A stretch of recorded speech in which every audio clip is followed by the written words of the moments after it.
Hello. Howdy. How you doing? Welcome in. Hi. It's Sunday. How y'all doing? I think I had an original plan of starting stream around 1. That didn't happen. Howdy doody. Howdy doody. Hello. Today's the finale. What's more to say? Hi, Raymonds. It's time for the finale already. I have been kind of, well, I wouldn't even say I've been blasting through it. I've just been, I knew what I was doing, you know? Which does help a bit. I did look up one thing today because I was like, what is the deal about that spirit fluid? And I know what it is now, and I'm very excited. But we'll get to that. Darkbolt, hello! How you doing? How y'all's weekend been? I've mainly been playing a lot of Dark Souls randomizer. To a point now where I need one item and I know where it is and it's not hard to get for somebody else to get, and then I can fight the final boss. And I think that's gonna be fine. Other than that, it's January, it's dark. I wish it would stop being dark, but it is getting lighter, so that's good.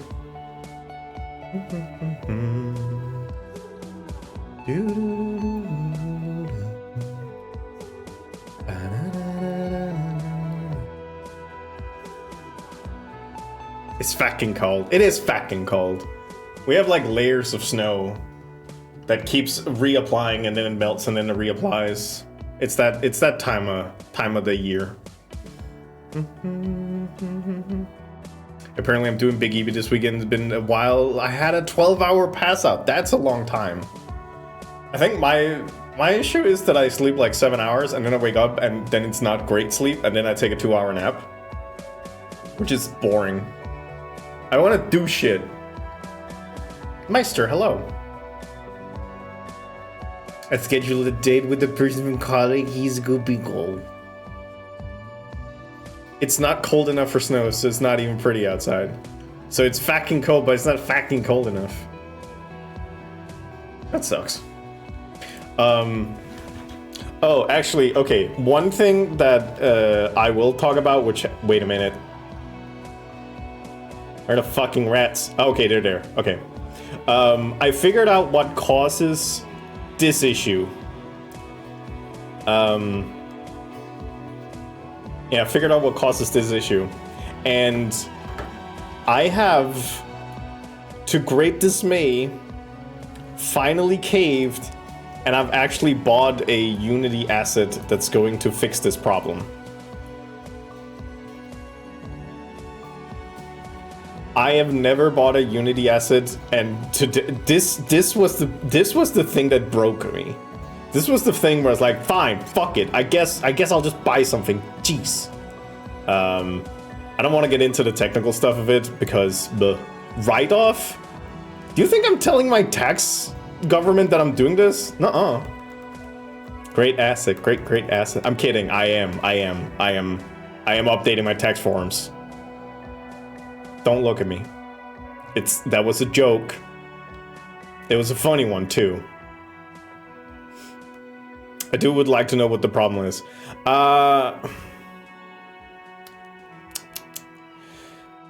Okay, I'll see how quickly I can do it. So basically, to save a lot of information and have high quality lights, I bake my light, which means that all the light information is being stored, which is very nice for static objects. The problem is I am a real-time object boy, and I don't want to calculate how light is supposed to be. So that's why I have something called light probes, and light probes are little objects that are placed around the map, and they store data when you bake them.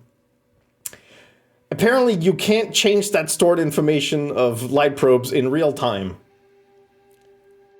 Although the data is there, but Unity just doesn't want to make it accessible. I did find somebody mentioning that you could potentially write like an interaction or like an editor script to get the data, but I was getting a migraine looking at it. And then in the end, I found a thing that's like, oh yeah, no, you can access it and we can interpolate between them. I'm like, fine, fuck it. And okay, also the thing that really helped was the fact that it was 50% off. So it was way cheaper to buy it now than in, I don't know, like a week or so. It was a New Year's sale, so it's probably done soon. So yeah, so I bought it, and then I'll probably see if I can fix the problem in the next couple of days. Is it possible to in Unity to have lights in the scene that only? Yes. So that is mixed light. And that is what I'm using for most, like basically almost everything is using mixed light sources, which both bake the data, but also look at non-static objects and interacts with them. So for example, I'm a non-static object because I move. These stairs are non-static because they move, stuff like that.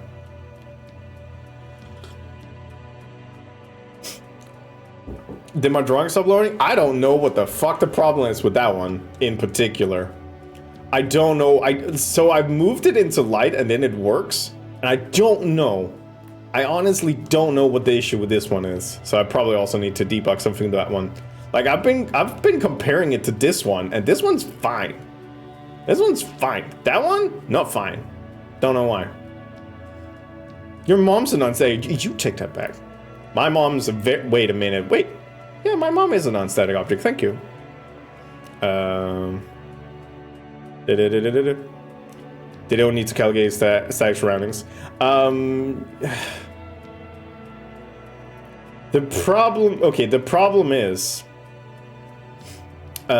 problem is that previously, okay, let me just go back here. So this is how things are being baked in correctly. So it means that it doesn't even have to calculate my thing moving around because it has pre-calculated it. So it just knows that, oh, this is the information we need to apply when it's in this area because of the light probes.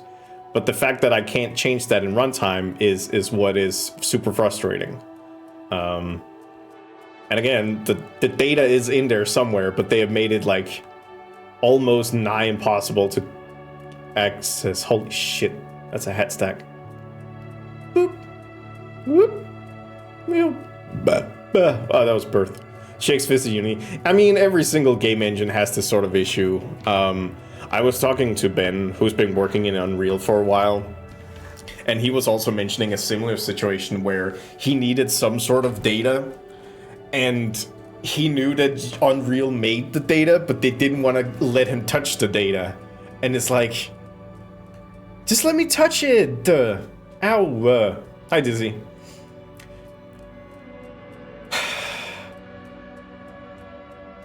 So we're just gonna not let me be visible on screen. Is that the deal? Is that the deal? Is that what we're doing? Apparently so. How do you all like the Dizzy stream? Fucking get out of here. Get. Damn it. It's also stream 2 of nobody figuring out the command to kill the overlay. One day you'll figure it out. Maybe, I don't know. But yeah, so I was frustrated and I caved in, and I'll have a look at it. It's all the reviews are very good, and it seems like there's a good like whatchamacallit, a good the dev is very good at responding to things with tech issues, so hopefully it'll be a quick addition, and since I have most of it already stored, it shouldn't take too long.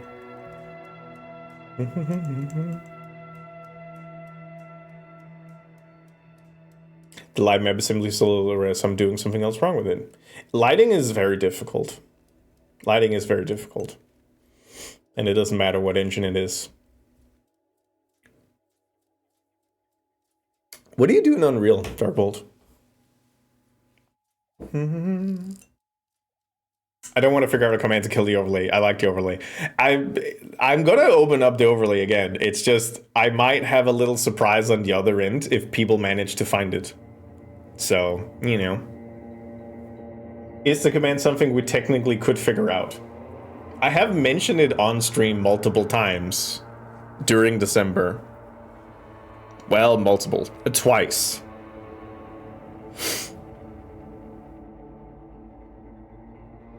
Yeah, so good luck with that one. I will say, somebody today was down the right track, but they didn't get it.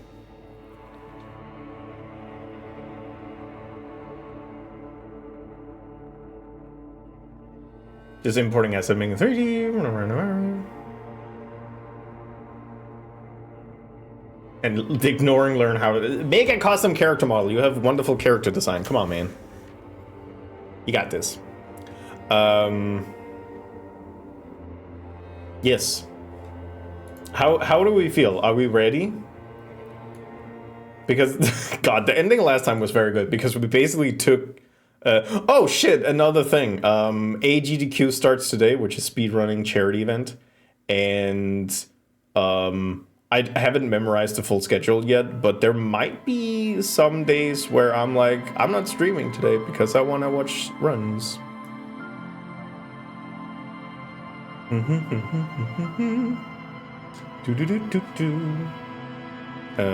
I will say, there's a couple runs that I feel like people should be aware of. I'm just gonna do this. Did I press the wrong button? There it is. There. Dark Knight of the Soul. So close. There's a bunch of very interesting runs. If we want to support somebody that we know, or at least some of us know, where are you? Squirrel with a Gun, where you can see, you might not know Squirrel Pascal, but look who's on the couch. It's Servina. Oh shit, it's too small. It's Servina. Servina's there. Assuming it's small. Let me get back to the other one again. There we go. Yeah, Squirrel with a Gun. I'm looking forward to it.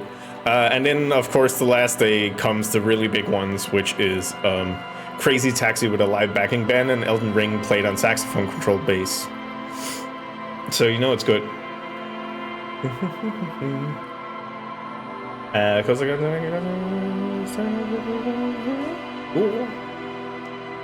do it. But there's like Mega Mim, very good.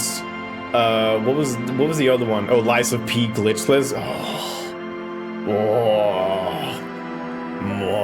Squirrel with Guns like 5 a.m. ET. It is around noon for me, so it's pretty tight for me. I'm gonna look forward to it. Lies of P. Yes. Yeah, there's a bunch of great ones. I'm looking forward to it. There's gonna be a couple of runs I'm gonna be very happy about. Shoo. There we go. Is there another game with peanut butter? No, I mean they usually have like one. Well, I don't know. There might be, but nothing I've heard of. Should probably follow them on Blue Sky. They would probably say something. But they always have like some of these extravagant runs, and I feel like Crazy Taxi with a backing band is a very good one. Game is a tad bit loud. Let me nudge. And then probably also punch in my own monitor. There we go. PB for summer, maybe? I don't know. I'm always a fan of innovation. Connection established. Good.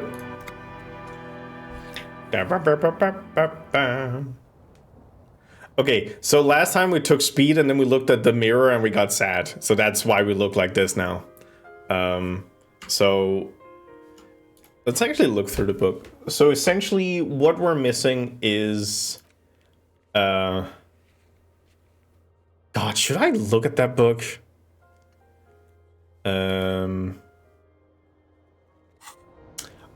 Yeah, no, I don't even know how many of these I can even do right now because Insulinian Plasmid's not gonna happen. The term where shot came from not gonna happen. Ruby in the Village, that's tomorrow. Clash about Sunday night, we can't do that because it's she ends up at 23. Spirit is eternal and know what to do. Find smokes and smoke them. Do I even have smokes? I don't think so. Let's just get ready for bed. There we go. Perfect attire. All right. Let's read a book before we go to bed. Brief look at inframaterialism. Yoink. The cover of this pocket-sized volume features a swirl of orange, yellow, and green. The title, A Brief Look at Inframaterialism, is set in an authoritative yet approachable serif font. What an interesting color palette. It's vibrant, yet somehow leaves you ever so slightly nauseated. Good. On the inside jacket flap, you find a brief summary. What is inframaterialism? A highly theoretical branch of Masovian communism? A collection of mystical ramblings by a discredited revolutionary? Or possibly both? This brief look, TM, introduces readers to one of this century's most fascinating and misunderstood theories in a concise, jargon-free manner. So far so good. This feels like kid stuff. Is there no slightly longer Glance TM series? The back of the book contains 4 or 5 pages of primary and secondary sources. Oh shit. But you need access to a university library to find most of them. Damn it. In other words, this guide is the only source you're likely to find.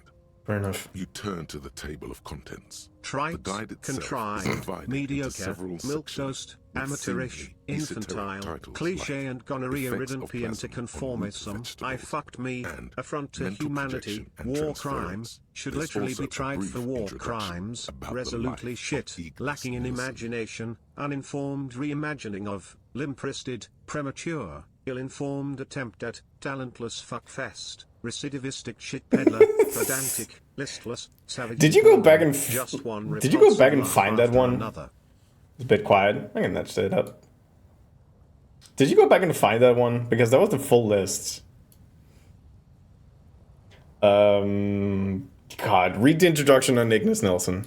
Known to his numerous admirers as the evangelist of the revolution, and to his even more numerous enemies as the apocalyptic Shrike, Ignis Nielsen remains one of the most controversial and fascinating figures to emerge in the years of the anti-centennial revolution, second only to Karamazov himself. During his unparalleled life, he helped guide a revolution in one country and found a new state in another. Along the way, he committed some of the most notorious war crimes in an era famed for its atrocities. And yet, his most fascinating contribution to history may be the most overlooked. His theory of ideological plasm, from which his followers and successors developed the school of communism known as inframaterialism. I have a slight suspicion that this is about to become extremely stupid. If you're like most people, you probably believe that your thoughts reside in your brain, right? Yeah. That's not right at all. Thoughts don't exist in the brain. They float through the air. Your brain is but a fish, swimming through them. I always thought I swam through them. Very interesting. And not so far removed from Ignis Nielsen's own theories.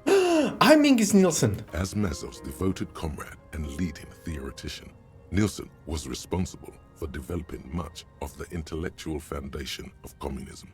But his interests and speculations were famously wide-ranging. During his final years in exile, he produced, among other things, an early guide to home brewing, instructions for raising revolutionary children, plans for a universal pictographic language, and a detailed materialist critique of Dolores Day's chess strategy. Just writing a dunk piece on her chest. Okay. A true man of ideas, equal to any of the great DeLorean polymaths. All right. But one subject he returned to time and time again was the fundamental relationship between thoughts and matter. We may yet discover, he wrote in his notebooks, that under certain exceptional circumstances, the proletariat's embrace of historical materialism may be so fervent that their beliefs take form in the world of matter as a kind of revolutionary plasm. Can you put that in slightly more basic terms? Certainly. Okay. In essence, Nielsen is arguing that thoughts don't just reside inside the brain, they radiate outward from it. According to this idea, the brain is an ideological transponder, constantly emitting waves of highly politicized energy, which Nielsen called plasm. Stay with us a moment longer. Okay, yeah, no, What's sorry. more, Nielsen speculated that this plasm, when it becomes powerful enough, might begin to influence the material reality surrounding it. Hence the name, inframaterialism. Is he trying to argue that you can think so hard that the world becomes communistic? Unfortunately, Nielsen passed away before he was able to develop these initial ideas into a full-fledged theory. That work was left to subsequent generations of communist theorists. Building on Nielsen's basic insight, these theorists reached a startling conclusion that a sufficiently revolutionary state might begin to exhibit certain extra-physical effects based on the amount of plasm generated by its citizens. Wait, so this isn't even Nielsen's theory, it's his followers? It's a very strong start for political theory. This doesn't make any sense. I'm completely lost. And then my favorite. So these people are saying that if enough people just believe in communism, it will come true? The actual theory but is highly technical, but for the purposes of this brief look, TM, that's a fine working definition of the concept. Okay. That's because this is absolute idiocy, not even worth engaging with. Thank you, Logic. No. There's something here. You can feel it.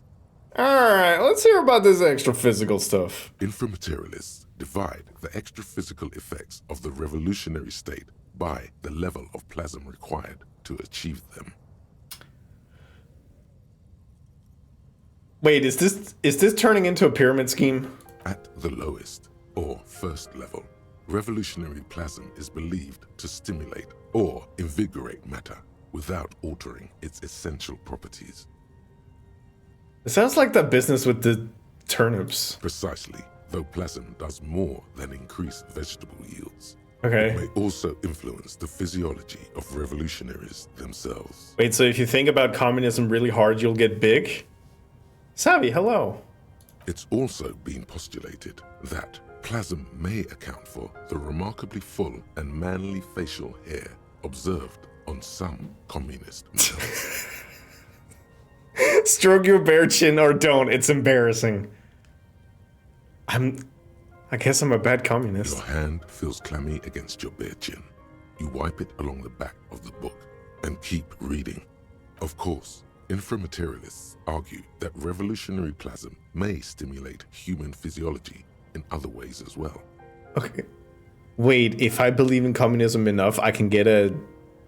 In fact, reports from the revolutionary period claim that the most radically devoted communards were able to engage in vigorous intercourse for up to 8 hours at a time.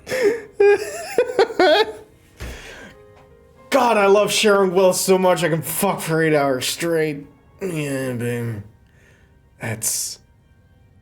Where is Sage? I feel like this would be Sage's convincing argument to becoming a communist. 8 hours? There's no way. Your equipment would be mashed to jelly. God, impossible. Man, I would really love to win this one specifically. Just be like, 8 hours? Yeah, sounds about right. Hyperproductive vegetables and ultra-horny communards are fine, but this theory hasn't quite gotten strange enough. Toucans, hello! Toucans? Why is it toucans? Two hooligans! Hooligans! Hooligan, hello! Sorry, I just read that if I'm communistic enough, I'll be able to have 8 hours of sex. So, little kerfuffled. Rossi, hello. How are you doing? How was the stream? What are we up to? We're playing Disco Elysium, and we're reading a communistic book that's telling us that our schlong gets so big if we think about communism. So, you know. Hi, Mark. Oh, hi, Toucans. I can't have both of you here at the same time. One of you, like, no, Toucans, can you sit in the corner for like a minute? Thank you. Welcome in. Yeah, no, it's also you slightly missed the line that I will read up to.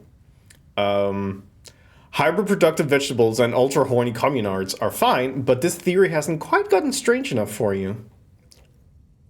So it's gonna be. Hey, Juno, did you know that if you're a communist, you can fuck real good? I just wanted to let you know. And on that note, you feel like you've gotten the general idea of inframaterialism, enough to carry on a basic conversation at least. But if you'd like to go even deeper into some of the more speculative aspects of the theory, you could always read further. I'm not gonna go back to that study group because they don't open until like 10 in the evening. Of course you want to go deeper.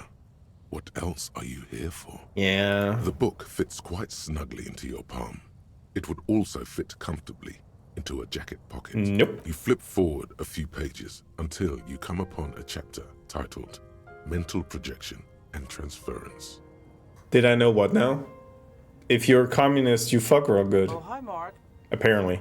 You flip forward a few pages until you come upon a chapter titled Mental Projection and Transference. When a community has achieved a sufficiently high degree of revolutionary fervor, inframaterialists believe that second-level effects may be observed. At this second level, certain hyper-revolutionary individuals may even develop the ability to extend their thoughts into material space and vice versa. Wait, does that mean communists can read minds? According to inframaterialist theory, yes. Under suitably revolutionary conditions, that is. Huh. Of course, one doesn't need to be a communist to be attuned to the thoughts of your brothers and sisters. Yes, that's fair. It's become something of a folk legend that during their final meeting, Nielsen and Mazov didn't speak a single word, preferring to sit in silence with their chamomile tea, reading one another's thoughts. That's probably not what happened. One of the minor tragedies of the late revolutionary Oh, hi, period Mark. is that few reliable accounts survive. You're Valier, hello. One of the minor tragedies of later is a few reliable accounts survive. No! Much of what we know of the communards' activities during this period come from memoirs and second-hand accounts, some only written down decades after the fact, and of dubious authenticity. Okay, so why do these effects only work for hyper-revolutionary communists? Because plasm has never been directly observed, the exact mechanism behind these effects remains entirely speculative. Why are you getting hung up on mechanisms? Open your mind's aperture just a little wider. You're so close to true understanding. This should be more than enough for a stimulating discussion. That said, if you're still yearning for more, More in Spooky Mansion Minecraft? More in horror comic adaptation of a family musical? Ooh. Ooh. That sounds interesting. Cool. That's a cool couple of projects. Of course we're yearning for more. everyone knows books save their best parts for the end. You breeze through the next several sections until you arrive at the final chapter, titled A Communism Above Reality. When a society's revolutionary fervor reaches the third and highest level, inframaterialist theoreticians have postulated that the laws of physics cease to be laws. What did they become then? More like suggestions, according to some of the SRV's leading inframaterialists. Okay. Of course, it's impossible to say what exactly happens under these conditions. No known society has ever achieved the levels of revolutionary enthusiasm the theory seems to require. It's so stupid. Some inframaterialists have even argued that it might require more plasm than humanity alone may be capable of producing. Are we gonna make the squirrels communist too? Wait, are there non-human sources of plasm? In the SRV, there have been attempts to organize certain species of aquatic mammals, as well as a few of the higher corvids. They're making the dolphins communist too? And the ravens? Jesus Christ. But, as of this writing, only human beings have demonstrated the intellectual capacity for revolutionary communism.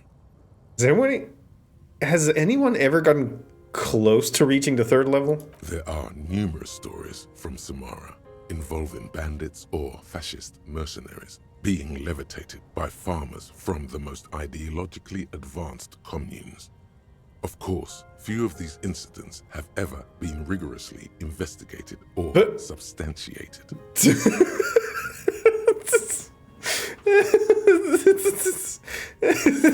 That's so stupid. Among known attempts to channel third-level capabilities, the most well-documented is the curious case of Coalition warship Debutante. I got to know what this is about. It concerns an interesting series of events that took place during the invasion of Revachol.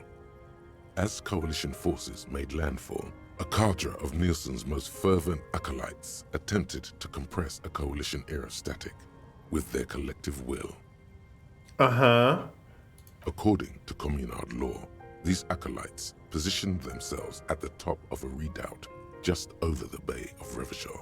From that vantage, they proceeded to visualize pinching Coalition warship Debutante between their fingers, a gesture believed to assist in the extra-physical materialization of their thoughts.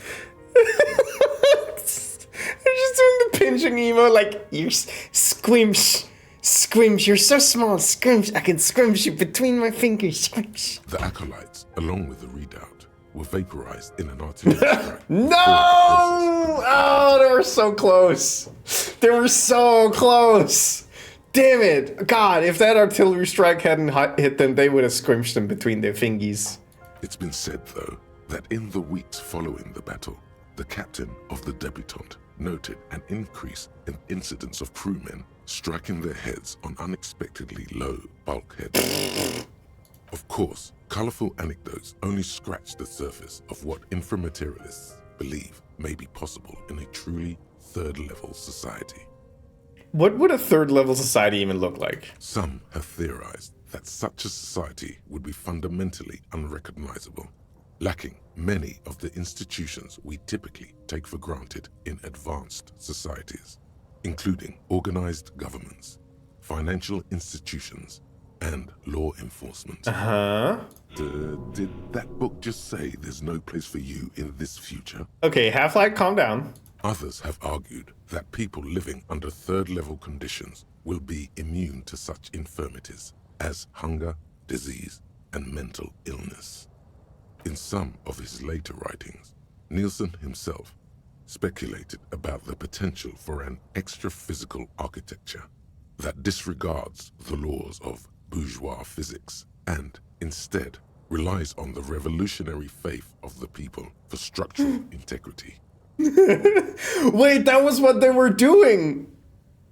The reading group, when we first entered it, they made the most unsound structure and it failed because they're trying to make a third-level communist society. Meaning the building will stay up because people believe they'll stay up? Precisely.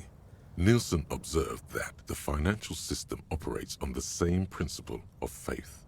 So why not an architectural system? I see your point on the first one. The second one is lacking a little bit. On the following page, you come across a few black and white reproductions from Nielsen's own notebooks. One sketch depicts a government ministry shaped like a great inverted pyramid. A hectare in width at the top, balanced atop foundations the size of common apartments. Another depicts a leaning tower wrapped in a dramatic helix. The caption beneath it reads, "The Tower of History." Wait, but what if the people stop believing and the buildings collapse? In the corner of one of the reproduced notebook pages, you can make out the following words. written in Nielsen's distinctive slashing script. A state that has lost the faith of its people has forfeited the right to exist. Fucking died, and apparently. Okay, plausible or not, there's something beautiful about this idea. Is there any more? There is no more. Damn it! You've reached the outer theoretical limits of communism, and in less than 200 pages. Huh. If you'd like to read further, may we recommend a brief look at Occidental architecture? Yeah, I'm good. Jesus Christ. Ooh. As you hold it in your hands, it makes an uncomfortable crunching sound. Man, how did this jacket get so disgusting? It's a sordid, filthy tale, not for the weak. Are you sure you can stomach it? I'll think about it. It occurs to you that you're not even holding the jacket itself, but rather the thick crust of jetsam and seagull shit that ensconces it. It smells like a dead sea creature, tangled in grey strands of seaweed. It must have spent quite some time in the water before the tide deposited it ashore. Okay, but what's the crust made of? Somehow, it was carried or dragged to the boardwalk. If not by human hands, then perhaps the feral dogs that prowl the beaches at night. Okay, that is pretty disgusting. I've had enough. Why? Why did you think about it? Look at your hands. They're covered in muck. Maybe if I wipe my hands on my pants, which I don't have. What? No. Then it'll just be on your pants. This is a disaster. You'll never get the smell out. No. Damn it. Don't think I need to do that. Car features concrete. I don't want to read that. That seems like... No! We don't look about that one. Read that one. Okay. I think I'm good then. Wait. Okay. Yeah, let's go to bed. The bed is comforting, if a bit run down. Still, you've earned a rest. Thank you. All right. The bed underneath you is soft, if lumpy. Waves wash the sand underneath the hut, then grow distant to your ear. In the quiet hum of the organic heater, you fall asleep. I did, Apple. Like a deftly cast fishing net, sleep pulls you out of the world and into its dark shore. The rough mesh chafes, tightening around you, it digs into your brain. Great, this is gonna be really chill. How have things been going for you out there? Pretty good. Helped anyone lately? Saved anyone lately? Maybe. Murdered anyone lately? No. This bastard isn't even listening to you. Because you know you are a murderer. A disco music listening psycho killer who offs poor people and then forgets about it. I don't care. That doesn't scare me. Hear that? You are naive to think he's afraid of his bloodied hands. Soul brother. Oh no. I see inside his amygdala and his hippocampus. The thing he's really scared of No. is much, much worse than that. God damn it. What is it? Don't tell him, sister. It's too bad. They're right. This is their function. To keep you from it. Why are you doing this? I just want to sleep so I can almost see the dark. Come on, please. We're trying to help you. Really? All these processes, these tortures, voices and tremors are all just distractions, flares and countermeasures to keep you from the last dream. The worst of them all. The last dream? The last dream will be total annihilation. Cinders peeling off the fuselage. We won't be there to help you anymore, Harry. We will be dormant. You will be naked and alone. And the air will smell of apricots. Her face forms in summertime, and I don't want to anymore. I don't want to think about either. Some apricots. Of hell. An ancient sadness, brother. 10,000 years later, in front of the video rental, there is a warm breath on your face again. Everything is okay again. I don't like those asterisks around okay. Everything is so okay. Doesn't sound like it'll be okay. Your eyelids flutter open for a moment. When you close them again, you sense the light of the room around you. You're back. In 2 seconds, the alarm will ring. The last thought in your head before waking is, maybe you shouldn't have seen that stained glass window in the church. Yeah, they're very good. Buh.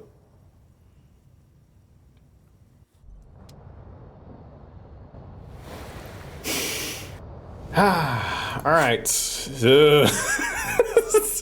It's a new day, brother.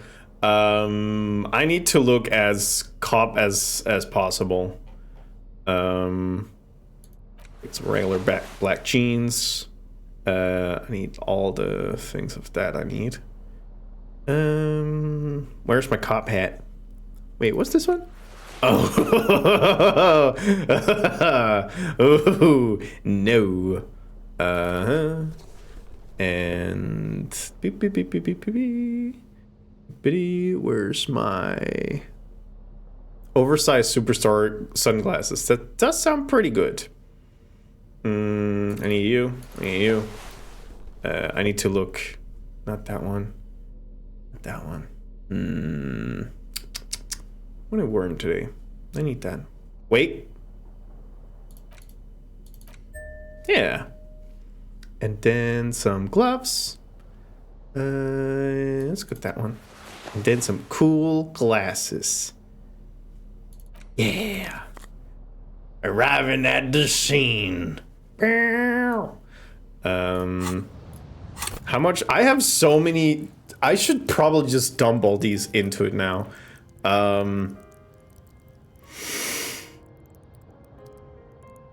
Yeah. Okay, let's start just using shit. Let's get that one too, and then maybe that one, maybe that one, maybe that one too. Maybe a little rhetoric. Reaction speed could be good, and perception. Boop. All right, dumping. Sin, hello. God. Okay, let's fucking do this. Hi, Kim. Also, hi, Mulder. Wait. Oh, good morning. Okay, so the plan is that we need to,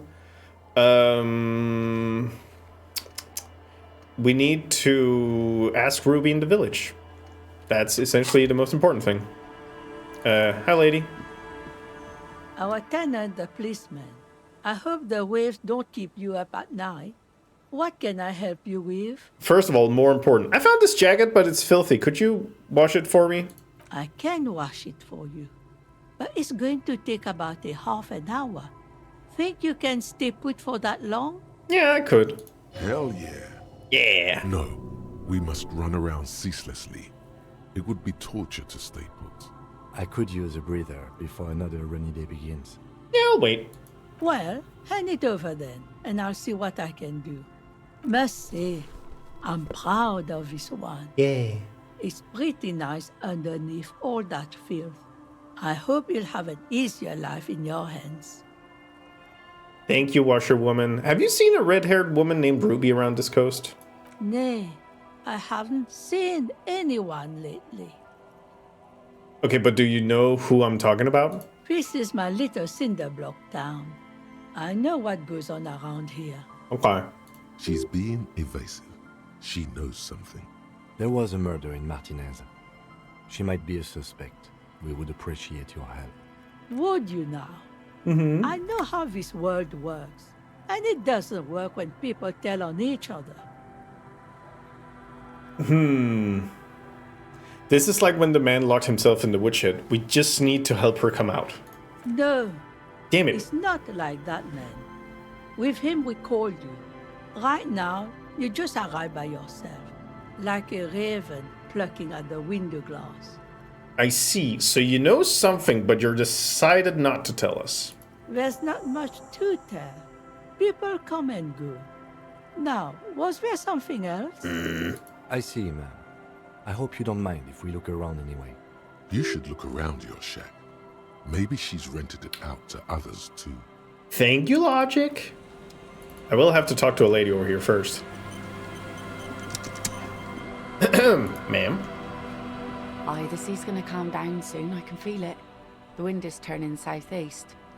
What's on your mind, officer? Why does she care about the waves so much? What is it with you and the waves? What is it with waves and fishermen? We need to be out there with them, fishing, making a living. So I asked them to accommodate me. But until that happens, I can try to assist you the best I can.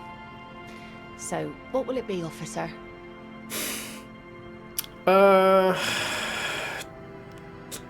Kim. God damn it. Alright, so she was not helpful. It does suggest that I'll go inside and look. Wait, what's that?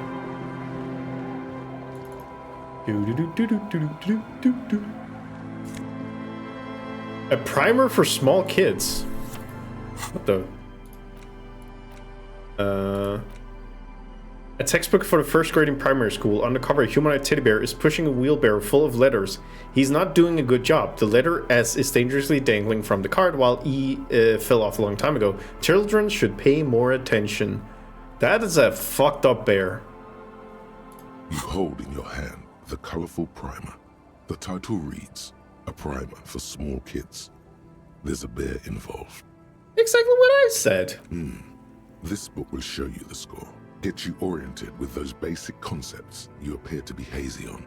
The anthropomorphic bear will give you the lowdown of your life. On what? The alphabet. All right. Every page has one word designating one letter of the alphabet with a faded illustration. Most of them are scientific and cultural principles. It goes as follows. All right, let's do this. A is for azimuth. B is for Boreas. C is for cosine. D is for diamite. E is for ellipse. F is for phlogiston. G is for gamete. Chad, are you taking notes? This is important. There will be a test. H is for homeboy. I is for econ. J is for Eura. K is for collapse. L is for laudanum.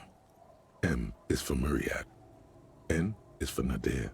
O is for aureole. P is for perihelion. Q is for quasar. R is for rhododendron. S is for sinus. T is for tricolor. U is for ultra. V is for vector. W is for Wahrheit. X is for xylophone. It's always xylophone. Y is for Ustava. Z is for zenith. That's it? That's it. You know the alphabet now. Kim, I know the alphabet now. Good. I also know the alphabet. Oh my god. It is a very useful skill to have, he thinks, for all sorts of life activities like reading and... Put the book away. Brilliant is a good album. Oh.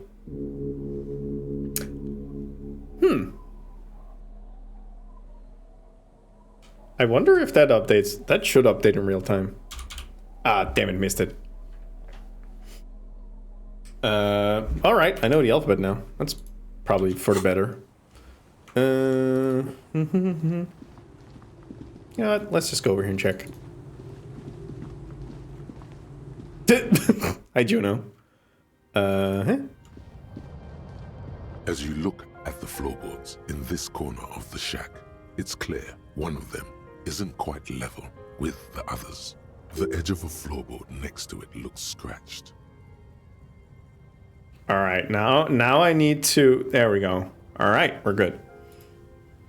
Hollow space underneath the floorboards is dark and damp. You can barely make out the mixture of sand and sawdust below. What's in here? Nothing particular catches your eye. Looks like more reeds. There might be something hidden inside the sand, though. Something bad. Someone's night thoughts. A last resort. A bad idea. I'm still gonna search for the sand and sawdust. You stick your hand in and start combing through the sand. Dry, not like outside. Fine dust. And then something hard wrapped in paper. Ooh, A small cylindrical object. You pull it out. A bullet. neat. A 9mm bullet, to be exact. Fit for all muzzle loaders of that caliber. Like your own Villiers pistol, for example. This bullet isn't for a breech loader like the murder weapon. The floorboard isn't interested. Maybe the washerwoman is. You have enough to confront her with. Holding the bullet, you get the feeling this isn't ammunition against you. It's for herself. This probably reminds me that for the next foreseeable section / future of this playthrough, I'm gonna put a little content warning up. And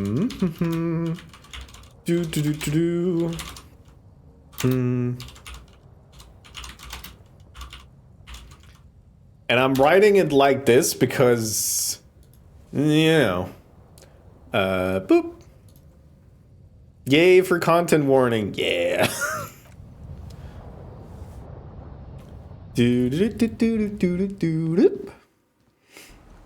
question is, can I load it in my own pistol? Apparently not. Yeah, no. We do save before, right? Yeah. I mean, it's gonna be a while. I just wanted to put it up there while I remembered. I hope the waves don't keep you up at night. What can I help you with? Hey, washerwoman, why was there a bullet under the floorboards of your shack? Damn that girl. She murmurs softly. Aha! And without anger, a long and harsh life has taught her not to buckle under pressure. A bullet? The lieutenant turns to you and gives you a little nod, and turns to the washerwoman. You didn't put it there, did you? She did. If this is the finale, then it's about to happen this stream. Yes, it is. Gone and hid things in there? She's usually a good tenant, and not a stupid one either.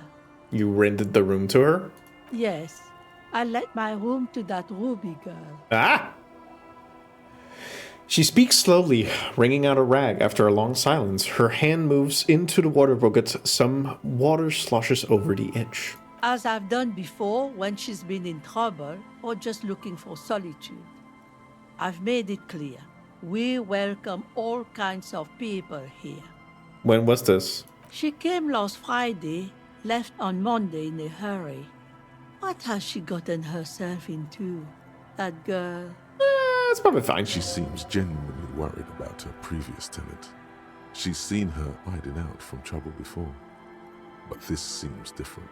That's for the police to find out. Right there. Please answer each question to the best of your ability. I'm sure we have a few. You said she left on Monday? Yes, early with the dogs. Around 8 o'clock, I think. I get up earlier. Is the room exactly as she left it? I cleaned it, like I always do. Was there anything else in there? No. Oh. The truth, sire. Thank you, Drama. What is she like, Ruby? She's good company. Knows how to talk to an old woman.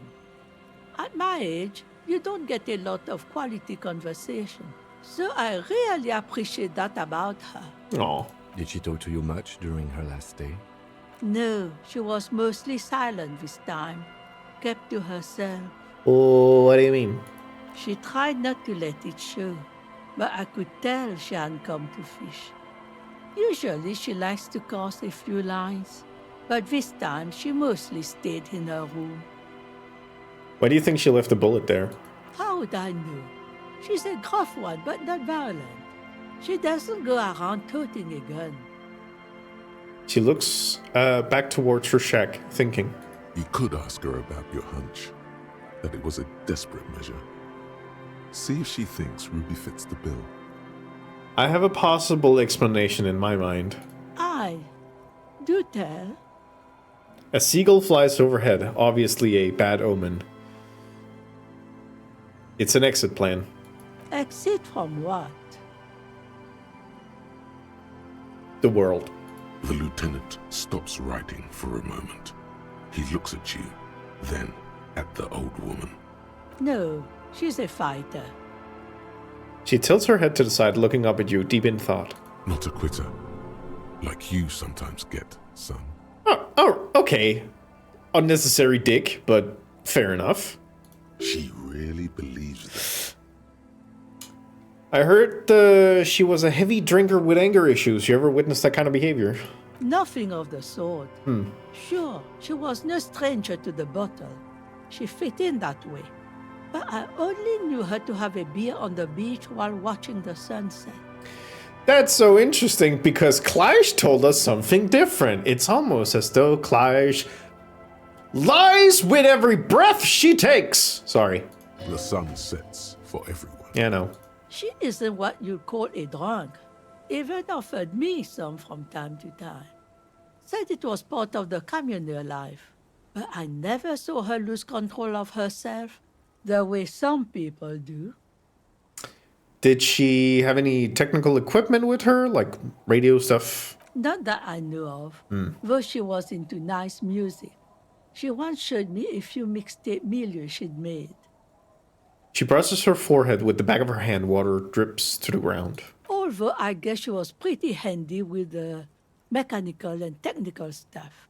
Even fixed the heater in the shack. You should be thankful for that.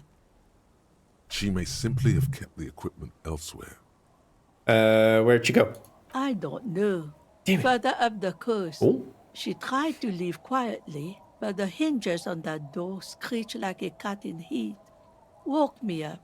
I heard her rushing in those heavy boots, heading up north. Heading up north, thank you. You'll never find her, you know. Oh, come on. She knows the coast like the back of her hand. You only just arrived. I wouldn't worry about that, ma'am. We are persistent.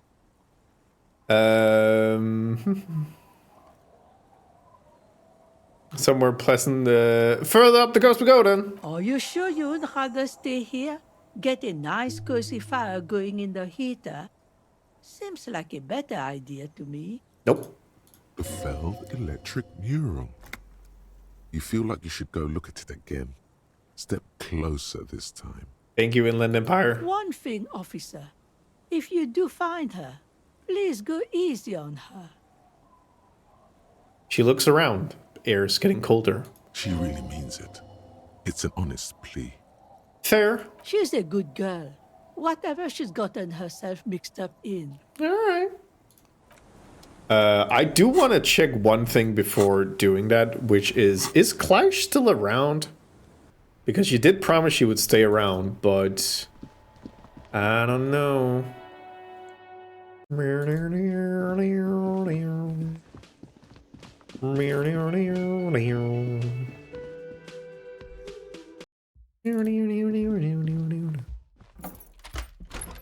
Yup.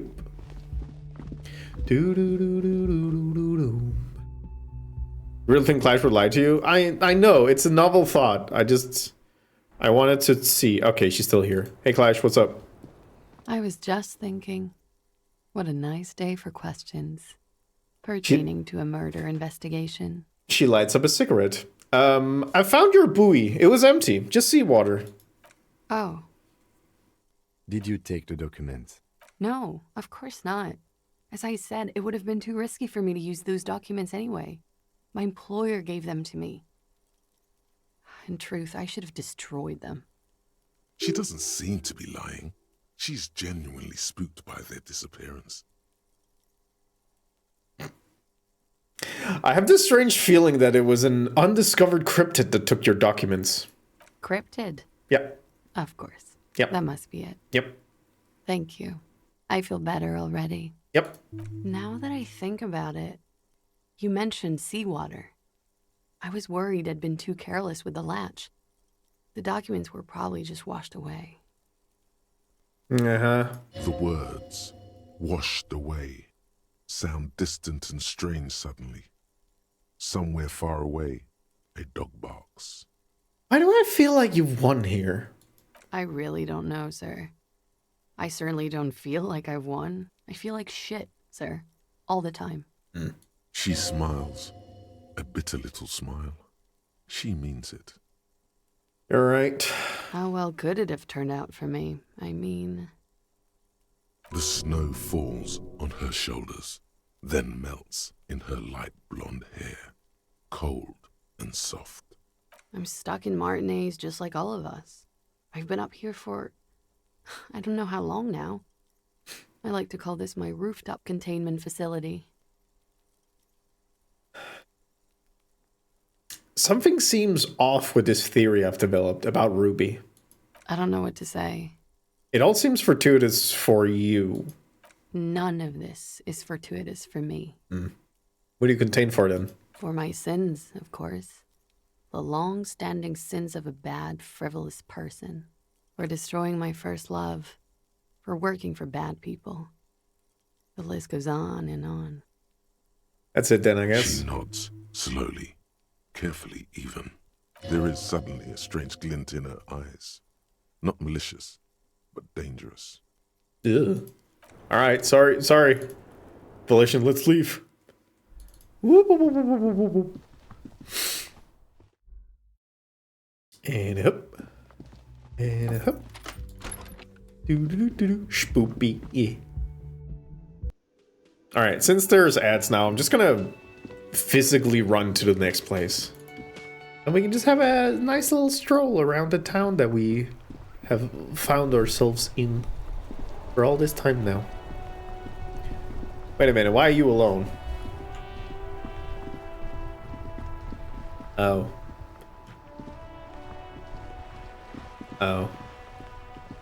Hey. Hi, girl. Hey. Officer, care to play a game with the lonely old man? The jolliness is gone from Gaston's face. Actually, never mind. Wouldn't be the same. Where is, Renee? The prick is gone. I can barely believe it. But he's really gone. He is trying to retain his jolly facade, but the underlying sadness casts a deep shadow over his wrinkled face. May Renee rest in peace. Yes, in peace. So, I wanted to ask you about the union again. Officer, I just can't do this right Okay, now. you know what? That's fair. Oh, sorry. Host Almighty. He's a total bummer now. Fair enough. Alright, bye. Ugh.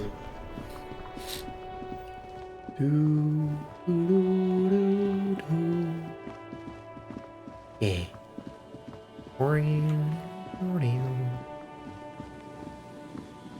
Alright, so the last thing our brain told us was to go to Field Electrics and have a second look at it again. So that's what we are about to do. Ren repay. Rip right here. Rip it and grip it.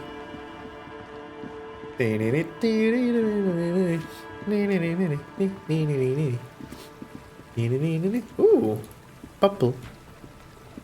Hello. The beams are splintered. The bridge didn't collapse on its own. Artillery broke it. Stinky artillery. And... oh, hello. Howdy doody.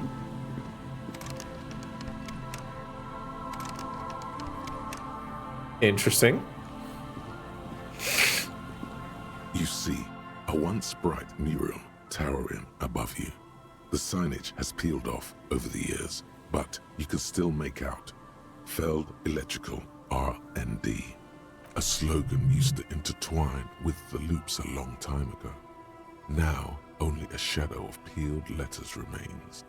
It says, tomorrow is just a whisper away.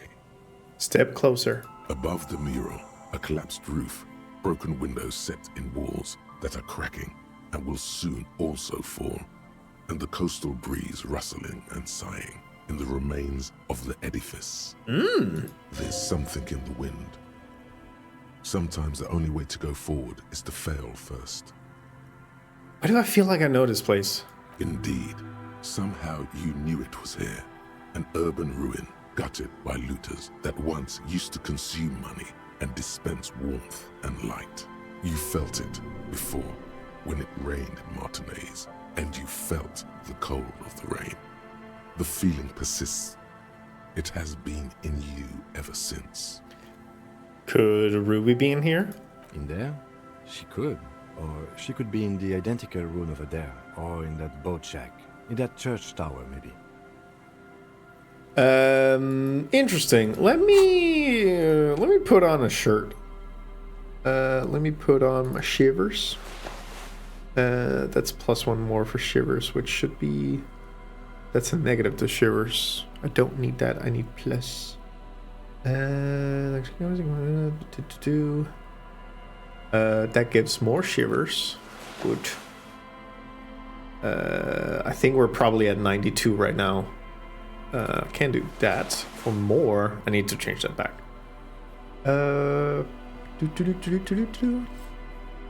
Probably at 97 shivers now.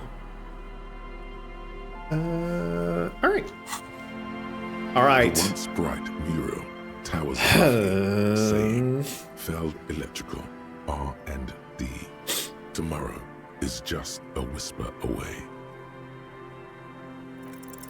Even though you're sure you succeeded, all is quiet.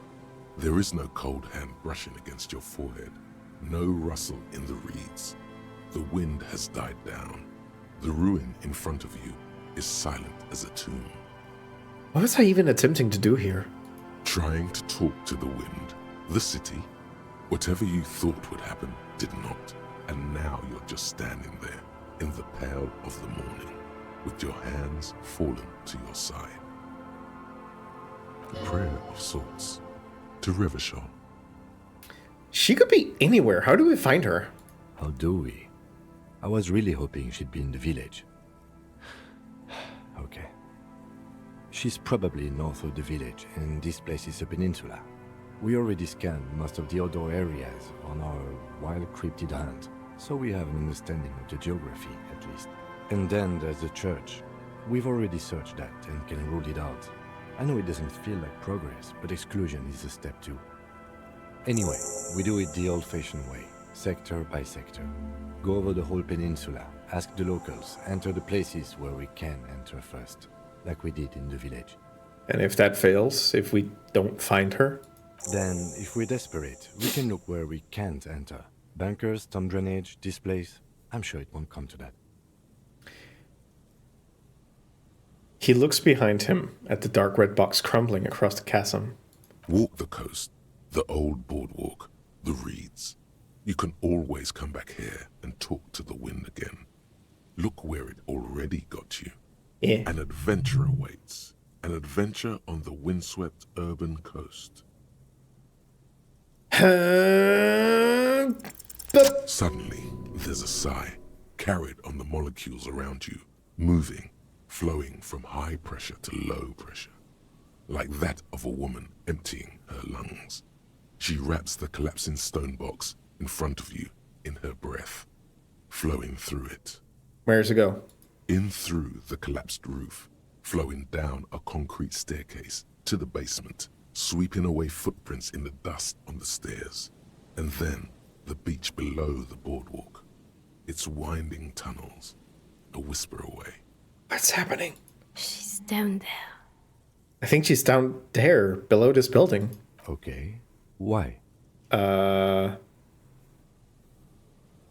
Ever since I woke up, maybe even before, I've been getting these strange cold spells. Ow. Hi, Cammy. Good, good. Yes. Cold spells. So basically your hangover is telling you she's down there?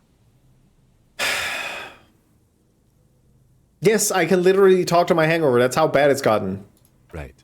How do we get in, though? The doors were on the collapsed side of this building. They're gone, basically. Finally, my time to Oh, hi, shine. Mark. There's a ladder next to the sign. Perhaps we can climb it, enter through the roof? Perhaps you can climb them. We are not climbing anything. I'm 43 years old, and I plan to live to see 70. I'm like 45. There has to be a way to use brute force. Climbing sounds unsafe. Brute force is safe. Look around and find something to break if the ladder fails. Hello. Let's see here. It was a good suggestion to try and equip the crowbar. I'll just quickly. Ooh. Do. Ah, nice. Oh, probably need that. A rusty ladder leads to the rooftop. Some of the rungs are missing. Yeah, that doesn't look good at all. All right, assess the situation. The distances between the remaining rungs are rather wide. You'd have to use the mounting brackets. However, they seem corroded and the peeling rust is razor sharp. Mm-hmm. In addition, the first rung is going to be tough to reach. It's what, 3 meters above the ground? And you're 180? 190, I'm a giant. 180 seems about right. Not to mention that the roof is collapsing and the wind gets pretty brutal up there. Dismounting from the ladder is going to be hard. Perhaps if you were to not climb the ladder. Instead, keep saying bitch moves like don't climb the ladder and be safe. What if you were to do something more subtle? I do like subtle. What if you were to reconceptualize climbing the ladder? Thank you, conceptualization. Astral projection. That's the thing. We need to be more communistic so we can just teleport up there. Hey, Kim, what if I don't climb? What if I just teleport? Teleportation is not a thing. Damn it. The lieutenant stares at you stone-faced. Come on, Kim, where's your adventure spirit? This really has nothing to do with adventure. We are dealing with basic physics here. Won't hurt to try. Oh yes, it could hurt. A lot. I'm so sad I keep missing you, Dizzy. It's just like I click it and then I look over and you're like, pick the different option. It's like, no. He is restraining himself from using a parental tone with you right now. All right. Okay, I'm not ready to do this yet. But what if I had a little bit more savoir-faire? That would probably put me over the edge. Composure, perception, gives a negative to savoir-faire. Savoir-faire. Need to get back to that one. Making sure that's also negative. Do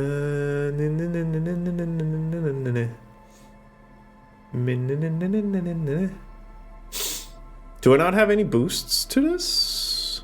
That's pretty rancid.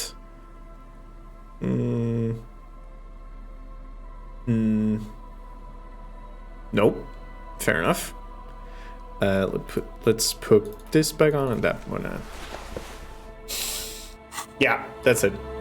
The rusty ladder. I mean, I don't mind failing, but what if we got a little boost to motor skills and I don't know, fuck intellect. We don't need smarts where we're going.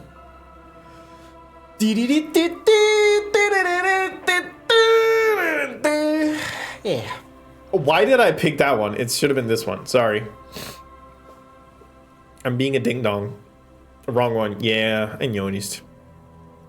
Down we go. Yeah. What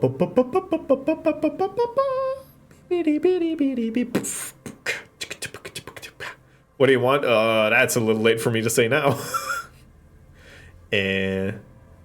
But yeah, I saw Tiago climbing, which apparently helps. So, hiya. All you need to do is close your eyes and concentrate. Darkness enfolds you. You can feel the distance between the bench and the first rung of the ladder. All you need to is... Do it. Zap, pow, crinkle. It's like magic. You feel yourself disappear, your atoms fading out of existence. Oh my god, I can't believe it. Hell yeah. Bam! You find yourself on the roof, having mastered the art of physical displacement. I did it, Kim! I teleported! I just saw you climb the ladder. You just climbed it like a regular person. No, I'm pretty sure I teleported, Kim. The wind at the top of the building starts howling loudly, blowing away the lieutenant's voice. Faintly you hear. There's something beautiful about reducing your intelligence prepared to climb the most rickety ladder. Yeah, but I teleportated. Communism teleport! Never mind. Find a way to let me in when you get inside. Don't go adventuring with a backup, especially if we think the suspect may be hiding here. Yeah, I know. So that was cool as shit. The central support beam has been destroyed by artillery fire. Oh, cool. It's a collapsing building. My favorite. Wait, can I actually go up here? Wait. Brain? Stones fall. Long way down. I don't know if you know that. The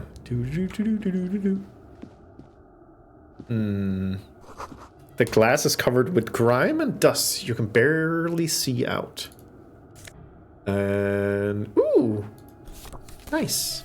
Little postcard. A little treat for me. Hi. You should take out your flashlight. Oh, okay. Wow. Okay. Fair enough. Hey. The collapse nearly sealed the basement. One can barely squeeze by. Antiquated office furniture, last century maybe? Brought down and forgotten so long ago. This overturned table is covered in orange mildew, crawling with something. Nice. What's up, Kim? 2 rusty metal plates that slide apart form a crude door. It's been here under the boardwalk for a while. Who's there? What do you mean, who's there? It's me, Kim. Stop playing around and help me get the door open. Fine. Wow. No fun allowed, I guess. Door open? Hi. The doors seem to be on rails, but they've gotten jammed. You grab a side and put some strength into prying it open. With the help of your partner, the 2 metal panels slide open with a creak. Huh. I hope no one dangerous heard that. How did you even get here? After you climbed up to the roof, you mean? There's a maintenance entrance under the boardwalk. It's next to a drain pipe, possibly a storm drain. It was easy to miss before. Oh, somebody couldn't teleport. He's quite proud of himself. At least now we know a quick way in and out. Yes, we have an exit, so let's get going. Time to investigate these passages.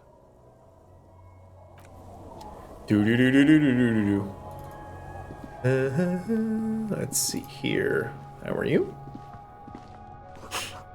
Old file folders in a cart, documents silvery with mold. In the beam of flashlight, a crevice in the wall. Oh, hello. How do you ding dong diddly do? Let's have a look around. Revolutionary hat. Pretty good. Revolutionary propaganda on the bunk bed, ancient flyers and brochures.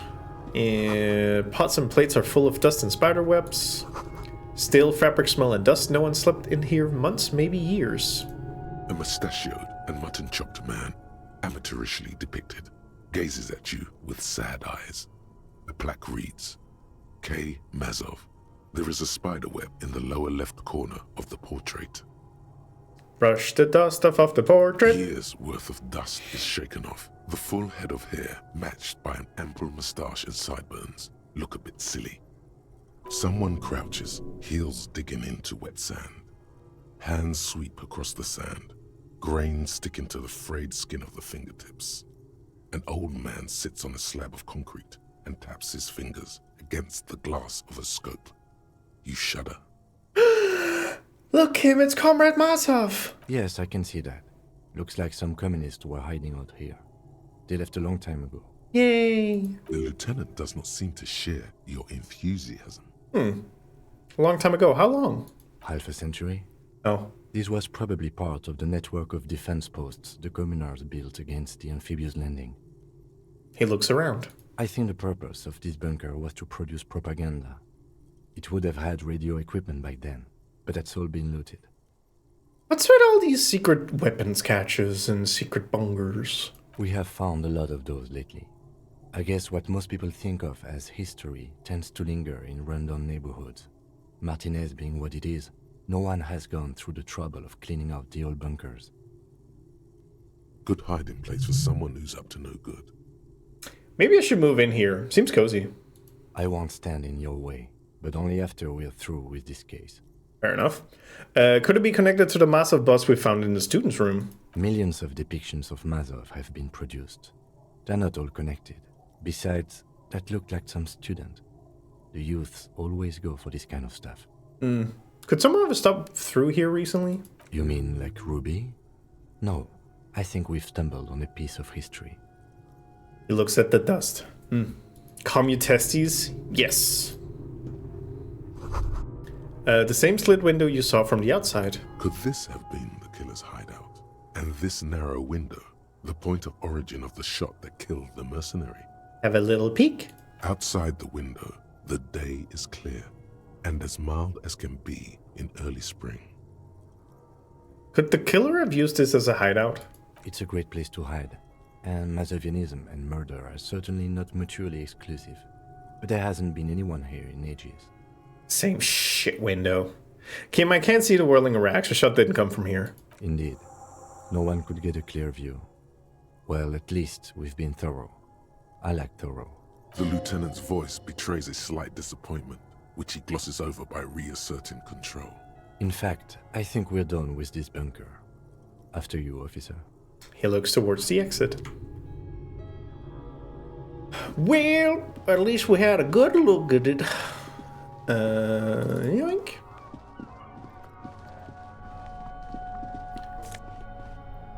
Insulary suit jacket? Nice. Wait. What's this? Series of thick, dusty panes of glass.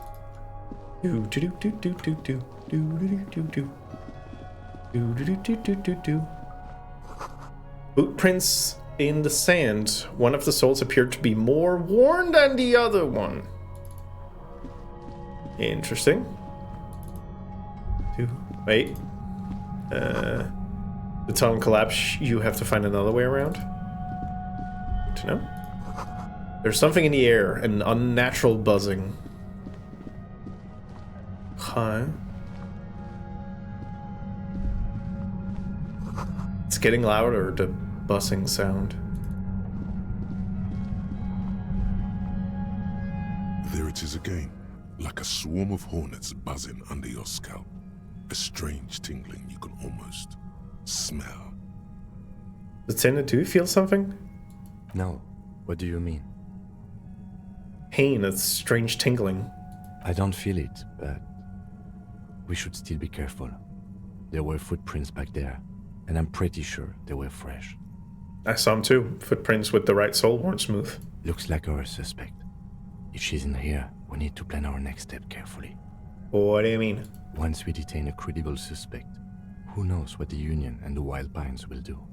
We'll set in motion events we have no control over. Keep calm. Go over the whole situation in detail. We found out Everett's plan to take the harbor. Maybe we should tell Joyce about it? I leave that to your judgment. You already know what I think about cross-pollinating information like this. It's dangerous, but... He just can't be sure. Maybe it will yield something useful. Do you think whatever happens will affect our cryptozoologist? You mean Morel? Yeah. I don't see how cryptozoology and the murder investigation are connected. But the situation in the city will get tense for everyone. If it gets that tense, the amateur zoologists might not be able to do their job. Kim, we need to stop it. How bad do you think things could get? Well, we are not responsible for what we can't predict, are we? I don't think the entire city will be razed to the ground. He smiles in the dark. Let's try not to worry, he thinks. If you can't predict it, there's nothing you could have done. What do you think is waiting for us there? I think I see a cavern. Maybe more cellars? I think we've been careful enough. we still have the element of surprise. I wouldn't be so sure. You haven't exactly been sneaking. Or maybe not.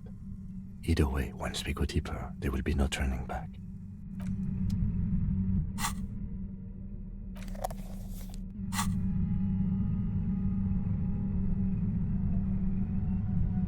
Harry? I need to take a quick pee, and then I'll be back. Because I don't want to pee in the middle of what comes next.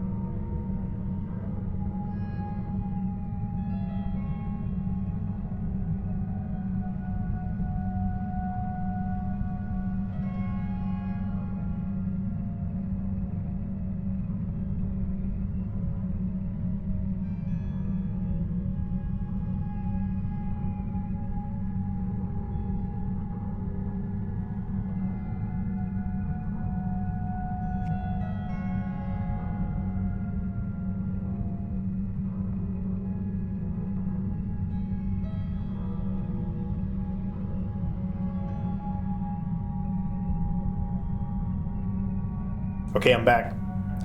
Did we just get a point of no return by Kim Kitsuragi? Yes, Toucans. That is exactly what we just got. We got a hey. I'm just gonna subtly say that this is going to be difficult.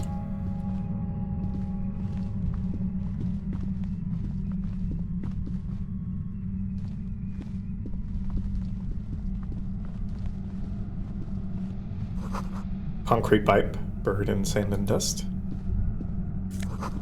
Ooh. Polar anorak. It feels strange. A little bit of money. A little bit of money never hurt nobody.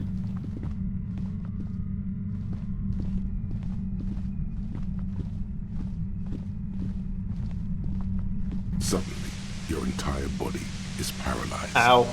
Aggressive white noise fills your skull. A strange pain, like you've never felt before. Through the static, you hear a woman's voice. It's like 1,000 radio stations are being blasted into your head all at once. But her words are the only ones you can make out. I know you're feeling pretty uncomfortable right now. Don't move too much or fight it. That'll just make it worse. It says the shadowy figure by the machine. Can't say it's a pleasure, officer. I was really hoping not to make your acquaintance. But here we are. As she says the word officer, you feel a spike in the agony. It sounds like the entire radio frequency range is screaming directly into your neural pathways. I'm gonna cover my ears. Oh. No, buddy, that's not going to help. You can't shield yourself from this. It's an entirely new type of experience. Way worse than all the previous ones. Don't focus on the pain. Focus on doing your job. Tell her she's under arrest. You are under arrest! Really now? Check this out. She turns a dial in her hand. Oh. You're overwhelmed with a new surge of violent static. It feels like a blood vessel exploded in your brain. Are you going to kill me too? No, I'm not going to fucking kill you. If that had been my plan, you'd be dead already. All things considered, I'm being pretty reasonable here. She is clearly resisting arrest, that is true. I'm using a pale latitude compressor. You and your partner have been caught in its field. That sounds like nerd shit! The explosion of static you're hearing. It's the ULAN frequency. Ouchies. Blasted from that pale emitter that Angus mentioned. Fat Angus said you had a pale emitter. That boy's really gotta learn to keep his trap shut. And it's not a bloody pale emitter. It doesn't emit pale.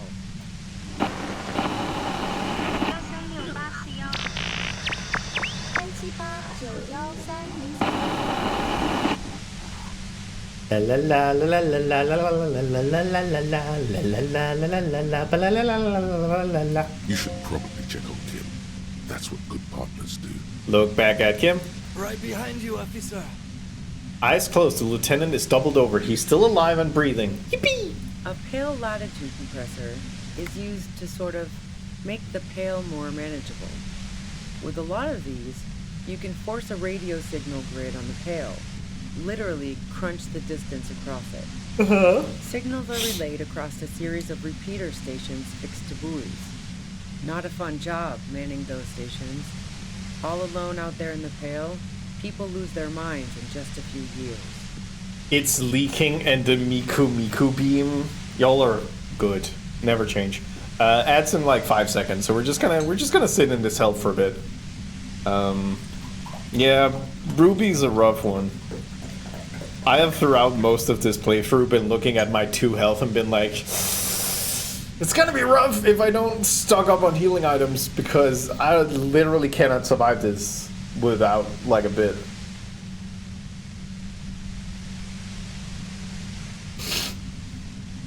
It's Ruby is a tough one indeed. Alright, okay. Alright, okay. Alright, I see how it is. Glug glug? Yeah, wonder. All of this happened to my cousin once. Yeah, getting radio blasted. For sure, for sure. So, what we are experiencing is a concentration of radio waves. He gestures towards something with great effort. Precisely. This is an industrial strength paraboloid. It's meant for forcing dimensions on something that doesn't have them. Needless to say, the frequencies used are out of this world. No, Ruby. You stinker.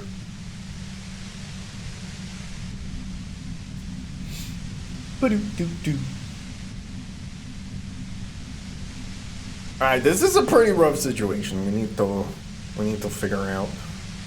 Ruby's not really cooperating, which honestly is fairly rude. I'm just trying to do my job here, lady.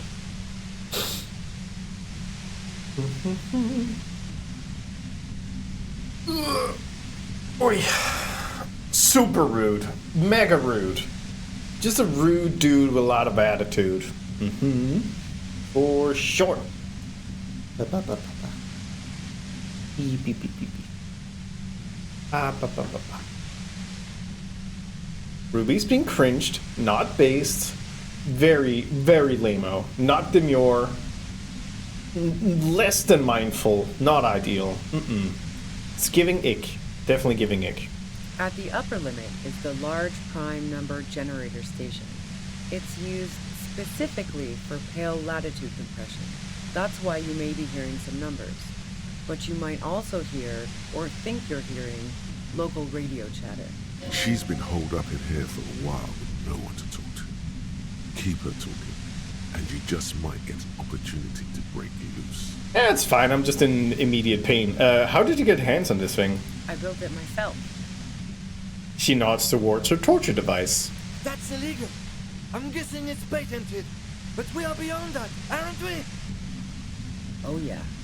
Way beyond.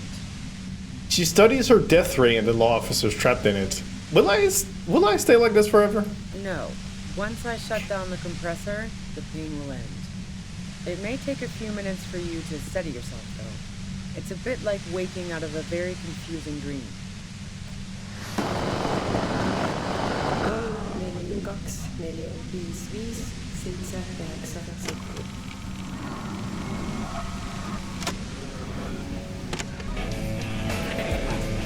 Oh, we're getting rock stations. That's nice. Draco! Hello! We're currently being trapped in a death beam. How you doing, Draco? Welcome in, welcome in, welcome in. How was your stream?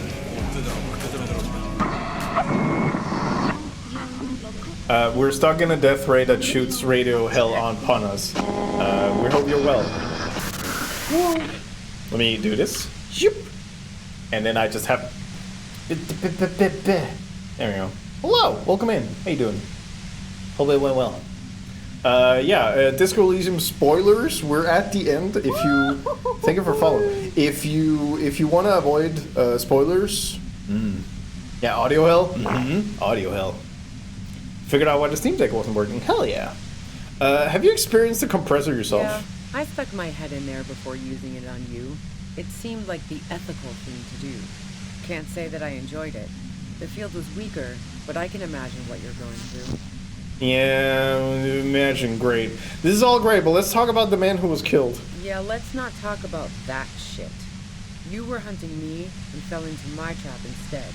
That's all there is to say about it. So she thinks of you as hunters, not cops, and of herself merely as prey.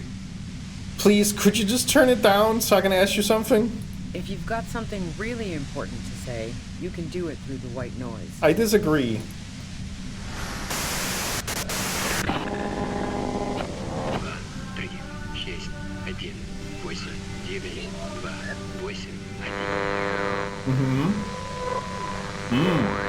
Yeah. Deal upon mattress.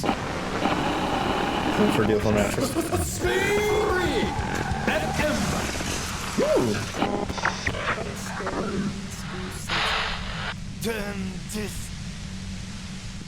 The lieutenant clutches his head. We're missing. God damn it. She regards you and Kim with sudden sympathy. Fine. If you really want to talk, I can dial it down. I've also got a gun, by the way. She steps reluctantly out of the shadow. The pain lessens. The gun she's carrying is a 2-barreled front loader, not like the murder weapon. Well, it doesn't feel much better, but you can form sentences now. Thinking doesn't seem to hurt as much. Just keep her talking, and you'll get through this. How did you know we were coming? I heard you in the passages, and I've been preparing for quite a while. By hiding bullets on the floorboards? So you found my shack, huh? I'm not surprised. Her tone is bitter. She thinks she's been betrayed. She didn't rat you out, by the way, Isabel, the washerwoman. So nice. That's one knife I didn't want to find in my back. You don't need that. Not anymore, no. This could have turned out pretty bad for me if you hadn't walked right into 25 bands of ultra-high frequencies. Yeah, no, that sucks. That's her admitting the bullet was an emergency exit. Thank you, Rhetoric. It was dark in the shack. The waves outside had calmed down. She looked at the loaded gun. Then she cracked the barrel open and took the bullet out. Not today. Did you shoot Lily? No, I didn't do it. I only helped stage the lynching, though I doubt that makes much of a difference to you. Who ratted me out, by the way? Was it Titus? No, he wouldn't have broken first. Clash was the first to share her suspicions. When I threatened to arrest her, Clash broke. She told me everything. Or Clash is clearly a gender traitor. Dizzy, I kind of want to see if I can avoid the content warning, if possible, and for that I need her to feel like the person she's in love with didn't betray her. I kind of want to avoid the content warning.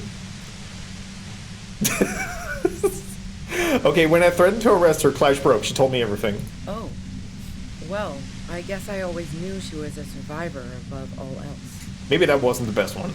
But she couldn't have known I was on the coast. How did you find me?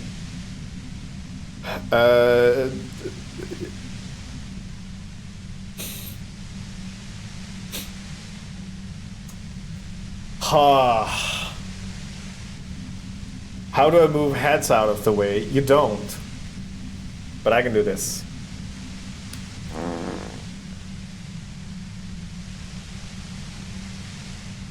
So if I say the first guess wasn't entirely off, it just indicates that Isabel, I just lied for that. I'm probably gonna say Titus told me it took some convincing. Splasher, hello. Because if it's boys, that's multiple. Titus took some convincing. Like, he didn't give it up. I had to make him worried. Oh, fuck. Took some convincing my ass. Those guys liked me, I know it. This is what happens to people whom people like. Damn it. A dull despair is creeping into her voice. How the fuck do the rest of you get by? How the fuck do the rest of you get by? Wait, wasn't it you who called me the human can opener? It's not personal. I opened them up. I did, didn't I? Now you've come for me. Fuck them all the same. That did make her forgive them a little. Nice. I do it by asking questions, and I have some for you. Honestly, I don't know how I do it. I just stumbled in here. Can you please explain this shit to me? Let's be a little pathetic. What shit? I told you I didn't do it. Sounds pretty simple to me. A strong moral compass. She still wants the opportunity to make a case for herself.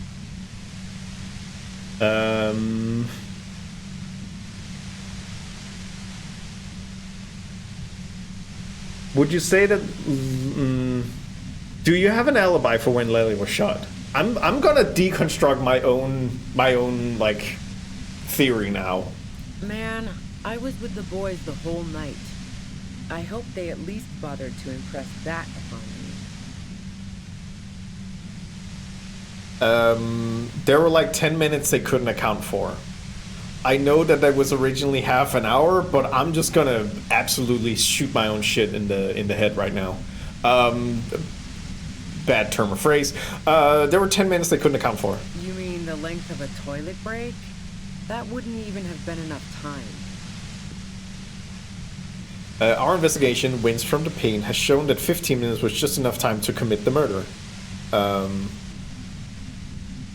Wow. Now I'm curious. Please, explain.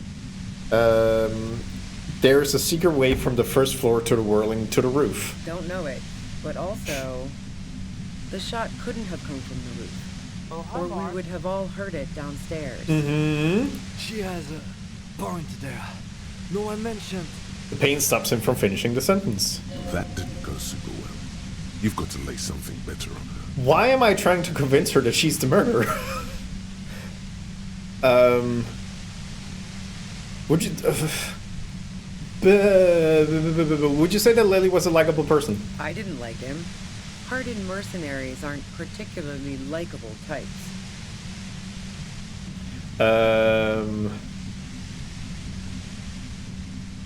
There's nothing more personal that you had against him? Perhaps his way with women? You think I was envious of his conquests? Look, pussy's not a problem for me. And definitely not a reason to off someone. You don't feel sympathy for mercs? It's hard work. Plenty of broken people who don't come with that kind of body count. Besides, they're paid well for what they do. Did you feel protective of the Union? Yeah, sure. And I didn't like Wild Pines sending in those foreign hirelings. Me and a fuck ton of other people around here. Cat, hello! Happy big snow. She didn't hate him, okay? I have all the questions. I'm listening. You have a gun. And? Where'd you get it? The gun store. What gun store? Trigger Happy Jacks. Doesn't sound like the name of a real store. What did you think? That I'm going to squeal on my gun supplier? Sorry, I'm not that kind of gal. I see it's a front loader. Do you have another gun somewhere? Sure don't. A breech loader? No. I can't quite tell what kind of gun it is. A Noctway 80 front loader. Uh-huh. 2-barreled. Not really what you were looking for, I'm guessing. No. That isn't it. Do you collect guns, maybe old rifles? No, they're not practical. Break too often. There's other evidence I want to ask you about. Yeah, evidence. You like Clash a lot. I considered her a good friend, yeah. Are you a ELYSIUM? What the hell, man? Yeah, why not? I've gotten worse. Is peeping one of your hobbies? I'm not following your clever insinuations, detective. There's a hole in the wall. You can see into Clash room. I wouldn't blame it if you just... It's just that the hole in Clash room is pretty suspicious. Look, I'm not aware of any hole in Clash's wall. And if I had been, I would have told her to get it sealed. That's what friends do. She literally said pussy isn't a problem for him. Yeah. So you haven't been watching Clive through a hole in the wall? Nope. Look, she has an effect on people. That je ne sais quoi that makes it impossible not to look at her when she walks into the room, and very difficult to look away. But travel enough and you realize, for the same reason that she's everyone's type as an object of desire, she's not irreplaceable. But you wanted to be more than just friends. Oh, so that's where you were going with this. She said you wanted to run away with her? That's a very sentimental way of putting it. We both had pasts we didn't want to catch up with us, and we enjoyed listening to music together. Why not go on a road trip? Hey gang, I think Clash might have pulled a fast one on us. I say think, but I know. The lieutenant watches her expectantly, occasionally shaking from the pain. Okay, fine. I was into her. Ah! Clausy was into me too for a time, I know it. We even fooled around once. And yeah, after that I thought maybe we could make a go of it. Clausia only said they maybe kissed. Someone is lying here. Wait, Clive said you only kissed. If that's what she wants on the record, so be it. I'm not about to go into details for you to jerk off to later. Oh, come on! Let me jerk off to it! Come on! Seriously, just move on.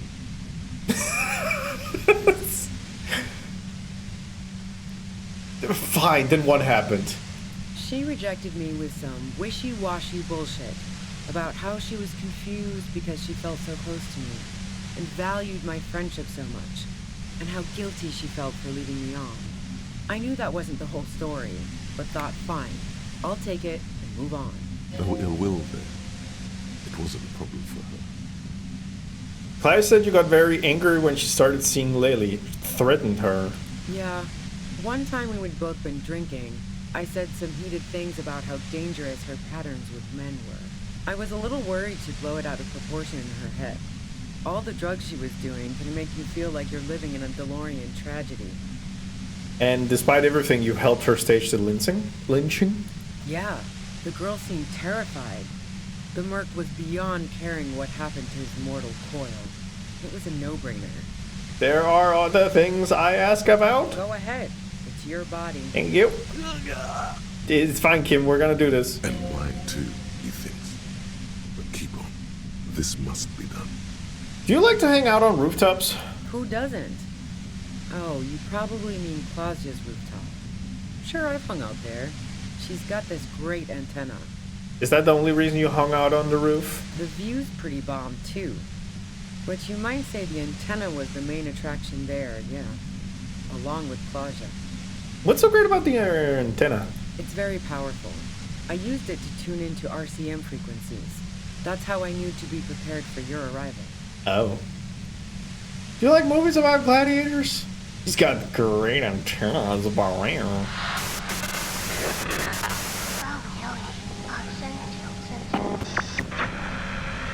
So you're sure you didn't shoot the merc from the roof? Yes, I'm sure. And anyway, as I said before, the shot had to have come from afar. You're running drugs for the Union. I've been through your lorry. I don't need to tell her that. Alright, let's take a step back. Yeah? Where? More questions before doing anything. Who killed the merc if it wasn't you? How should I know? As I keep saying, he already had a bullet in his head when I got to him, and there hasn't been any useful gossip over the radio. Those rings around her eyes, her tired voice. She's been staying up late, listening in on the conversations crisscrossing Martinez. Police radio? You've been following the case? Who hasn't? You know, I can still see him there, in Clausia's room, lying on his side. He was still warm, but the bluish light coming through the broken window made him look as though he'd been dead for a good long while. What happened Sunday night? Tell me your version. She eyes you warily, as though gauging your sincerity. She's refusing to adopt the demeanor of a cornered animal, a leader with no one to lead. She still wants to retain some control of the situation. It's okay. We just want to... He finishes to struggle the sentence. All right, don't kill yourself over it. I was shooting the shit with Hardy and the boys over a few beers, like always. Then Klasha comes in, all pale and shuddering. Oh no, Cat. Is this gonna be Neon White again? She sits down with a drink, trying to steady her nerves. So I grab a seat next to her. Wait, did she also seem high to you? Oh yeah, super. But I didn't think too much of it at first. I'd seen her party hard before. Clash said you knew something was wrong immediately. No, I really didn't. She's not that easy to read. I just assumed she'd done too much blow. It wouldn't be a first for her. But no such luck. She was in some deep shit. She asked me to come upstairs. The merc she'd been going with was lying on the bedroom floor, dead. I knew she couldn't get the authorities involved, so yeah. You made it look like he'd been hanged. Clash said you seemed to have a plan prepared when you got there. What? No. Faking a lynching was her idea. Oh, what an interesting turn of events that we have suddenly been privy to. It seems as though Clash has been lying. She looks shaken. She wasn't surprised to be ratted out, but framed. Her idea? Yeah, in cold blood. It really surprised me how quickly she was able to get a hold of herself once we got up there. It was like she was another person. The party girl was gone. Eli, hello.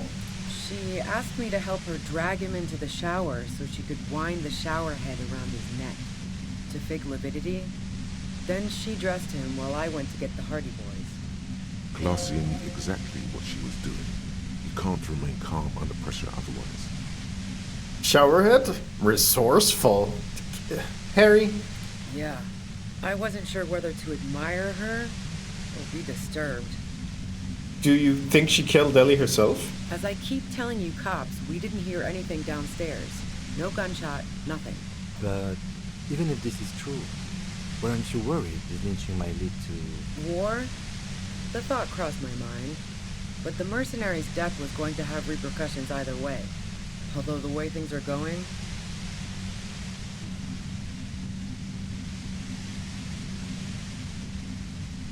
Yeah. She doesn't want to talk about this, but not because she has something to hide. She doesn't want the guilt. Fuck it. I'm not responsible for these people after what they did to me. She lied to us. If you didn't kill him, why hide? I saw you roll into town.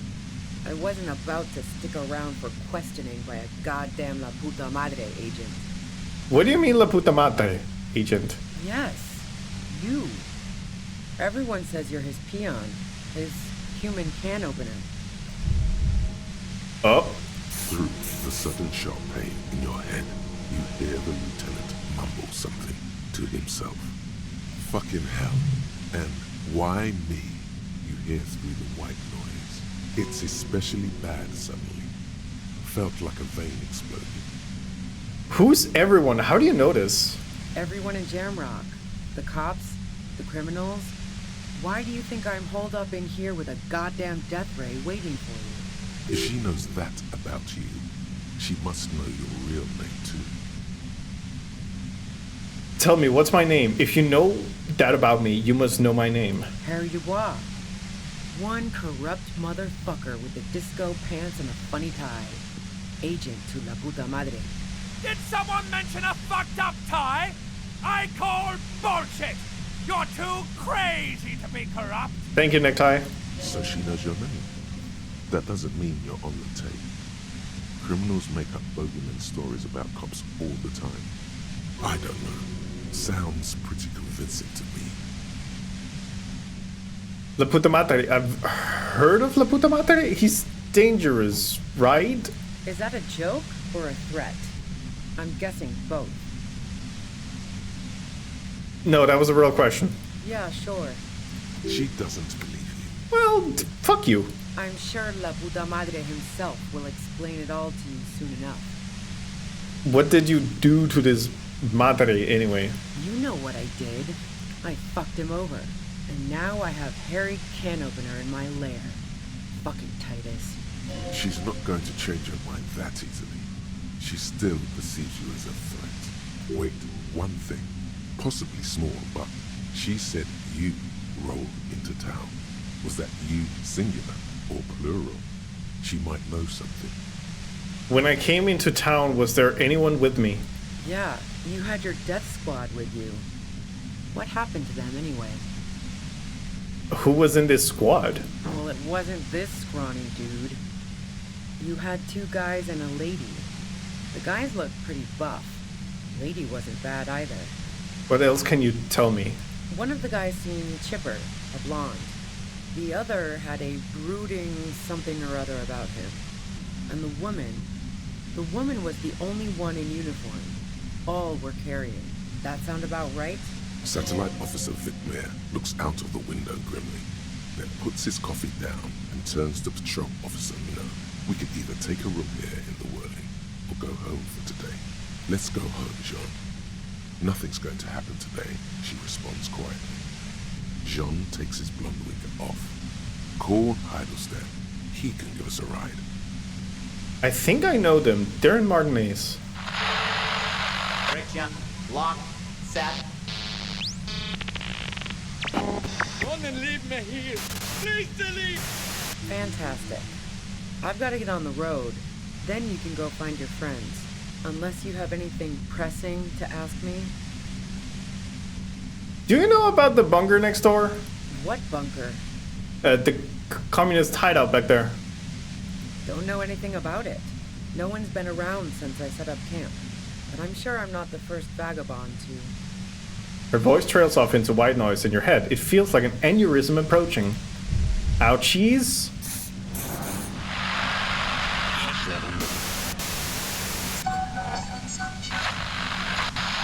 Keep calm. Breathe in. After the pain recedes, it's a little clearer. Hey, Chet, how do we feel about giving me a little boost? I would love some physique and maybe just kneecap my intellect. I'm about to do something stupid, so it's probably better if I'm dumb. Thank you. Motorix? No. Physique.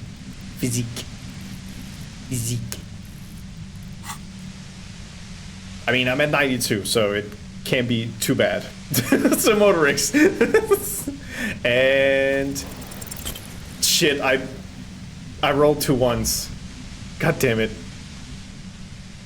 The violent white noise becomes even more overwhelming closer to the compressor. Feels like your brain is swelling up in your skull. Hold still and try to have an epileptic vision. Was that really a 1? Yeah. Officer, are you okay? Yeah, no, I'm fine. Don't worry, Kim. I'm just trying to have an epileptic vision. The pain intensifies as your hands attempt to reach out into the pale chaos. Imagine failing in 97. We did it, gang. We absolutely beefed it. What are you doing? I told you it's best not to move. Having apocalyptic vision, leave me alone.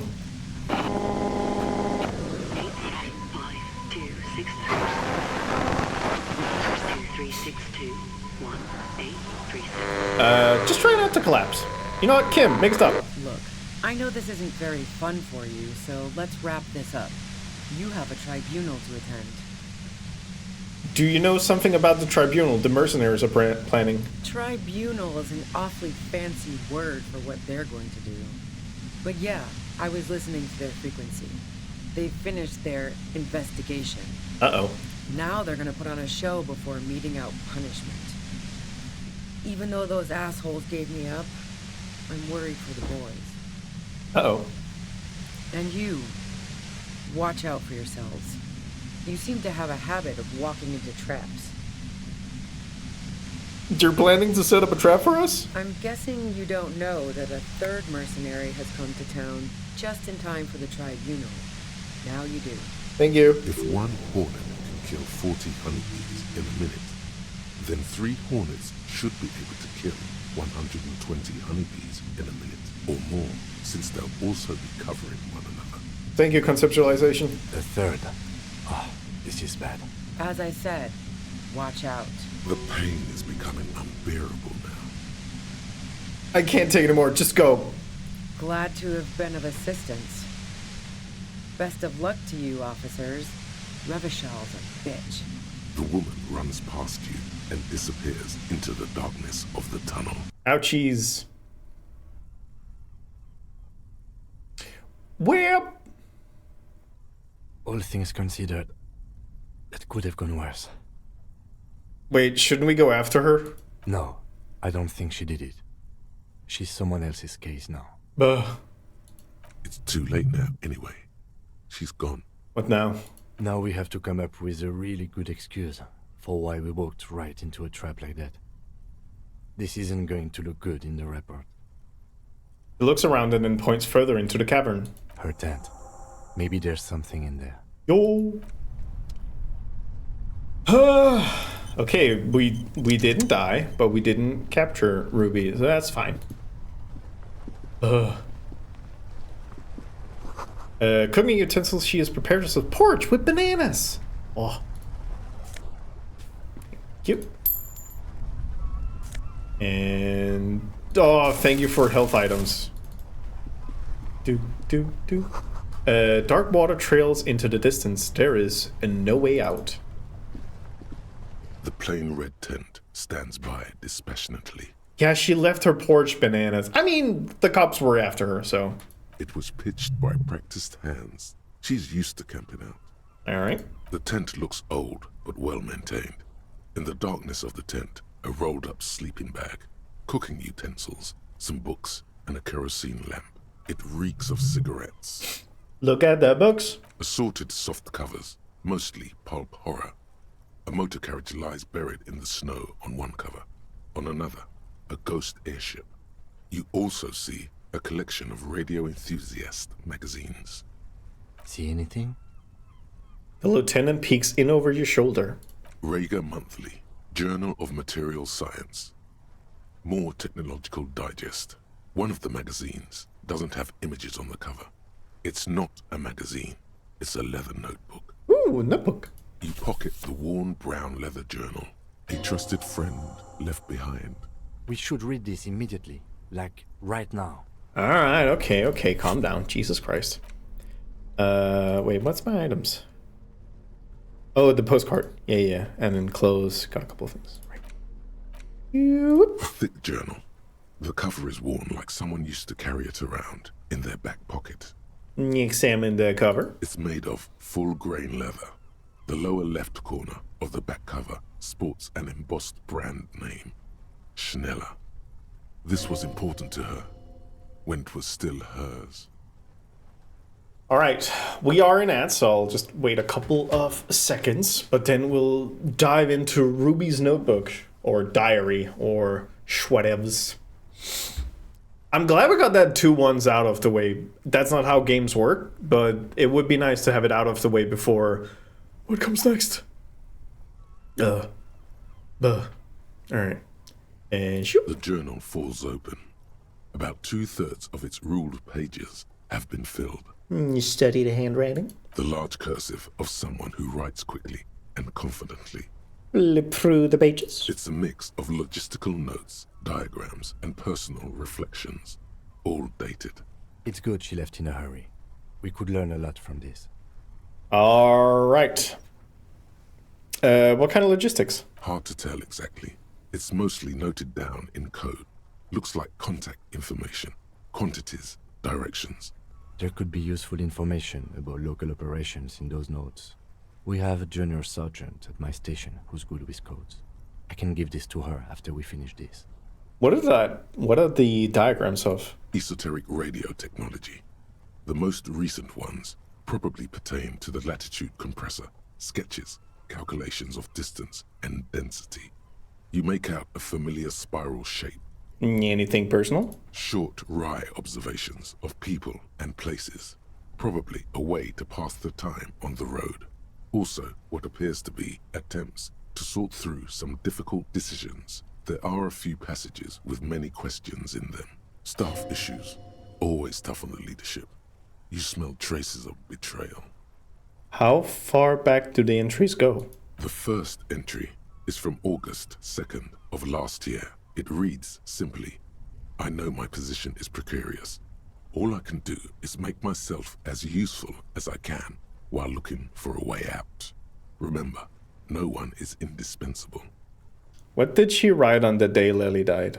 Nothing on March 4th. March 5th, though, well, that's bound to come back and bite me in the ass. I'm bad at this. Loyal to a fault. Oh. But that's another matter entirely. You have no idea what she means. These are personal notes. Don't expect to understand all of it. Anything about La puta madre? That name isn't mentioned as far as you can tell. No mention of La puta madre. What about this M? Could this be La puta madre? Here, March 9th and March 15th. March 9th first. Great. M's peon is coming to town, no doubt to investigate the lynching. But also, I feel it in my gut to finally put a bullet in my head while I'm napping in my lorry or on a smoke break. Well, I won't stick around just to twist my own neck by constantly looking over my shoulder. Then again, isn't that what I've been doing ever since I got the call? Were you supposed to find her, even apart from the investigation then? On M's request? No, you wouldn't do something like this. This must be a mistake. You didn't follow through. You should have shot her in the head. This is a coincidence. I would never kill people for a mob boss. The thought steadies your nerves. The journal stops shaking in your hand. Alright, March 12th. Been holed up here for 3 days now. I'm used to being alone and all, but I don't know when I'll be able to leave, or if I'll be ratted out. They will rat me out, of course. I've made it a point to believe in the best in people, the boys, for example. But experience tells me, did M feel truly betrayed by me? I was feeling threatened. He'd have to know if he threatened people, they'd take measures to protect themselves. Even I know that. Economic measures, first of all. Gotta make a living, right? I can still hear his voice in the receiver. Taste the plastic. The entry ends abruptly. The call was a courtesy. He must have held her in high regard to personally tell her he knew about her plan to run drugs for the competition. What's the most recent entry? The most recent entry is from today. It reads, even when I leave here, if I leave here alive, what's my next move? Staging a lynching is a crime, even if I'm not accused of murder on top of that. Forever on the run. Not really my idea of the open road. Man, I was really looking forward to winning. It looks like she might have been framed. The lieutenant taps on the page. That would be a first, or a fourth. But who's counting, he thinks. Very rarely does anyone actually get framed. If she didn't do it, then maybe it's good that we didn't catch her. I wouldn't go so far as to say that. We have other reasons to arrest her. Yeah, fair. Besides, I'm not sure her life as a fugitive is going to be much better than we does. Especially if she has problems with the madre. Him? Am I really a La Puta Madre agent? No, I don't think you are. Ask someone in your precinct if you want to be sure. He truly does not believe you are. Perhaps he shouldn't be so trusting. His trust is well placed. You aren't. You can feel it. Then who do you think killed the merc? Clausia was the one who pointed the finger at Ruby. Perhaps she was trying to steer us away from herself, or... I don't know, but no one heard the shot. Maybe she had an accomplice.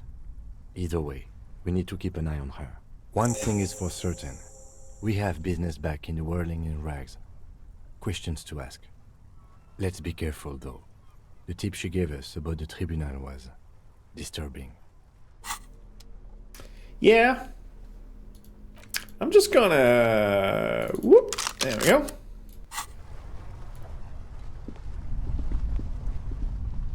Can I do this? I can. Neat. Do. Okay, so there might be 3 train killers. Hello. Ratan! Now is the time! Time for what? Oh, you will see. It feels like the tie is rubbing itself against your chest like a cat in heat. Faster, spirits! The blue medicinal spirits! Grab the bottle and uncork it! It is time to unleash the other world! Wait, right now, Ruby's gone. I don't really think there's anything to celebrate here. Hush, hush, Bratan. Now is not the time to celebrate. Now is the time to get ready! Trust me on this! This is what it's all been building towards! It's gonna be off the hook! Off all hooks! Slowly uncork the blue medicinal spirit. The bottle opens with a silent, mysterious hiss. The fumes rising from its mouth are as crisp as the northern winds. Howling somewhere, lashing the boardwalk with brine and rain. An ancient warmth crawls under your skin. Now, Bratan, take me off! Wait, I didn't know I could do that.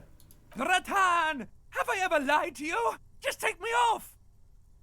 The necktie tucks encouragingly at your neck. Take the necktie off. Your fingers manage to undo the oily knot, and the necktie slides off. It looks so frail sitting there in your hand, weighing almost nothing. Now what?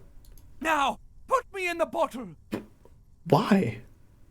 You know what? Yeah, why?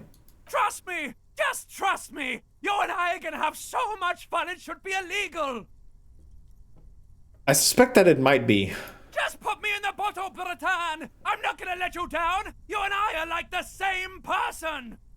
Put the necktie in the bottle. As the necktie slides into the purifying liquid, large stains of grease rise off from it and float to the surface. There, they quickly dissolve and disappear completely, cleansed by the blue spirit fire of 98.7% pure alcohol. The fabric looks almost new again, no longer like a disgusting worm of the lower intestine, but like a colorful and deadly poisonous reef snake of the Insulindian Ocean. So what's next? The necktie floats in the bluish liquid with almost unearthly grace. Necktie? There is silence. The lieutenant has been observing you quietly all this time. Bratan? He's struggling to keep silent, but finally seems to give up. I've got to ask, what are you doing? I don't really know, but I'm eager to find out. In my family, you put a piece of clothing in some hard liquor and drink it for good luck. It's silly, but no harm done, right? Okay, Kim, I didn't want to tell anyone, but my necktie's been talking to me a lot lately. Or mind your own business, Spinal Clart. Okay, Kim, I didn't want to tell anyone, but my necktie has been talking to me lately. Of course it has. It started when I woke up in the whirling Iraqs. It's been talking to me ever since. Forget it, you're not open-minded enough to understand it anyway. And what has the necktie been telling you, if I may ask? It mostly urges me to party harder, or it teaches me about life, Kim. Sort of a father figure. We're buds, mostly just goofing around. Signs of some really hardcore mental illness, Kim, points at your head. You know, it mostly urged me to party harder. Wonderful. Very useful. Yeah. He doesn't actually believe it's wonderful. Oh. Okay, so why did you put it in the bottle? Why not? Right, okay. Anyway, I'm glad you told me your necktie has been speaking to you. That must not have been easy. For a second, it looks like he's about to add something. We're all under stress. This is turning into a great big mess. I'm not judging. Just keep it together. Let's go. But then he turns his head away, his gaze fixed on the road ahead.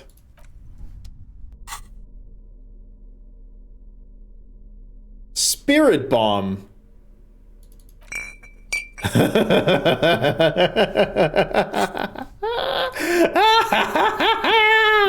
Oh, that's gonna be good. I'm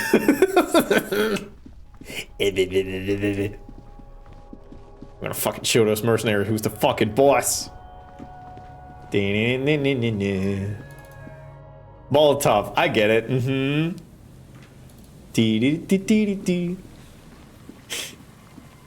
Do-do-do-do-do-do. ELYSIUM.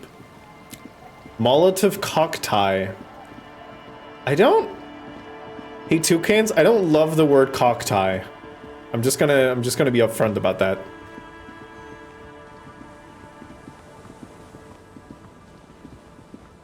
So, everybody ready for another very tense interaction? One that might involve some gunshots? Oh, wait, we can actually take this one away now. Whoop. Whoop. We'll just do it after that. Automod's okay with it. Yeah, but Automod's pretty stupid. Cocktail is better? Yeah. Oh. Stop. Just up ahead. Danger. You are prepared. Don't put away your friend, your weapon. It is glowing in your hand, ready to serve. Snow gathers on the oily fabric of the tail end of your necktie turned fuse. Kim, there's danger up ahead. Yes, I hear commotion. Let's go. Weeb, welcome in. We prevented potential suicide, and we now have a Molotov cocktail and a gun. It's gonna be good. I'm ready to do this. Good. Be ready to take damage. Ah, shit. Oh, hi, Mark. Sippy, sippy. I'm all out of shits to give, loincloth. Welcome to the fucking reckoning. Put your damn gun down. People are gonna get hurt. We need to talk this through. All right? Shut up. You're not gonna talk yourself out of this, loincloth shit fuck. How eloquent. This is the mercenary at the gates. His chest rises and falls under the ceramic breastplate. His fingers reach for the butt of his sidearm. Hey, Kim, what's going on here? Shh. The lieutenant raises his left hand. This is a misunderstanding. Nothing irreversible has happened yet. You can just return to your unit and forget all about this. The Kipt is merciful, Oh, hi, willing Mark. to spare us if we just forget about our murdered and humiliated commander. I think we should just kill everyone, Corty. Her tone is frighteningly emotionless. You are all drunk. Come to your senses. You won't gun down 7 people in the middle of the street? This isn't a frontier town or a jungle outpost. Easy, Lizzie. Let me handle it. I know guys like this. I'm sure we can come to a peaceful agreement. Ain't that right, fellas? I forgot I have the beat dog chase from last night. Also, the song that's currently playing right now is one of my favorites, which I think it's called Investigators at the Scene. He is facing overwhelmingly superior firepower, and he knows it. Peaceful. It sounds like the armored figure is weeping. Nest in your abdominal cavity like a little wild mouse. The masked man's words are barely intelligible, but you can hear them. Fuck, she was right. That must be the third mercenary. The lieutenant is genuinely worried for his life. You should consult him before getting in there. You should consult him before getting into this. But what do we do? My plan is not to get killed, but we have to intervene. He puts his hand on his holster. The big one is the mercenary at the gates. If this turns into a firefight, we should take him out first.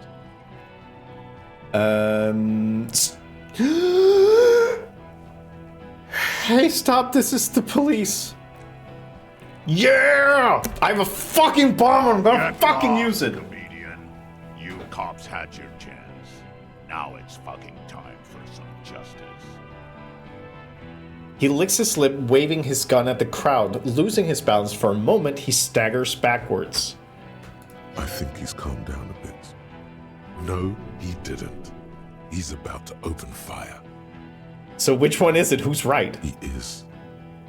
I was wrong. Pig, fuck! The voice from beneath the helmet interrupts your thoughts. You only make out the last word.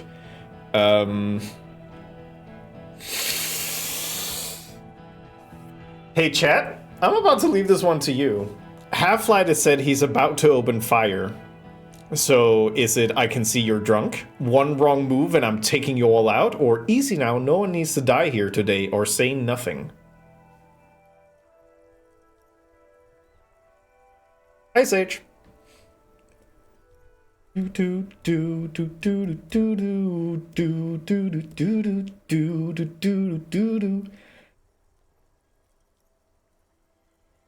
No one pigging too, huh? All right. You. Coroner turns his bloodshot eyes to you. You're probably gonna get killed too. I think I'm gonna kill you. I didn't think I had it in me to kill a cop. To your left, you hear the lieutenant cock his gun. Yes. No one is going to kill anyone. Let's just put the guns down and talk like civilized human beings. With a wordless gurgle, the killer loads his long rifle. The leader gives a small nod to the helmeted man. Suddenly, the blue medicinal spirit in your hand seems to have a pulsating glow. It feels enticing somehow. All right, end game. Light me on fire and throw me in his face. Horrific necktie, I love you to the end of days. It's a good thing you have an anthropomorphic petrol bomb. It really is. But you have to soften him up first. Present an argument. Even if it comes to a fight, it's a good idea to get under his skin first. I don't know about this getting under his skin. What if he gets under yours? I'm barely keeping your hand from trembling here. No, please. Peace. It has worked this far. Start with the first idea you have. Move down from that.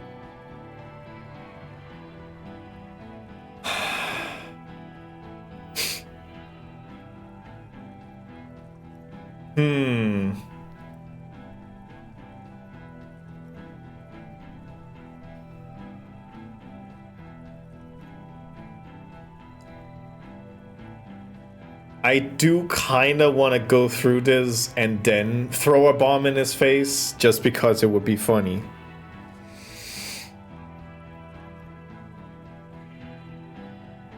You brought backup from out of town. Oh, yeah. That's rude. Oh, hi, Mark. Rude, the killer, Owen Cloven. He doesn't talk much. All of you cunts inside out. The killer? The gunner. The raddest. The killer. He points to the figure clad entirely in ceramic plate. What do you think he does? There, on the rim of Owen Cloven's helmet, you count little stick figures. 19, 20, 21.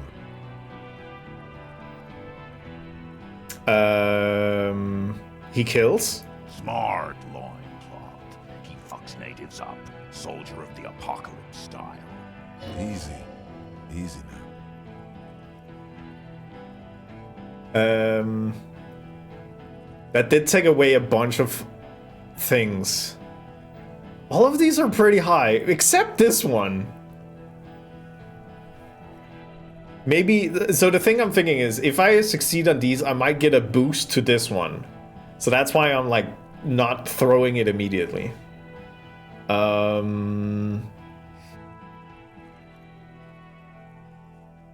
Talk about Hanged Man. Yeah, let's fuck him up a little bit. Of course. Fuck.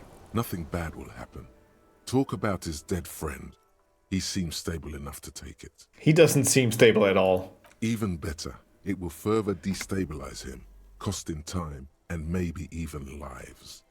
I feel like I got to know your dead friend during our investigation. Don't fucking talk to me about my brother, loincloth.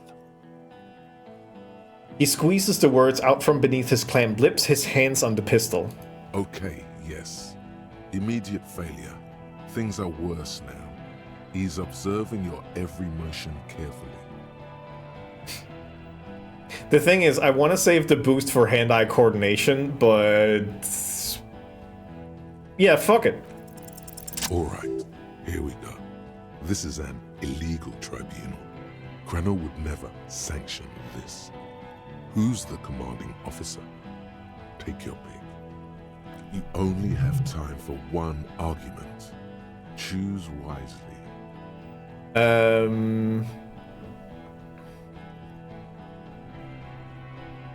You were called... So I did get a +1 because I knew of Downwell. So it seems like you were called Downwell once. What happened? Seems to maybe be the good one to do. I don't know. This one is always the scary one. You were called Downwell once. What happened? What always happens when you get good at your job? That name meant night raids.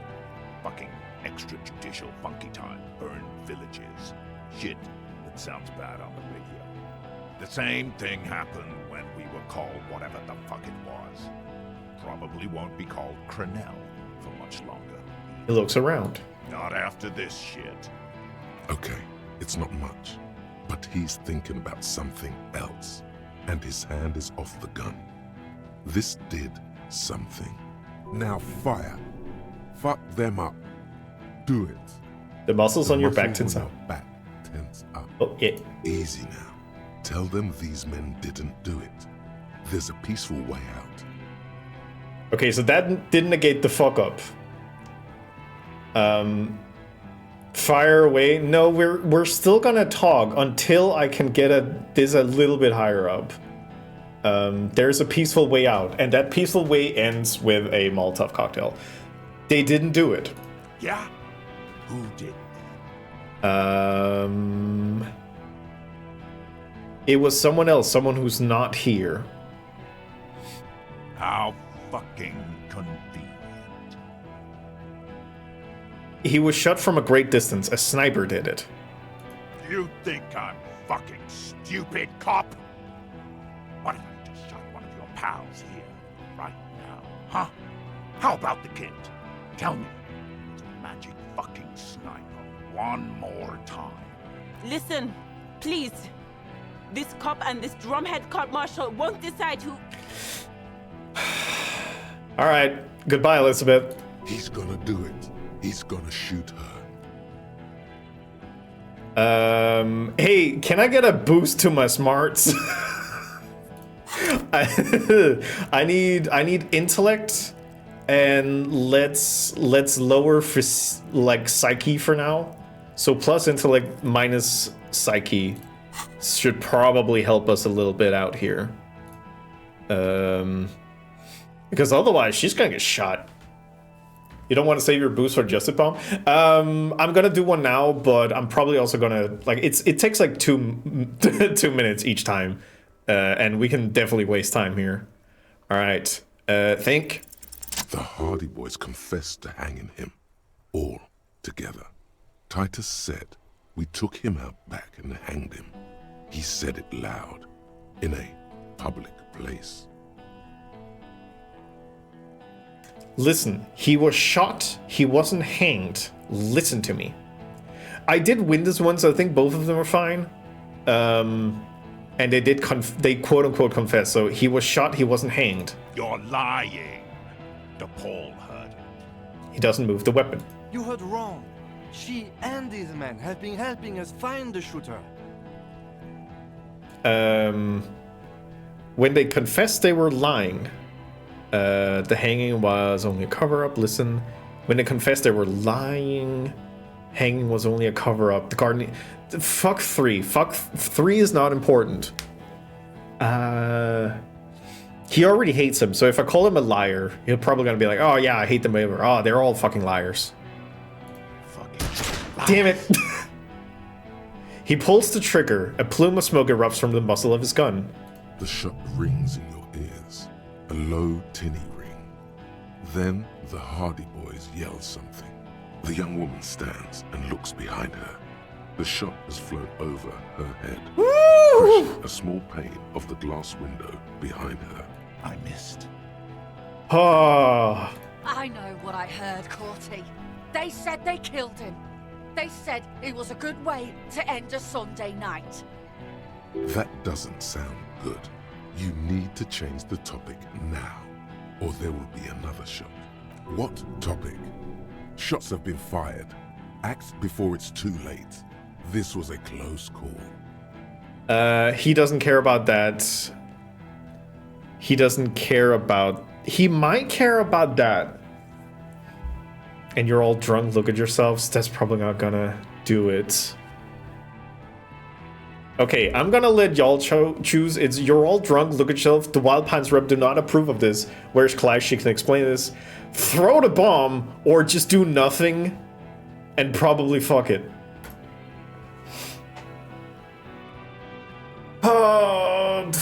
The tribunal is always so goddamn stressful. Oh god.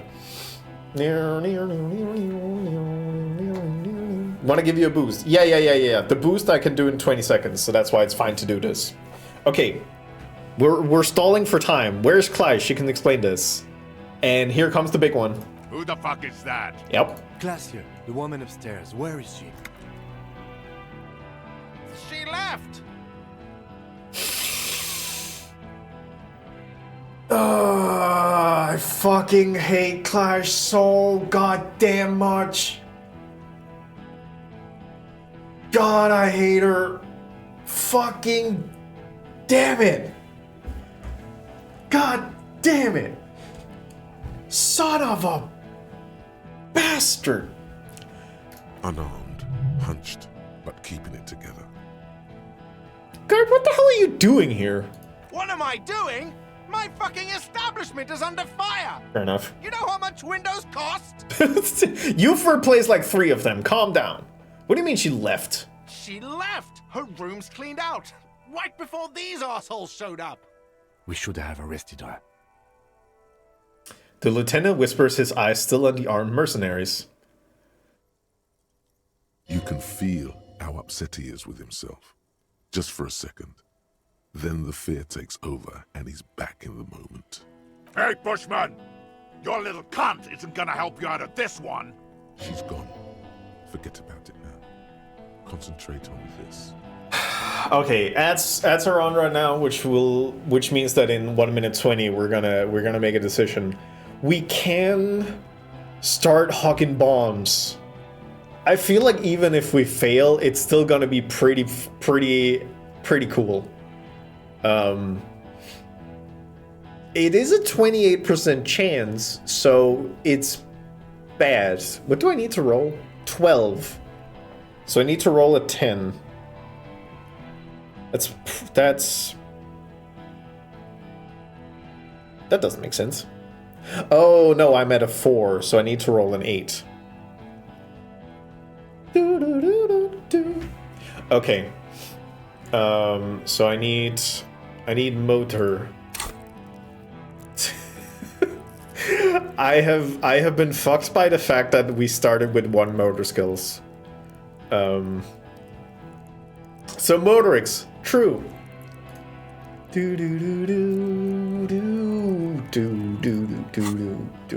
Okay, chat, make me stupid. I need my motor skills. Wait, it's still 10 seconds. Okay, we need a boost to motorics. We need kneecap my intellect. Maybe so fucking stupid. I don't need smarts where I'm going. I just need bomb. So yes to motorics, no to intellect.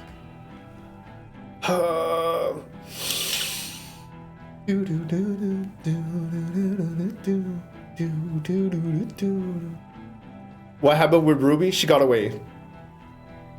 And Clash has left the building, and we are now screwed because of it. And Hugabomb. Shit! Okay, that failed.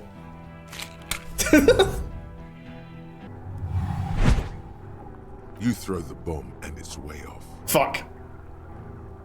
It's a fiasco, Bratan! No, it's fine. Don't worry about it. Even at this distance, you can still make out the ugly tie suspended in blue liquid. Oh, hi, It Mark. looks extremely worried.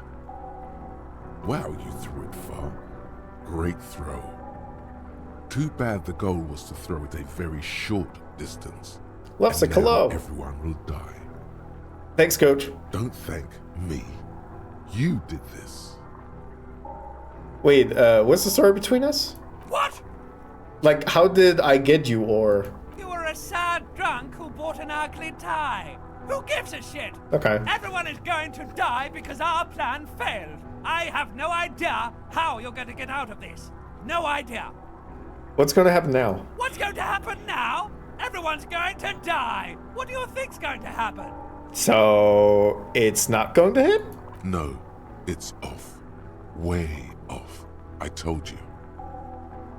The man it was supposed to hit is looking over his shoulder to see where it went. And he can't see it. It's that off. This is it! I'm gonna hit the ground and burn away now! Most of the people in this yard are gonna die, if not all! Probably you too! It's a complete disaster! Yeah, that was pretty rough. Get ready for a world of pain, man. Alright. No, not a disaster. Weave this into the story of you. Walk out of its ruins. Save those who still can be saved. I'm on your side. Thank you, Verlition, for being a real one. And the lieutenant, too. And the men behind your back, drawing their weapons. You can live. You can get out of this. Alright, I'm sorry. How do you like that, idiots? Now shoot him!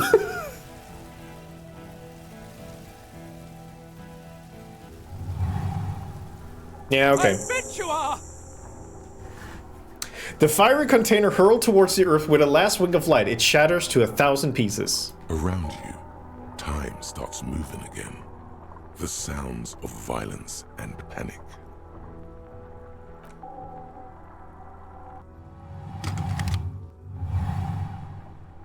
To your right, the killer raises his rifle and takes aim at you. His moves are steady, but the long barrel of the rifle sways slowly. My reaction speed is still boosted.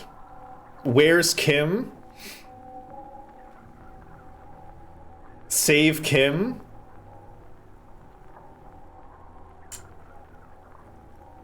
Hey chat, can I bring something up to you? I actually need to look at you for a second here. Boop, boop, boop, boop, boop, boop. Let me present my final case to you. If you played this game before, no, not now.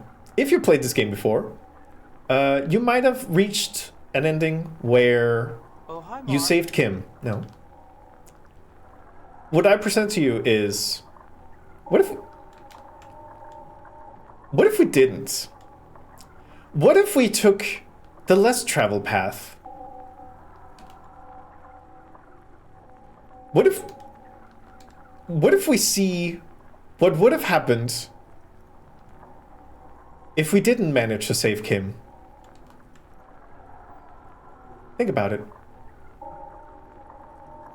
If you don't save Kim, I'm unsubscribing right now. You didn't come this far by being a hero, let's go. Chat seems active, so true. It'll make your life a living hell. What if I told you, Juno, I will hunt you down? What if I told you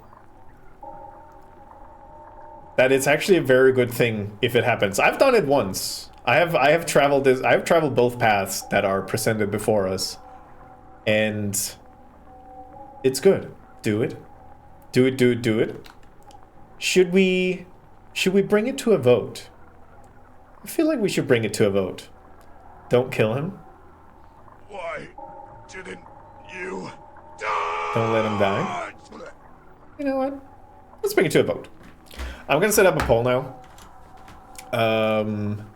Let's be new poll. What do? Save Kim. Try something new. Hey Dizzy, if you're listening, if you're not picking try something new, you're a coward because you have been trying to make me hurt Kim the whole playthrough. Just saying. Pull up. If Kim dies for real, I'll end up on international news. Yeah, that's fair. Yeah, welcome in. Doop. Boop. Eddie. There we go. New.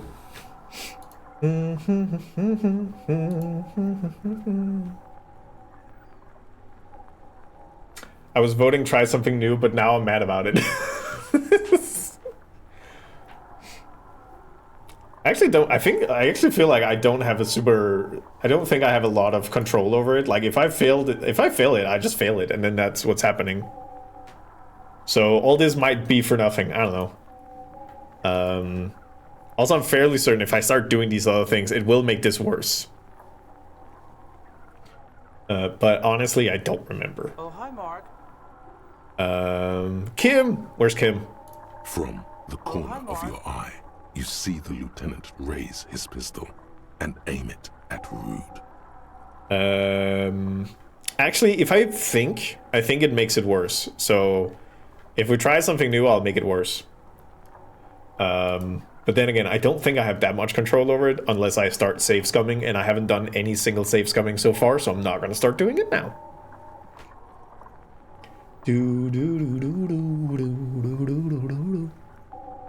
Yeah, I think that's the only thing I can kind of do to influence it. If you vote to try something new, look at what you did.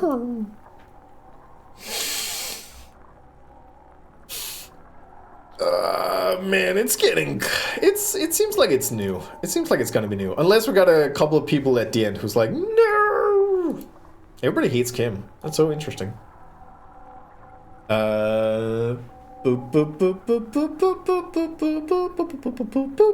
Alright, think. You stare down the barrel of the gun.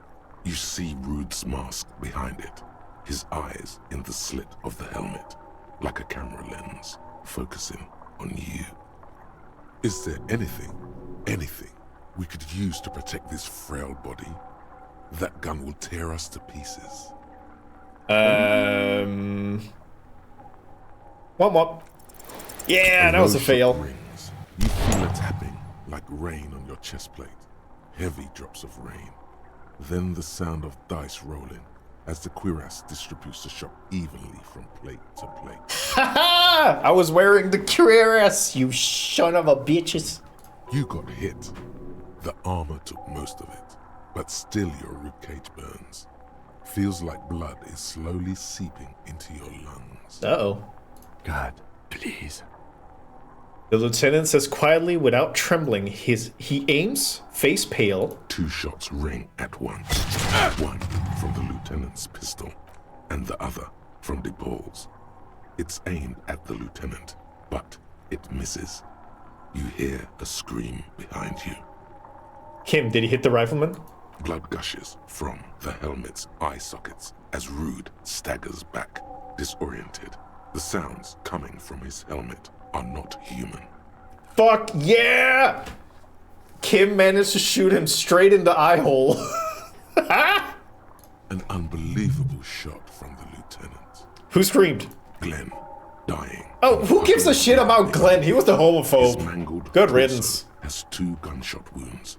Blood gushes out of them like red geysers.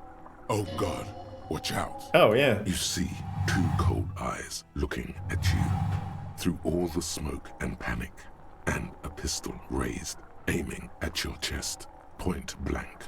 Then the man squeezes the trigger. That's never going to happen. Look him in the eye. A look of happiness. His eyes seem unnaturally bright, shining like stars. Something in the fear must distort him somehow. He is evil, and the end. Here it comes. Death. No. Damn it.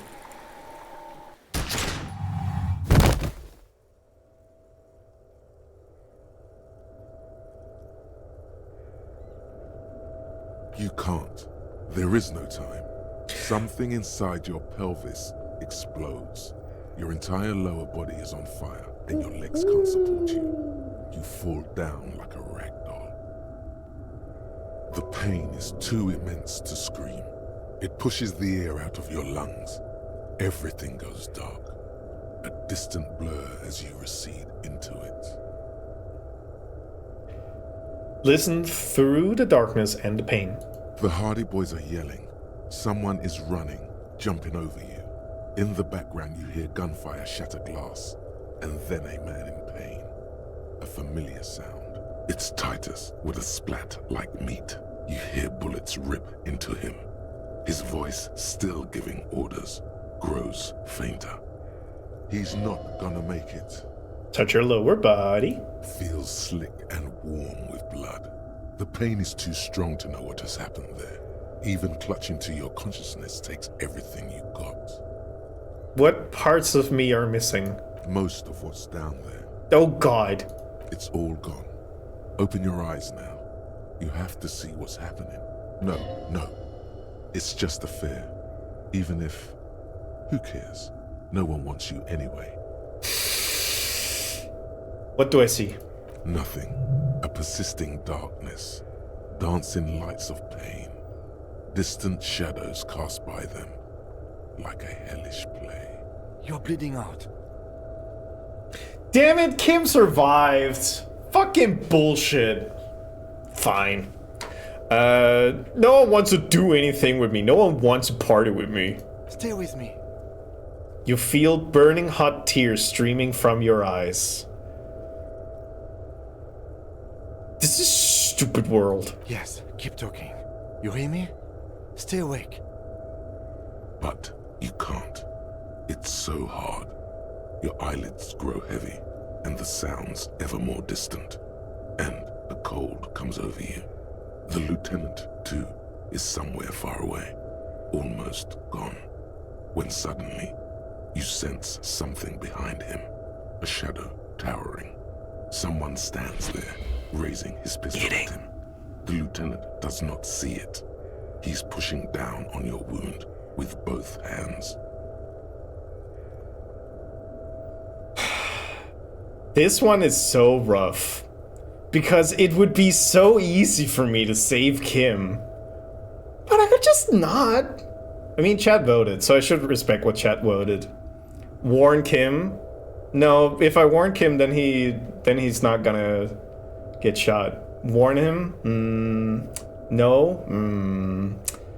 I mean...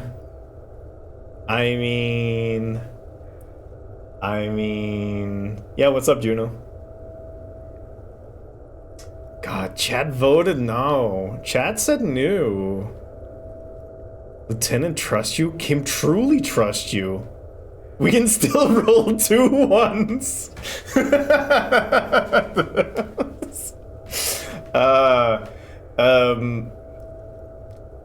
Apple, you played the game.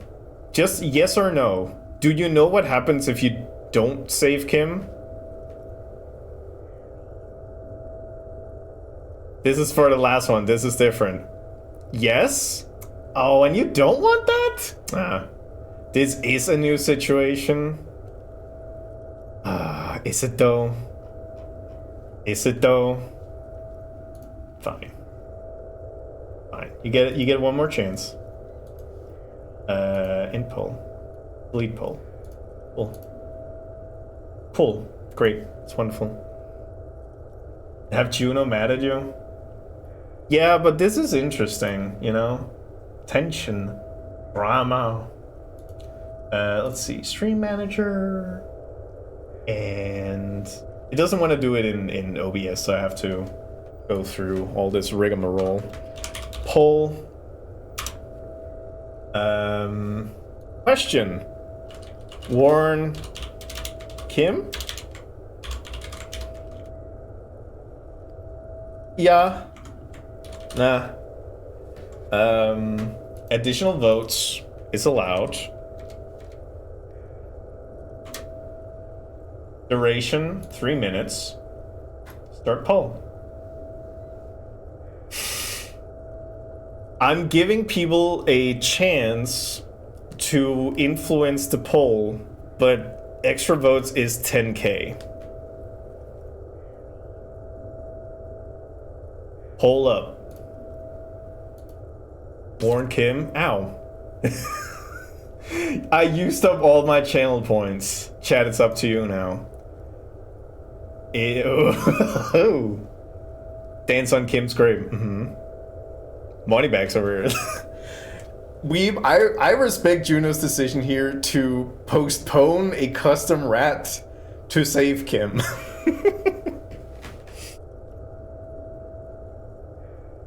Maybe next year I'll be able to get a custom rat. Holy shit, who's it? I'm guessing somebody's tanking their economy right now just to save Kim, which I do respect. Man, what if I just rolled 2 ones? That would be pretty fucking funny.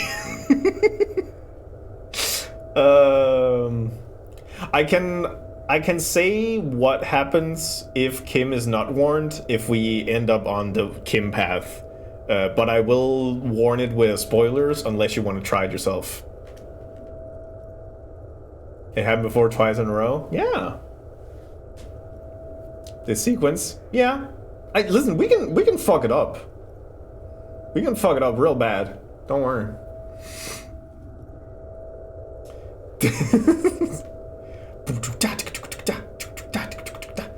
Yeah, because like even if you don't get to see the second alternative, I feel like knowing it might be enough interest for people to try and pick it up themselves and try it. Very good rolling snake eyes. I mean, I can do it. Let's see. Lauren Kim. It seems like if you roll dog shit, it'll be sad, but I'll understand. Yeah.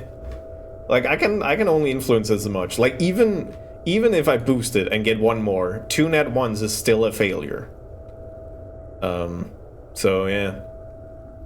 Like I'm currently running at a +9 to authority, and if I roll a 2, it's 11.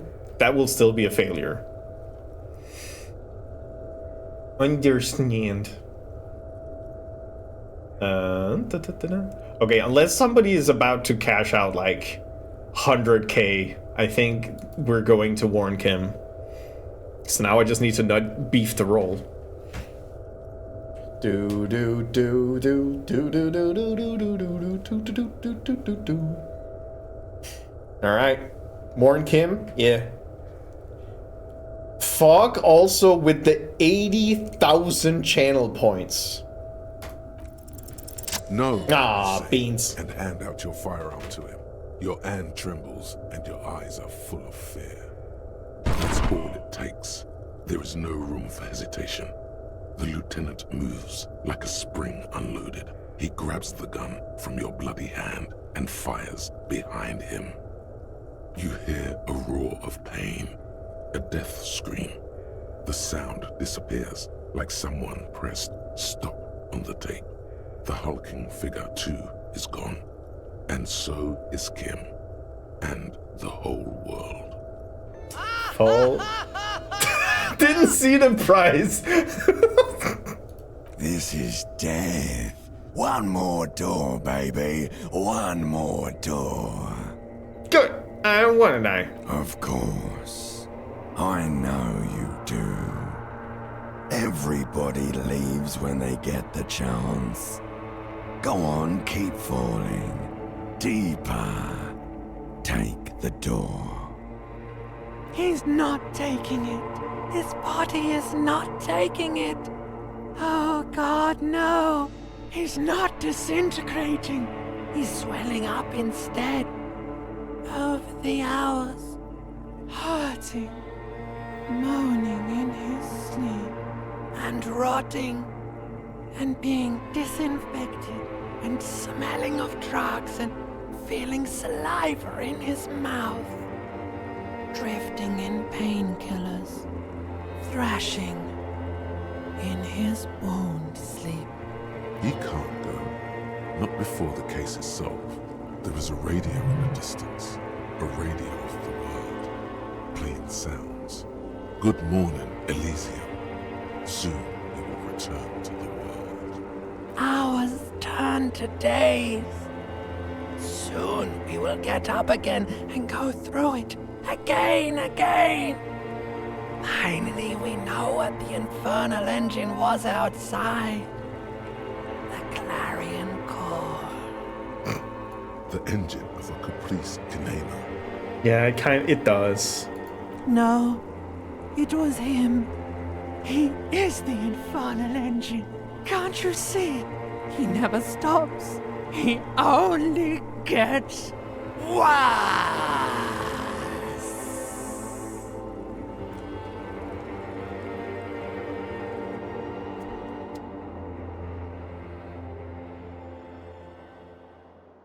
You see the lieutenant's familiar shape in the orange jacket. It turns double, then triple, from the pain. It's nothing. You're alive. That's what matters. Kim? Sunrise, Parabellum.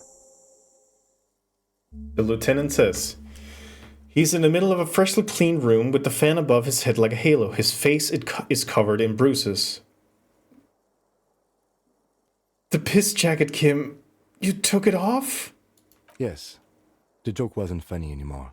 I took it off. What'd you just say, sunrise? Sunrise Parabellum. Sunrise, prepare for war. It's an old revolutionary saying. My gun, it's engraved on it. Cops like it. Is it war today? The gates of the harbor are boarded up. The streets are a little more empty. Apocalyptic violence is yet to erupt, I am relieved to say. He looks out the window. I think we may have held it off, for now. Barely. Ow. That's right. Ouch, indeed. Ow. It's not ouch time yet. You just got the Dramamine pill an hour ago. Wait until it wears off. The room is clean. Mr. Gart cleaned it. It took him an entire day. How long have I been out? 2 days, in and out. You've been up enough to take Dramamine and curse. And drink water. What happened? You tried to throw an improvised petroleum bomb. It missed. Then you said, "It's a fiasco, bratan," in a funny voice. A firefight ensued.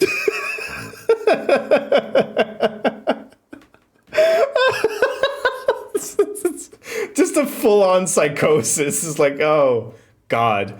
The tide made me do it. The lieutenant does not answer.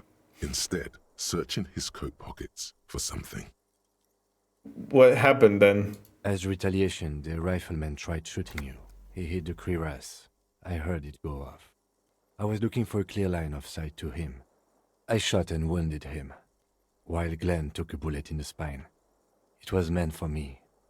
He did not survive. There's a pause. This is not the first person to die in his place. He goes on. Titus, Fat Angus, and Theo charged. Angus and Theo died before they made it to intensive care. Titus died in the hospital yesterday. Alain and the young musician, I forget his name, they are all that's left. Titus is dead? Yes. You were bleeding out. I think you said no one wants to party with you. And you warned me.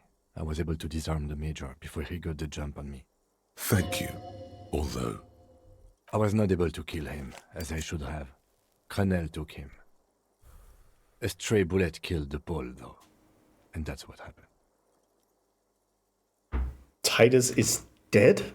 Yes. Thought you only smoke one a day. This is the one. Oh. And Major? He's in a private hospital across the river. Crenel claimed him from the local butcher shop where Titus died. Turns out he's insured. there is unveiled anger in his voice. We won't get to him anymore. The good news is he's not coming here either. I did some damage. How many casualties on the Union side total? 5. Glenn, Theo, Shanky, Angus, the fat one. He took a lot of bullets. And Titus. Kim, that was not necessary, and that's... all.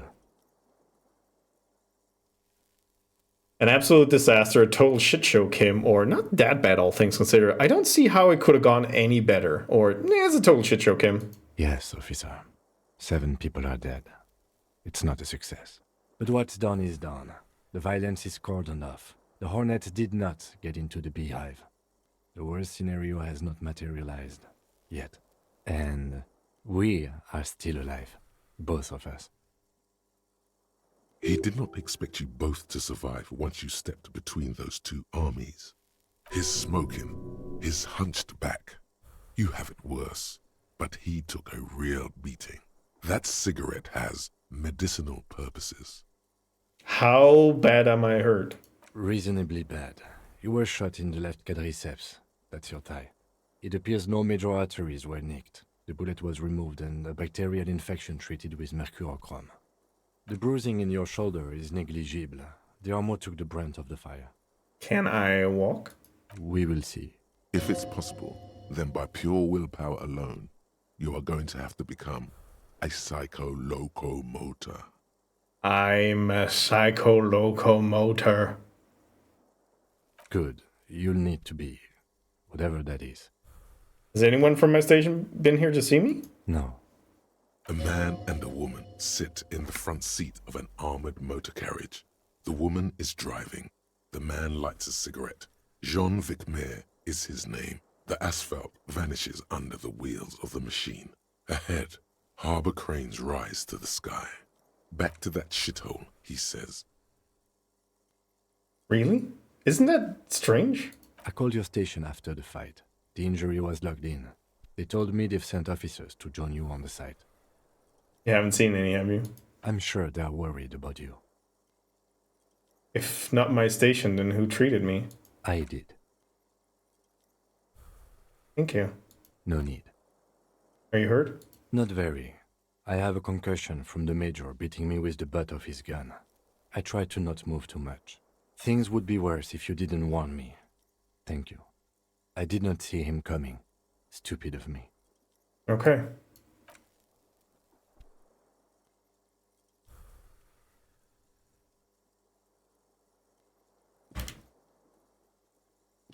Easy now. All right. I'm gonna do this real quick, just because there's a couple of questions. Boop. Just gonna do this for a bit. So this is a spoiler warning. I'm gonna talk a little bit about what just happened. If you're not interested in hearing it, just look away until the spoiler is gone and shut your ears. When the spoiler is gone, you can listen to it again. The lowest I've ever gotten is 1 death. So you can get a way better situation. I actually think we got one of the worst outcomes where both of the cops survived. Oh, there's also ads now. There's a lot of variation. Yeah. The thing that I was really interested about is that if Kim gets shot, from here on to the end, I have seen the alternative where we are joined by what will become Junior Officer Kuno. And it fucking rules. And I'm assuming that if you have a very bad relationship with Kuno, you can probably do this all by yourself, which is probably also very rough. But yeah. Fucking, yep, yep. All right, and now I'm done talking about spoilers. Boop. So yeah, the game, yep. And if you ever want to play this game, I really recommend going for that, because it's very fun. These spoilers were so spoilers. Yeah. Yeah, so we're gonna go with what's probably considered the most like standard ending. Want to look that up on YouTube? It's gonna be long because there's still like we still have some game left. Like we haven't found the killer yet. All right, ads are over. Welcome back. You can take it. Just don't lean on that leg of yours too heavily. How are you? The lieutenant looks at you, teetering on your feet. He thinks you should sit back down. Back straight now. You're not sitting anywhere. What happens now, Kim? I honestly don't know. Good, because I totally do. Do you? Because we can't talk to Everard. The harbor is in lockdown. Everyone in there is outside our grasp now. And Joyce has left too. Wait, Joyce is gone? Yes, she left yesterday morning. To meet the board of Wild Pines, or that is what I've heard. There's a pin somewhere in the machine that keeps Connell from sending in a death squad. Oh, he looks out the window. Maybe it's her. Maybe she kept her hand. Either way, Ruby's gone. And Classio too. We really should have arrested her, you know. Yeah, we really should have arrested Kleisch, huh? She's really... Guard confirmed she left 20 minutes prior to the tribunal showing up. Who did it then, Kim? Who killed the hangman? I don't know. I think the theory you presented, it's someone else outside our circle of suspects, was right. It better be. Everyone within the circle is either dead or gone. Honestly, I think our investigation has not produced a single credible suspect. His voice is calm, matter-of-factly. This is because I'm a puta madre espione, isn't it? Don't be narcissistic. Half the cops in Revachol West are his peonies. Even if you are, it is not a decisive factor in this case. Oh. The fucking Maybells, Kim, the flowers! What? They were on the roof. I did not catch them, fucking butterfingers. Every piece of garbage in the city is not connected to the case. You don't have to catch everything. He's wrong. No, Kim, every piece of garbage in the city is connected to the case. Okay. He concedes, clearly not meaning it. What about the hole in the wall? Someone was checking her out. I don't know. That's been there for years. Goddamn footprints. Yes. God curse the footprints. Not solving the case for us. Au diable. There's still a 28% chance that shot came from a distance. We should go upstairs, rethink the ballistics in situ. I agree with this. What else? See? There's that. You can do ballistics. An antique bullet from a Belmar grave 4.46. How hard can it be to find one? How hard can it be? It's extremely easy. There are thousands lying around. We found one. All completely unusable. It's precisely how easy it is to find one that makes the bullet useless. There are all these old bunkers and weapon caches, Revolutionary era. We could find thousands more if we wanted. All of Revachol is full of them. But they seemed so mysterious. I'm just gonna say nothing. There's a little pause. He says nothing as well. Something is creeping around out there. I sense it. What is? Something. Something. It doesn't sound like he's enthused about this something. The miracle hasn't happened yet. It's not over yet. He does not know what to reply. Looks out of the window, then back at you. It's morning outside. You think. You know what I think about solving crimes? He arches his brow. The ceiling fan patiently spins overhead. Solving crimes is almost impossible. It can feel that way sometimes, yes. He sounds surprisingly weary. That concussion must be making him dizzy.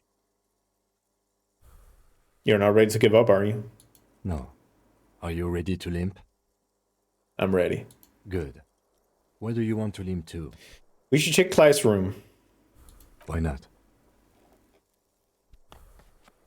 Yes. Another look at the window, perhaps? The one he was shot through. I don't know.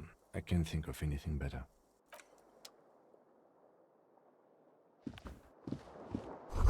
Newly replaced glass shining in the morning light.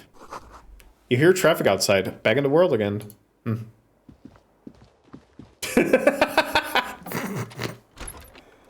Jesus Christ, Fletcher. Oh, wait. I miss her, Ty. Yeah, he fucking died. Look, the door is open. You could walk right into Kim's room. You see gleaming white enamel. No bottles inside. Ooh, we can go into Kim's room. The Stereo 8 player has been reunited with its right speaker. Yippee.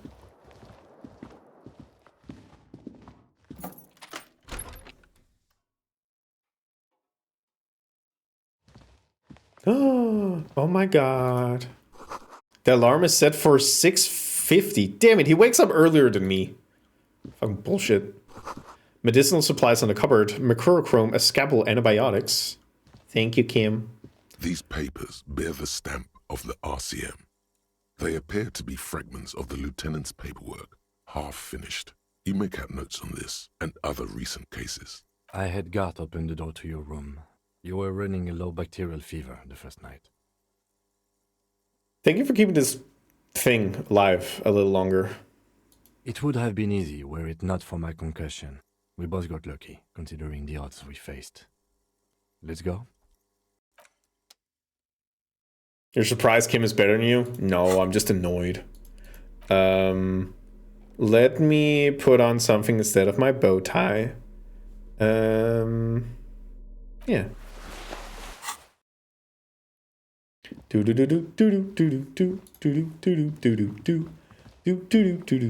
I'm fairly certain if I run, I'm gonna die. Oh.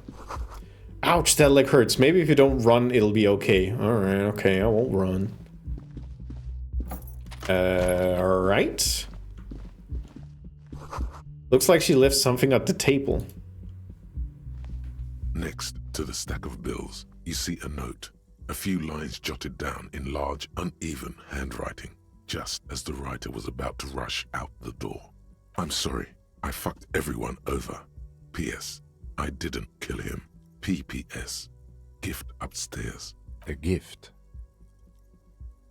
The lieutenant turns to the staircase, suspiciously looking for any signs of another presence in the shadows above. What could this gift be? I am not drawing my gun. Yet. But I don't like gifts. Just don't walk into another radio trap, okay? Relax. Not everyone is out to trap you. Seems like she left in a hurry. It's hardly surprising. Yeah. I'm gonna have my gun out. I don't give a shit. Would it be funny with another radio trap? Yeah. Boop. A red thread made of nylon. It leads out the room and onto the roof. Huh. Thank you. She was doing ballistics. Thank you, Dizzy. A thread is tied to the antenna. I'm not gonna say thank you. I could figure this out by my big brain self. You see the same two neon-lit shapes. A man and a woman. Only now a red thread bisects the room, pointing from the antenna outside to the cupboard on the wall. This is ballistics. She's left a trajectory for us. The lieutenant tests the thread with his finger. Drawn taut, it rebounds instantly. A ray of backward motion explodes from his mouth to the roof outside, A prime, to then widen into a radius of locations in Martinez, B prime, B double prime, and B triple prime. Where does the thread lead? It suggests the bullet came from the extreme upper quadrant of possible angles, from a point beyond the roof, B triple prime, the island in the bay. Is she trying to tell us the shot came from the island? Unless she thinks the perpetrator was standing on the ring antenna. That is where the thread seems to point. There are ruins on that island. A sunken sea fort. I saw it through the coin operator viewer. I remember. How did she know how to do this? She was there that night. She would have known precisely where the bullet hole was in the glass. It also looks like there may be more to her skill set than we know. The question is, should we trust her? I just don't know. Indeed. Neither do I. He's used to knowing who to trust. This makes him uncomfortable. This is also the only point of origin we haven't ruled out yet. So it is. For a second he seems tired. Maybe we need to go to the island? The wind blows in from the open window. The lieutenant's eyes looking into the cold distance across the water. There, across the grey water, amidst crumbling concrete, a birch tree, and the half-sunken ruins of a flak tower. I remember an anti-aircraft gun, or the ruins of one, on the island, from the coin operator viewer. Could be the makings of a sniper's nest. Kim, let's go to that fucking island. Okay, let's go to the fucking island. Oh, Juno, you'll most likely catch more. There's still quite a bit. Joyce Messier had a sloop, but she's gone. Lillian, the net picker. She's tarring her boat. Ah, yes, of course. The village. Let's go. Boop. Do. I should probably holster my gun. Just for a bit. And... There we go.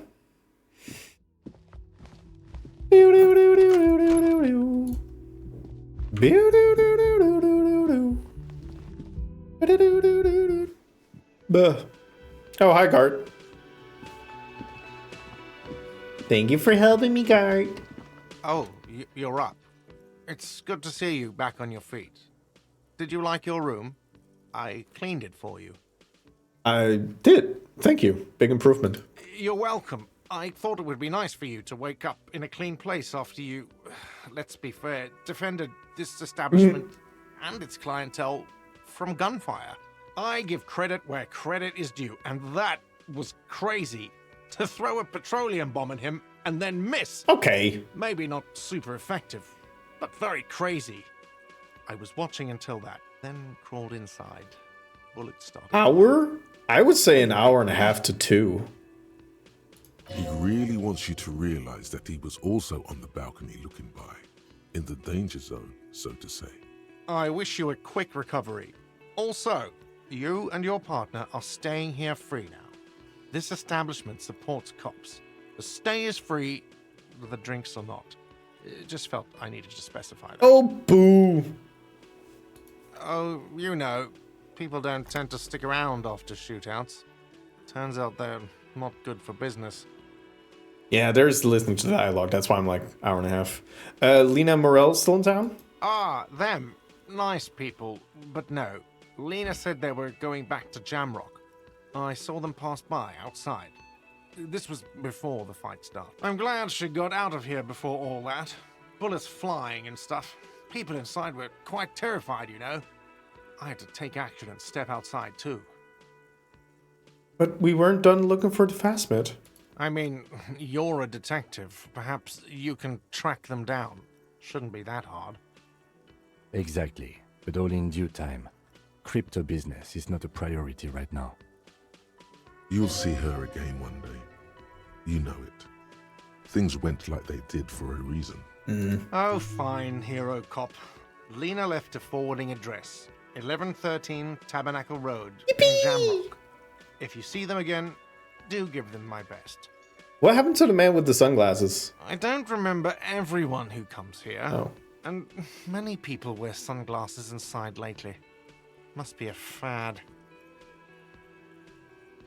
Okay, so I have to mention, when it happened, you were right out there on the balcony. Yeah, I was. Yeah.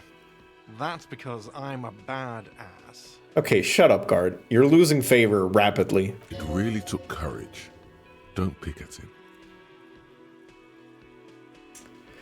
If you say it as two different words like that, it sounds like there's something wrong with your ass. I'm just gonna nod stoically. He nods back at you, even more stoically. Just two badass men nodding stoically. Make that 3. The lieutenant is nodding too, hands crossed. Just the 3 guys just, yes, yes, yes, yes. All right. No problem. They'll come back. All right, goodbye.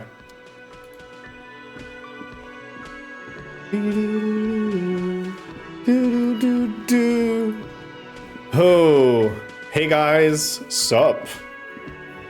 Seeing you approach, the bruised man raises his beer can in welcome. Oh, it's you. Didn't think we'd see you walking anytime soon. Elaine, look.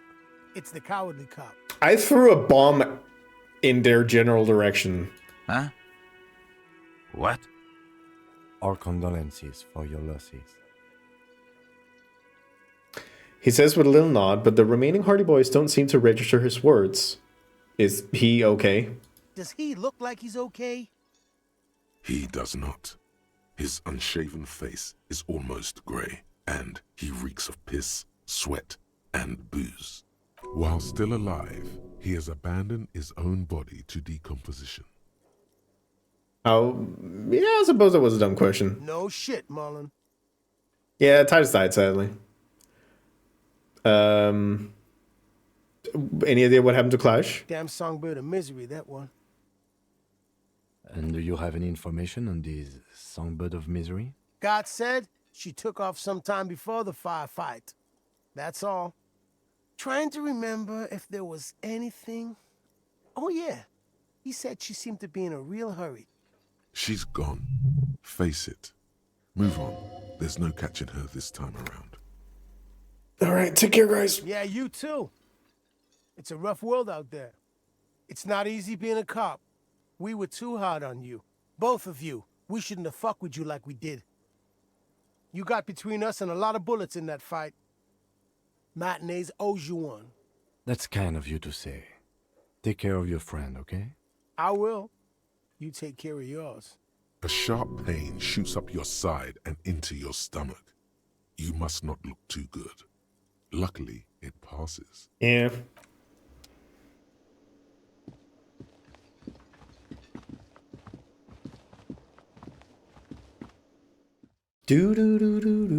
Oh, hello. Un chat serait de raider de toi. Hello. The graffito has been painted over the traces of the fight that took place here. It smells of blood and heavy fuel oil. This was Cindy the Skull. Looks like Cindy the Skull finally found the words for her masterpiece. The lieutenant crouches, touching the fuel oil with his finger. Looks like it, yes. This is still fresh. It wasn't here yesterday. Smells heavy fuel oil. And blood. Some of it is even yours. Heavy fuel oil. Isn't that flammable? What are you trying to imply, Fingers? You could buy some smokes, light up a ciggy and throw it in there. You know, just to see what happens. See if it's flammable. It's better that way. Safer. You know what? I still have a side mission that's... The graffito. This was... That's, smoke ciggies. So let's go get some ciggies before doing this. We're walking pretty well after I've been shot 2 days ago. Yeah, there's a reason I'm not running. This is the bad advertisement for my emotes. Yeah.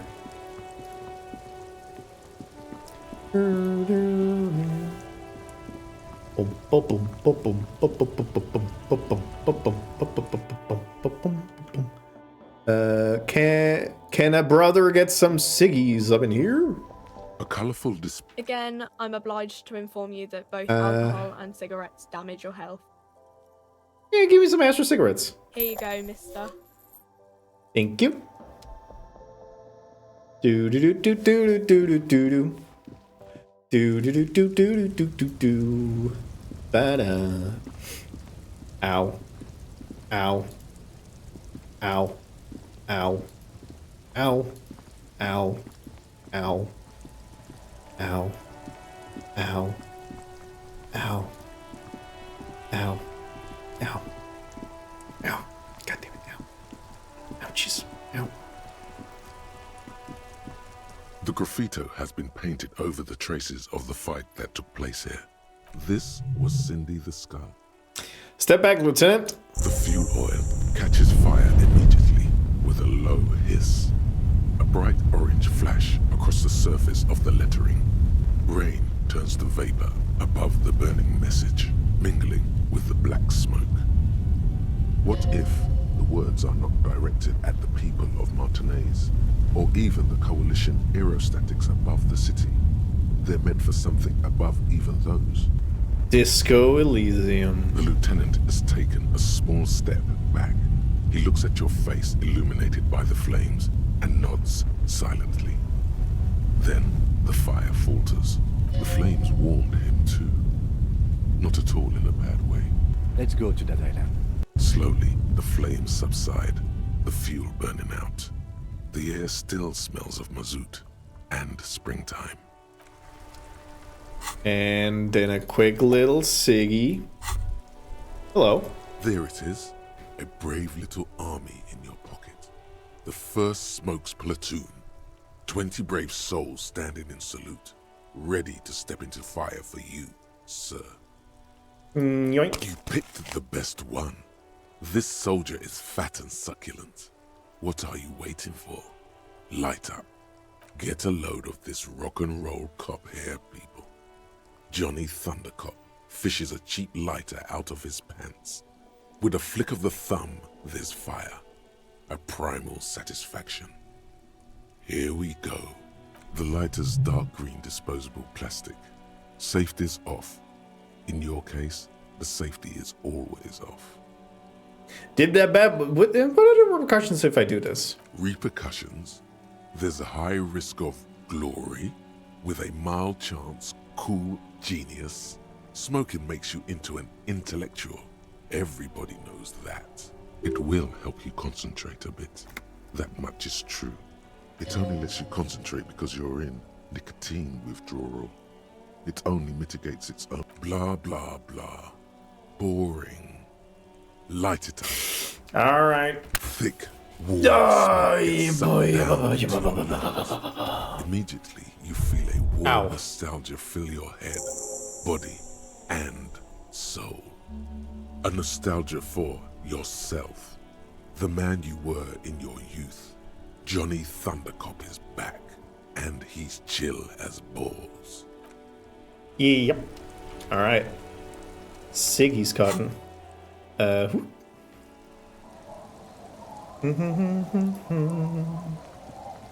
Do. Hey Lillian, sup? Can I borrow your boat? Officer, what happened? You're limping. Why are you limping? You look terrible. She sounds almost disappointed with you, reprimanding you for falling and hurting your knee. Some people hurt me. Is this from the shooting in town? Thank you, Dizzy. We heard gunshots. Not that we don't hear gunshots all the time, but they were closer than usual. There was an exchange of fire on Rue de Saint-Guylaine. It's nothing to be worried about, madame. I have a question for you. Of course. Do you want to Can go I on a help you with date? something? We need to get to that island. That won't be a problem. It's wind still and the tide just dried. We've got 2 days of relative sunshine ahead. Can we borrow your boat? If you promise to bring it back, and no scraping the hull, I just got it nice and yellow, and no drinking on the boat, and no joyriding either. Oh, come on! Of course, ma'am. It's only for a day or two. Official police business. Aye. What if I want a rock? See, that makes me not want to lend you my skiff. On a boat, rocking leads to capsizing. That there is an absolutely 100% rock-free skiff. You got that? What's on that island? I saw some kind of ruins through the binoculars. Used to be some kind of fortification there before the war. For the communards. An anti-aircraft gun, I think. Bombed to bits in the landing. I haven't been there myself. Always steered clear of it. Hasn't been there herself. Who has then? You said you haven't been there yourself. Who has then, if not you? My husband used to drink there. Oh. Him and his drinking buddies. Always seemed like a bad place to drink to me. People died there during the landing, you know. My mother told me. The kids sometimes go there too. I know they do, on rafts. I tell them not to, but they bring back old bullet casings and such. What kids? The twins. God forbid they bring the girl along on some rickety barge. Can we maybe ask your twins about that place before we go? Would that be alright? Be my guest. They have a strange way of talking. See if you can get anything useful out of them. I seldom do. Is there anything I should know about getting there? Well, most of it's sunken. Underwater. That means concrete underwater. Cut your boat if you're not careful. Be sure to enter from the south side. Water's deep there. Thank you. We'll use your skiff to get there then. Please be conservative with the fuel, will you? Just filled her up, but it's a small tank. Okay. Quickly talking to some kids. Only adult contemporary and R&B, yeah. But only adult R&B. The scruffy-haired little boy kicks a stone while the other watches him do it. All right, kids, you've been to that island, right? On that island? The one who was busy kicking his stone points to the bay. Yeah, that one. I need to know what's there. That's, nothing. It's just a seafort and some plants. You can take a raft there. It's great. And we make a fire. We make a fire. Mm-hmm. Gather the sticks for the fire. And bullets. Or not real bullets, empty bullets. Bullet shells. There are a lot of them left over from the war. but this could be important. Wait, you mean shells? I don't know what those are. What then? They're lights. The fire guy comes and asks us to put the fire out. They must mean a human being on that island, but it's cut off. Someone lives on the island? No. Yes. Oh, for fuck's sake.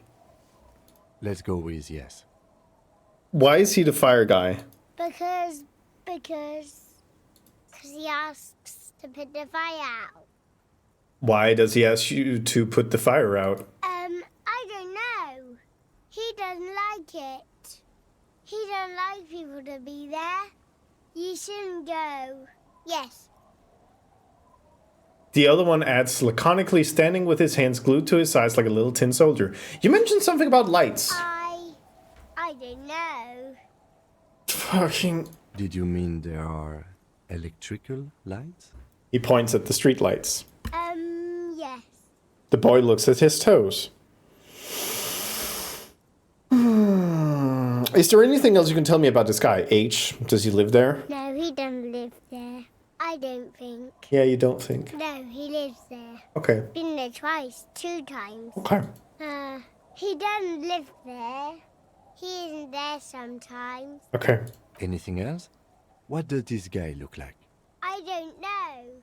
They say almost in unison. How come? We ran.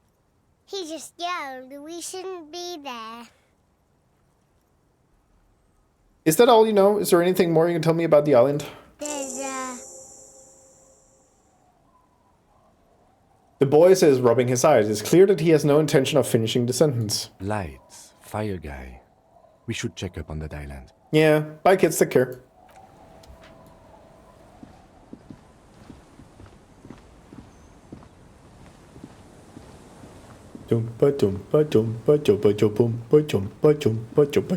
Wait, I'm holding cigarettes in my hand. I should be holding a ghetto blaster. There we go. Yeah. A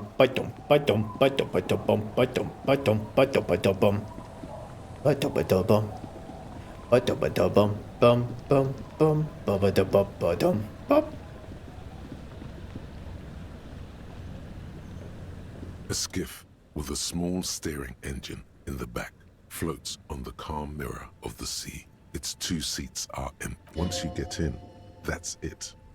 One pull of the starter handle, and you're off into the bay. A strange trepidation comes over you. Are you sure you want to go now? Have you made all the necessary preparations? Closed all your accounts? Remember what the net picker said. It's a small tank. You won't be going back and forth on this. You take the engine, Kim. I'll hold the boombox. What? What? How else are we gonna blast Sad FM on our way to the island? Fine. Let's blast Sad FM then. Thank you.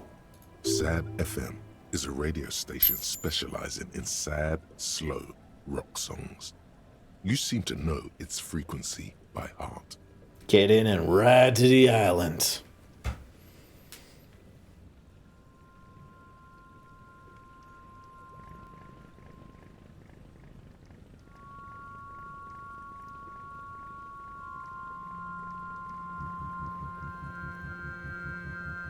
Want to be free. Want to be free. It will last forever.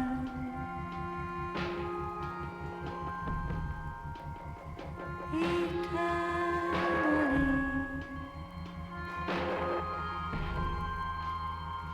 Want to be free. Want to be free. It will last forever. Eternally.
Want to be free.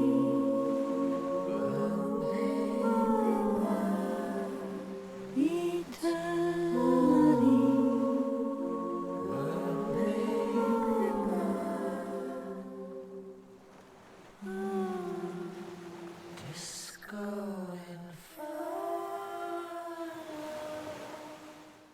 When I learned that this was a cover Boat song, comes to a slow stop. The lieutenant turns the engine off.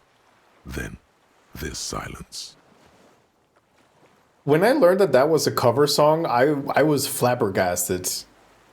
Does anybody know what the song is? Because I'm gonna sing it to you, and you'll be like, "Oh shit." Burn, baby, burn. Disco Inferno, burn, baby, burn. That's the same song. It's the same lyrics. It's the same melody. It's just so vastly different. It's very good. Disco Inferno. In the silence, a sputter of wings. A flock of quails takes off in the distance. Yep, slow and minor key. Yep. Let's go. Huh. Yep.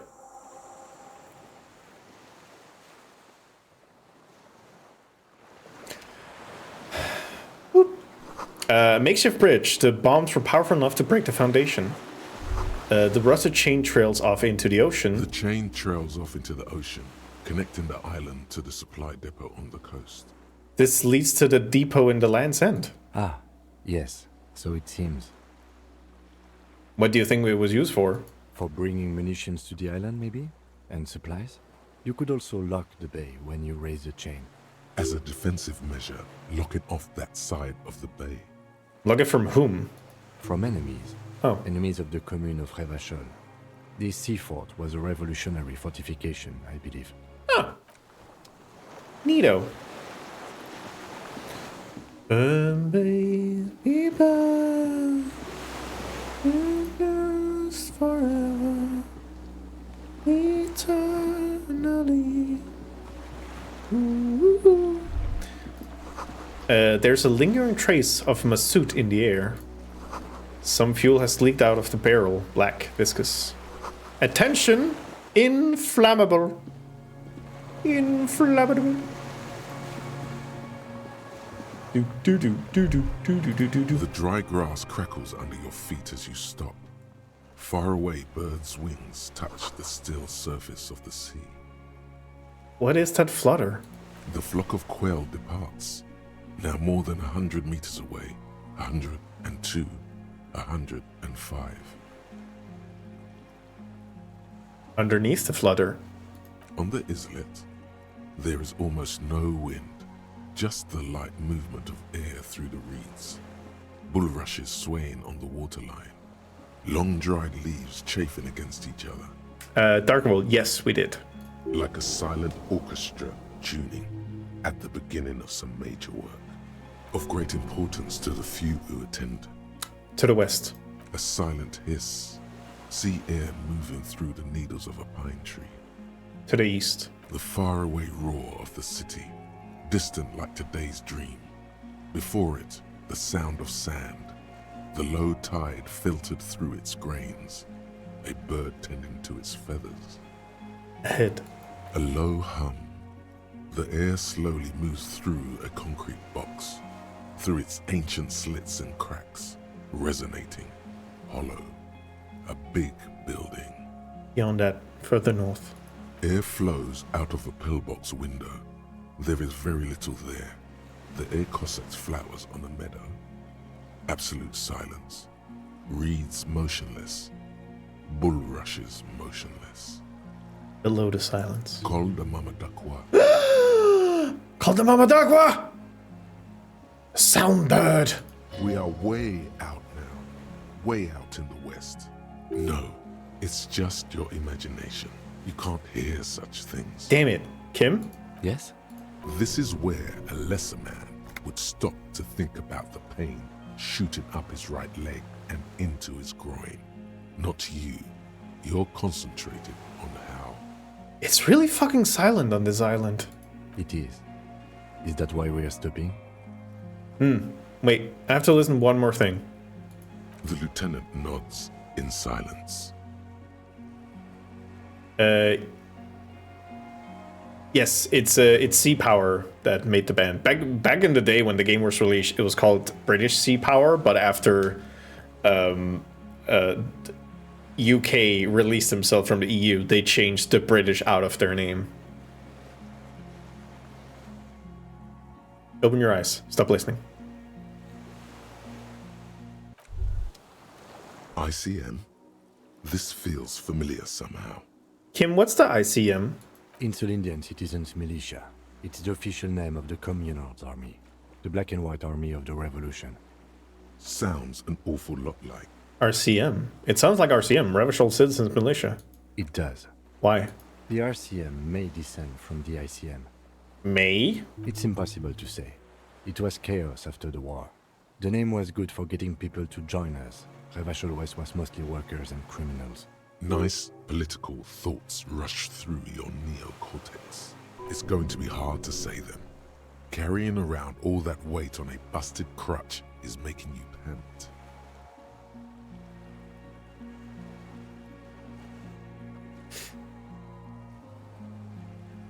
What are you on about, Dizzy? When did that happen? Did you type that in like 30 minutes ago? I'm confused. What I'm hearing is we descend from the glorious revolutionary army. There were all sorts of groups and groupuscules back then. It doesn't really matter. He bows to inspect the barrel. A white star. No, an upside down star. Oh, Brexit. Yes. With its horns in the sky, the symbol of the commune. The sad FM song isn't a cover, but it does use the lyrics by Disco Inferno. The melody is also... The melody is the same, but in a minor key. So, I mean, it's kind of a stretch of the... I wouldn't call it an original song, but it's also stepping a bit out of the idea of a full-on cover. Are those spec stars too? No, that's the uninhabited archipelago. A DeLorean-era symbol of Insulinda, known as the face in the sea. Looks old. What is it still doing here? After 44 years? That's not nearly enough to hide what happened here, Lieutenant Freighter. W. Freighter. One of these barrels was still leaking fuel, as you saw. The city is full of things like this. Old bullets, guns, fuel. Neat. Yeah, thank you, Meister. The little birch from the coin-operated viewer, still holding on. No way to get up there, the stairs are gone. Okie dokie. Love how I still have boombox up. It's important! I need to listen to my sad FM songs. Yeah. Careful, these stairs have collapsed. There was once an armament rest. Twin cannons were attached here, medium distance, large caliber. An old cylindrical generator is nested above the ammo lift, with makeshift electrical wiring running out of its side and across the floor. The cables disappear into the wall to your right. The lieutenant puts his hand on the metal barrel, checking for warmth. It's cold now, but someone has been maintaining it. The wiring has been repaired. Pour fuel into the tank. The lieutenant assists you, holding the canister up to the fuel tank as you tilt. Dark brown, viscous fluid pours out, and the room fills with a chemical smell. There's a red starter switch on the side of the cylinder and a start rope on the other side. The lieutenant flicks the switch. The recoil start wakes the old generator up. The machine sputters like an old warhorse before settling down to a rattle. That should do it. Where do these wires lead? Downstairs, somewhere. Oh, tap on the side. The tank is far from full, but there should be enough inside to keep it going for a day. Neat. Bay. Books, mostly fantastique and historical fiction. Baby, Dish stained with sauce and fire, a survivor's kitchen. Yoink. Oh no, don't run. You see candles planted on a broken rangefinder. A moth-bitten bedsheet keeps the wind out. And army surplus winter scarf. Nice.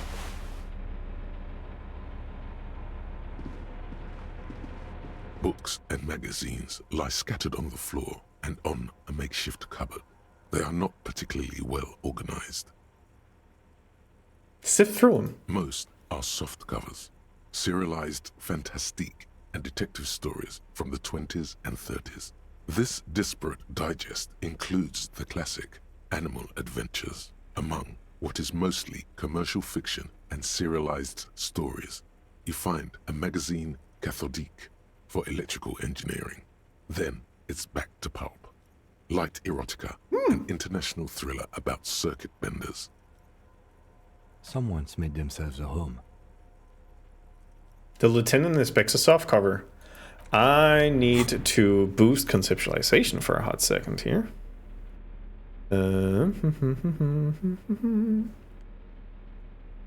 One for you. Wait. Yes. Actually put this one on. Makes me look nice. What was the conceptualization I needed?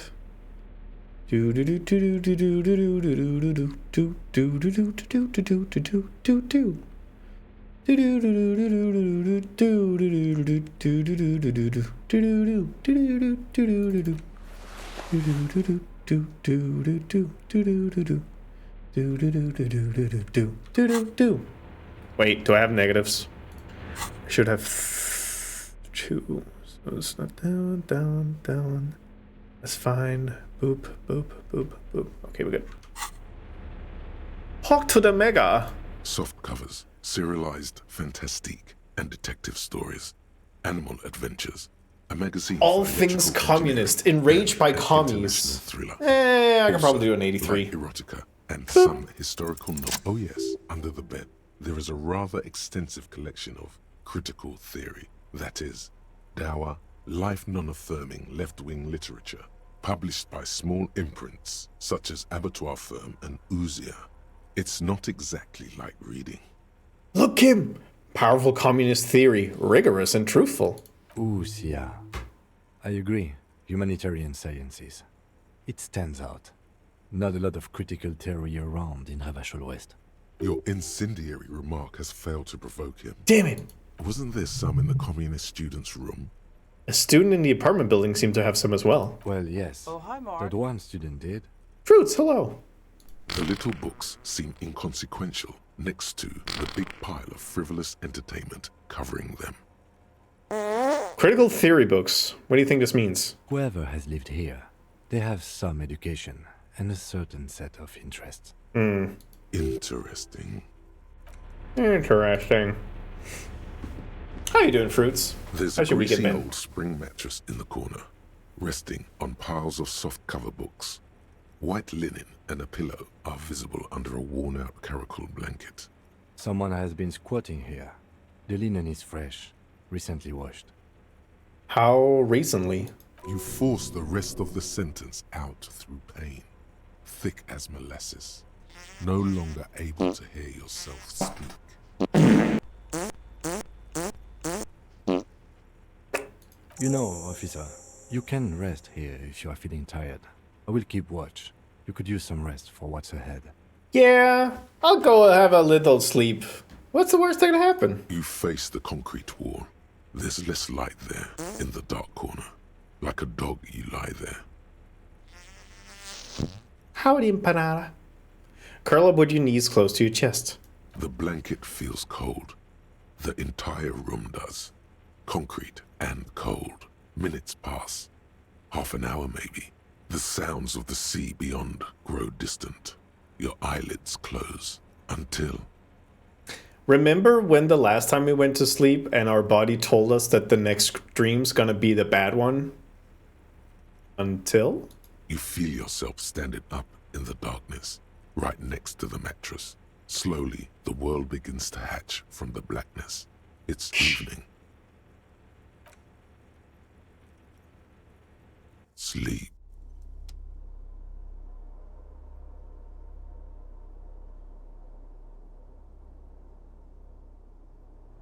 It's probably fine.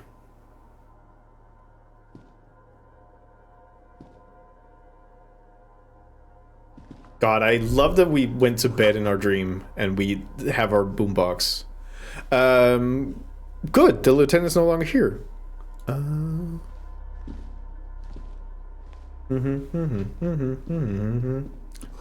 The door is still here closed. Feels strange, Mao. You can't get in. Do do do do do do do do do do do do do do do do do.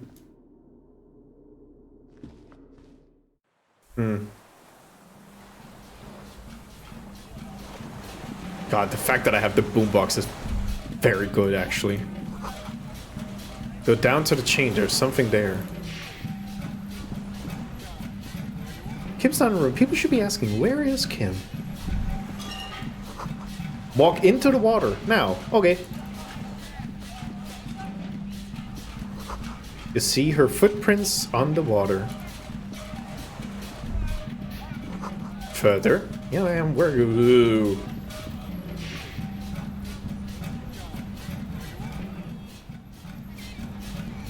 Dolores Day, the innocence of humanism, internationalism, and the welfare state turns around to face you. She has an airship airbag in her hand. She seems to be in a hurry. Hey. Hey. Hey. That's all I get?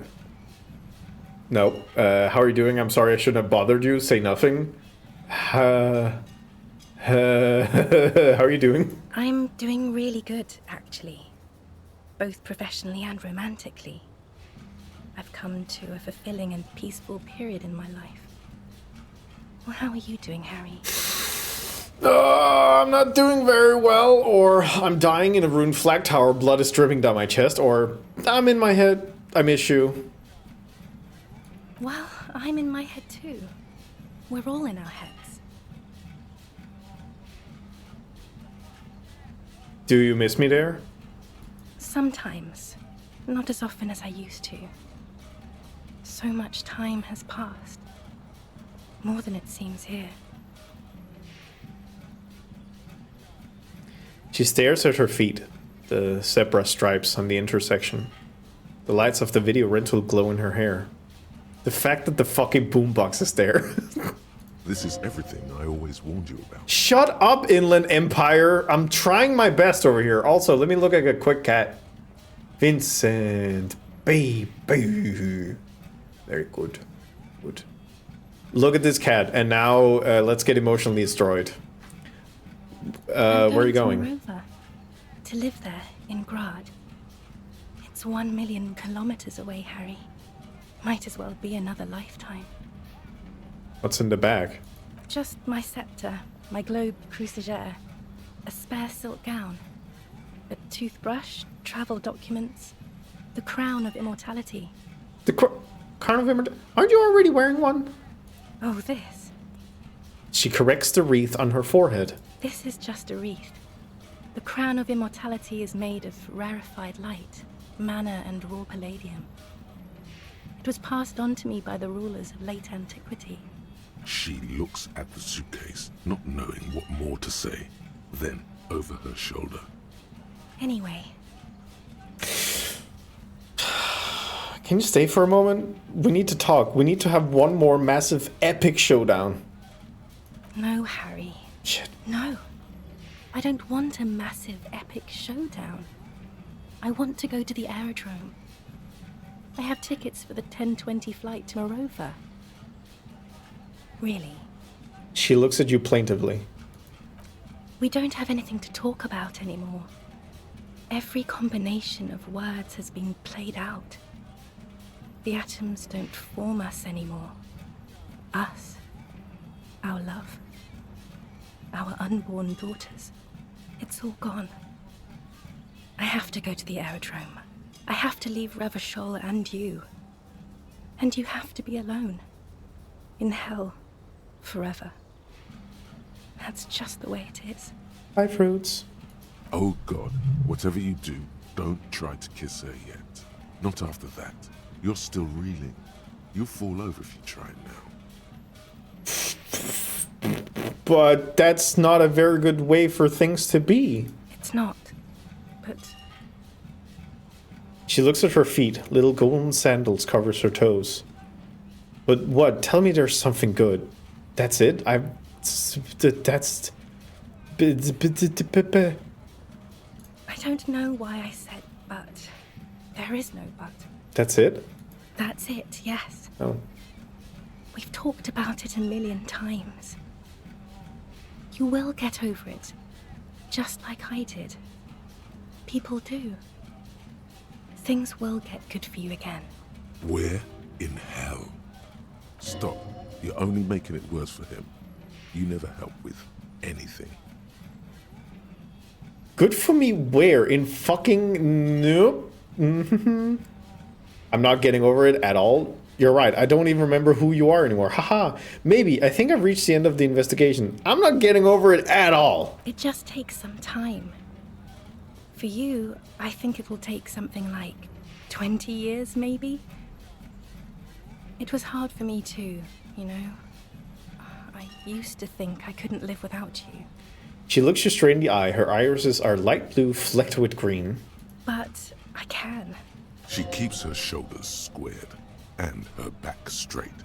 But it's clear you're still making her sad. It's not. It's just not possible. It's like eating rocks. You just can't do it. 20 years? That's so much time. Yes. It only took me 1 year, maybe 2. Phew. So you felt that way once? That you cannot live without me? Yes. But that time is gone now. So very gone. With all my strength, I can't. It's like eating rocks. There is a silence. She looks at you, then over her shoulder, then corrects the wreath on the dome of her forehead. As you talk, it feels like chewing on gravel, granite, steel bars. It doesn't have to be like this. Maybe we could try again? Your innocence, Dolores Day. I'm sorry I made you sad. It's okay.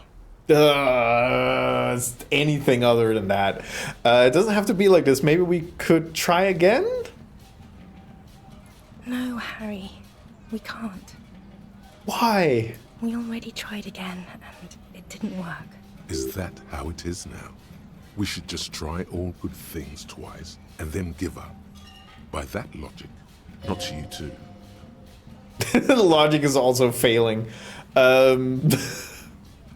Let's try building communism twice. If it doesn't work, let's abandon it and be slaves forever instead? No. What went wrong when we tried again? I can do it better. Harry, it's over. No, I'm gonna make this bad. I don't know. Please. She shuffles from one golden sandal foot to the other. In the distance, a streetcar screeches. Why? Why can't we be together? Harry, we can't be together because you're insane. Her eyes turn to sorrowful ovals. She avoids turning them to you. Insane, like what? Cool insane? They're turning moist now. Her eyes. She slowly shakes her head and tries to get a hold of herself, brushing her hands in her gown. I get the feeling you're not really Dolores Day. I don't know what you mean. Dolores Day. She looks at you quizzically. It doesn't seem like a mystery she wants to get into. You're the X-something. Wasn't I Dolores Day just a second ago? Now I'm the X thing? You're confusing me. Look, I have to be at the Lausanne Aerodrome at 10:20 p.m. I still have a light rail to catch. I haven't even bought the tickets yet. We all told you. Everyone warned you. Shut up, I'm talking to her. That's the problem. Look at what's pouring out of you. I should have stayed down. I should have gone even deeper to a place where I never met you, because it's impossible to meet people in the abyss of the void! I'm glad we're having this conversation. I'm getting so much closure. I'm glad too, but I have to go. My friends are waiting for me on the platform. I can't let them wait. It's impolite. What? You know what is impolite? Co-signing a lieutenant detective of the Revachol Citizen Militia to internal damnation. Cool, you're friends. Say hi to your friends for me. This is so grotesque. Say nothing, just look at her. Eeny, meeny, miny, mo.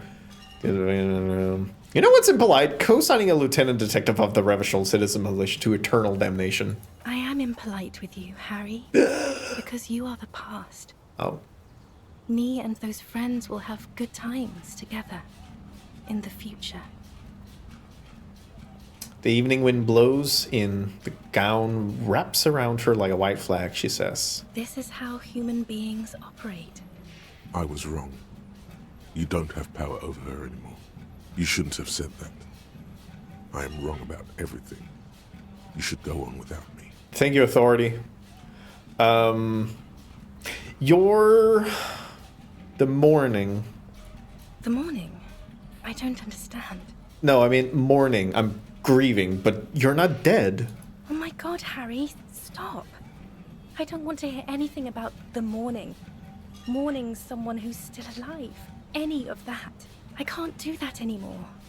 I'm not 80 years old, I'm 32. People my age are not supposed to mourn. She breathes out. It sounds more angry than a sigh. On second thought, you're Dolores Day, Queen Regnant of the territories of Mundian Insulet, and nothing else. Boop. Yes, Harry. I am. Mm-hmm. Things have gotten much better for me. Now that I am the ruler of the known world. Oh god, it's already so late. I have to go, Harry. A tiny golden watch with red straps around her bony little wrists. But you said I have a vast soul and you will always come back to it. We both said a lot of things. We were very young. Actually, you didn't say it. You wrote it in a letter, a handwritten letter. I kept it in my paperwork. As Queen Regnant, I write a lot of letters. She brushes a strand of white hair out of her eye. You need to recite it to her. For effect. All of it. No summaries. Rhetoric, shut the fuck up. Put a stake through your heart. She'll get hurt too. Collateral damage. She won't get hurt. She'll bend out of the way. You know what I mean? You left a letter saying you will always come back to me. That you can't believe how happy you are with me. I'm gonna summarize it. She's not gonna care. Okay, Harry. Okay. It was morning and you slept. The room smelled of cigarettes and Rowans. There was hoarfrost on the ground when I left. It was autumn, the first one we had together. But you have to understand, it was 1,000,000 years ago. No, it was 100 million years ago. I was someone else then, filled to the brim with love for you, hanging on your every word. Oh, Harry, you were the coolest. But I am no longer that person. This has taken her place. It will devour you. Harry, I will eat your mind. The light of the video rental shines through her dress now.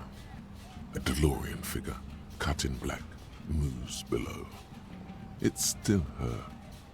Her legs, her breasts, her hips. I was cool? The coolest. With your leather jacket and your boot-cut pants. Smoking in the bus stop. I wanted you to be the rest of my life that day. And you were. Some of it, at least. You were my first. My first kiss. My first time to have sex. The first and worst time I fell in love. I will always have that with me. It's a fact. But that is all it is. It's like a ticket stub, Harry. It doesn't do anything anymore. Ticket stub.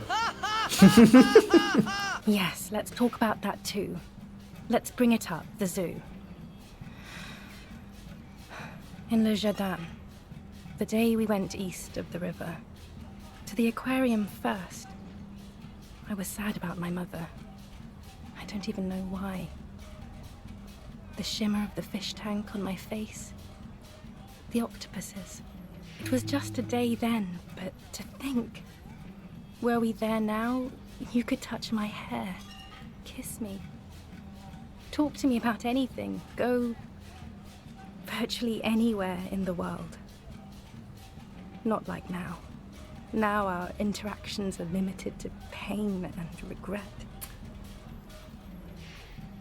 And you turn back to the person you were? I can see her in you under the gown and that wreath. And my crown of immortality?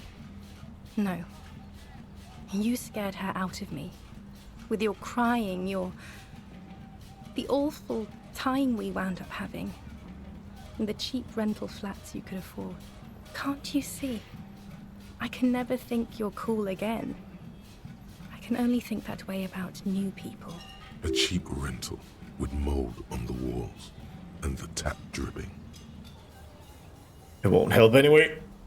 Nothing will. I've been poisoned by newspaper and news. All I can do is scream at them and think of her secretly. What now? What happens now? What is the next thing we talk about? Is there really anything left? If not, we can always repeat one of the things we have already talked about. Talk about it again. If you do not feel like doing that, then you should let me go to the aerodrome. I'm not gonna boost on this. Well, okay. I'm gonna put this up as a boost, and people can kneecap me, or you can boost me depending on what you would rather see. I'll let you know. They both suck. There we go. You can also do nothing.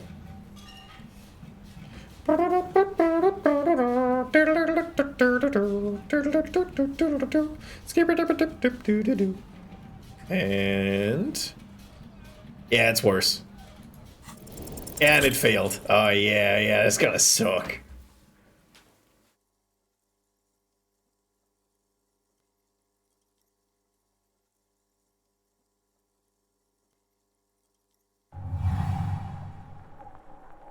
Your feet still tremble from the steps you took, as if over an enormous distance, standing against her. Her body close to you, radiating more. With your eyes closed, you move your lips on her mouth. She is not kissing you back. Yeah, no, you don't succeed. I'm fairly certain the fail and win state on both of these are bad. They're very similar. She is not kissing you back. Who? Yeah, no, let's make it worse. It failed. This was not about failure or success. This was always going to be horror. I should not have suggested it, and you should not have listened to me. I feel her breath. Her chest rising like a pillow, warm exhalations against the side of your mouth, her tender soul moving through her lungs.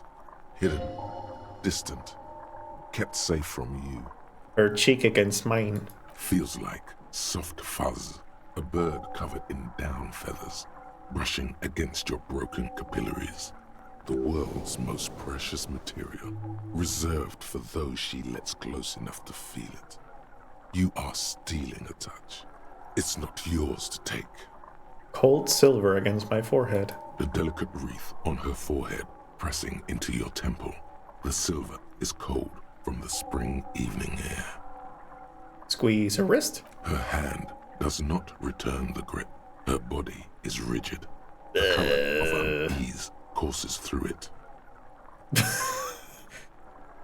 Nothing, just pillows against you.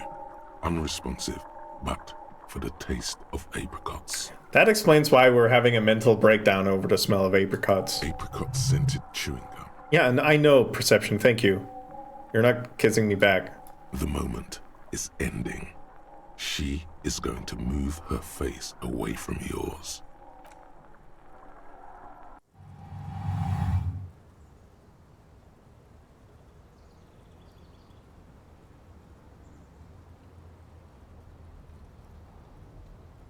Trying hard not to look at you.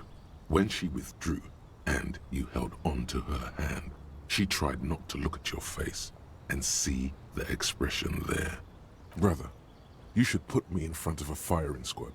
I have no words for how I failed you. You're the apricot chewing gum scented one. No, I'm just Dora. You didn't kiss me back. She breathes out heavily, as if something painful has passed through her, and shakes her head. I'm going to assume that this is gonna yell 3 in a hot second, so I'm just gonna say nothing, stand there like a useless dildo. She shakes her head one more time. The evening wind rustles her hair, blowing old newspapers and fast food wrappings down the street. Why didn't you kiss me back? I'm a useless dildo. Why did you do that to yourself? You know I don't cheat, Harry. I never cheated on you. Alright, that's it then. No, Harry. Not yet. Shit. There is one more thing you have to see. She slides her hand down to her chest and onto her lower stomach and smiles. I'm pregnant.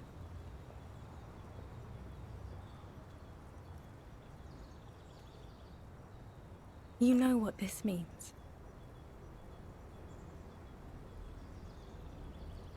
It's not mine. Of course not. She looks down at her belly, then up into your old eyes. Pregante? I terminated yours. I forgot that part. You poor fuck. Poverty-stricken fuck.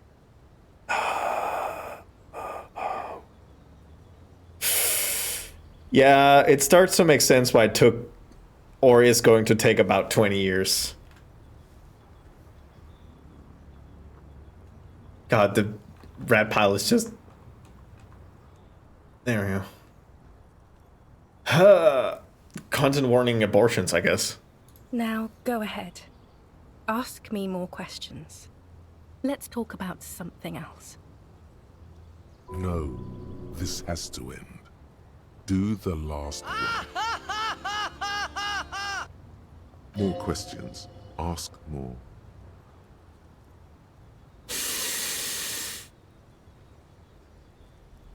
What do you mean by insane? You know what I mean. Everyone gets a little down. A little down. You've worked there for so long, you can't even talk like a normal person anymore. It's always lists with you. Questions. They're not lists, they're trees. This is another one, isn't it? We're in a tree right now. Lists are... No, yes, but it's not possible to talk without trees. Lists are absolutely normal, everyone has them. You just list everything you want to ask, but I like my lists. It's not just the lists or trees or whatever. You get sad, Harry. Too sad. People can't get that sad. It's impossible to watch. Other people get sad too, but not like you. You stay down for years, and then you start beating things. You get violent. Yeah, there's a lot of things going on in this scene, but I think the best interpretation is that, one, it's not Dolores Day. This is the memory and idea that Harry has about his ex. And everything the conversation is here is purely Harry. In conclusion, you're ill. You're an old, insane man. And you have to be in hell until the end of your life. And I have to go to Morova. Don't go. I have to, Harry. Really, I've already missed the 8:30. I'm gonna go now. I was wrong. You don't have power over her anymore. You shouldn't have said that. I am wrong about everything. You should go on without me. Authority, that's not your line. You're supposed to say you have sworn an holy oath, Harry. She herself begged you not to let her go. Wait, can we sit down and have a coffee first? There's a cafeteria in the corner. And hold on, what is there to do in Morova? But I swore I wouldn't let you go. You told me, you asked me to be this way. Okay, I understand. Not silently like a martyr, or no, actually, wait. I need to see my list again. No, sorry, where's my list? Wait, 3. That was someone else. I betrayed her, overwrote her, and I'm happier for it. And I'm really going now. The time is up. I must be on the 10:20 flight. She turns. Will we ever see each other again? I won't see you, but you will see me. What can that be? Oh, Harry. This is a dream. Can't you see? I'm already in Morova by now. Who knows how long ago this happened? A year? 2? 5 years ago? How will I see you again then? Right here, tomorrow night. Once this dream starts happening, it keeps happening. 3 times a week, at least. And Harry, it really, really looks like it started happening again. There's the video rental. I'm suffocatingly beautiful. And young. And I smell of tutti frutti chewing gum.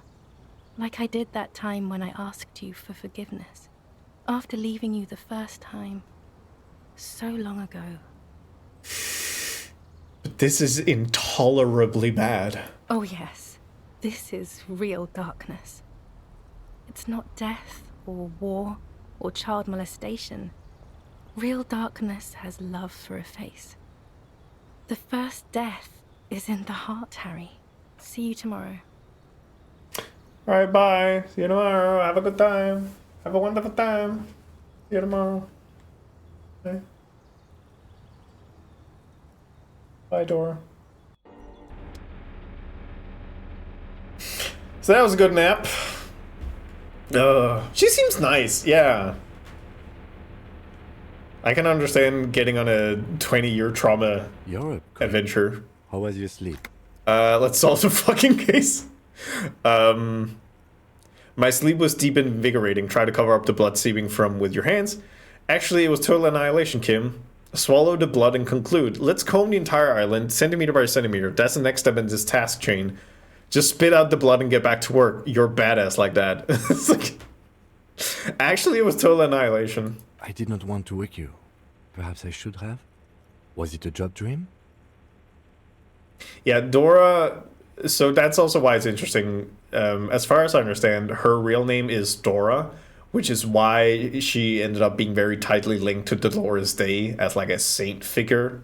And she's alive and well in Mirova with her husband and their kid. Yeah. I did not want to wake you. Perhaps I should have. Was it a job dream? No, an ex-wife dream. The lieutenant nods solemnly. I understand. We've all been through similar things. It can be overcome. Okay. You reply simply. He's still worried. You must have really threshed and squealed in your sleep. I am going to take away the boombox now.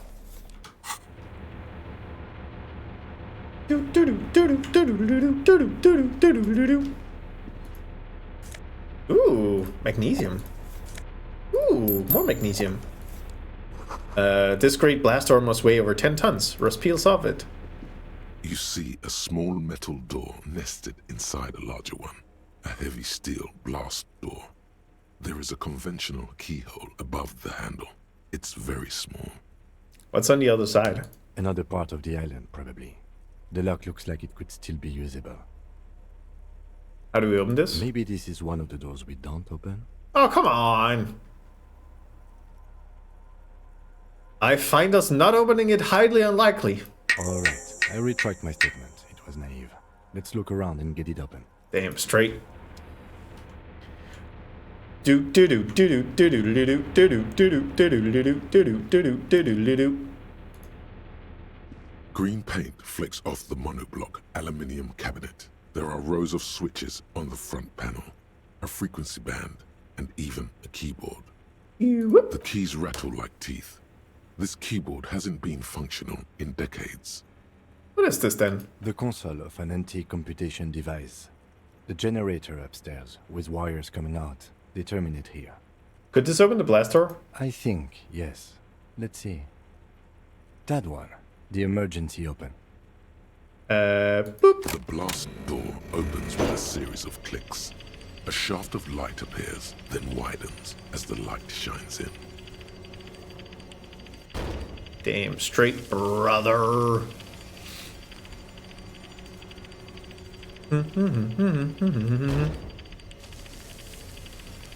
Alright, okay. Kinda wanna watch GDQ, so... A sudden wave of anxiety makes your skin crawl. After you.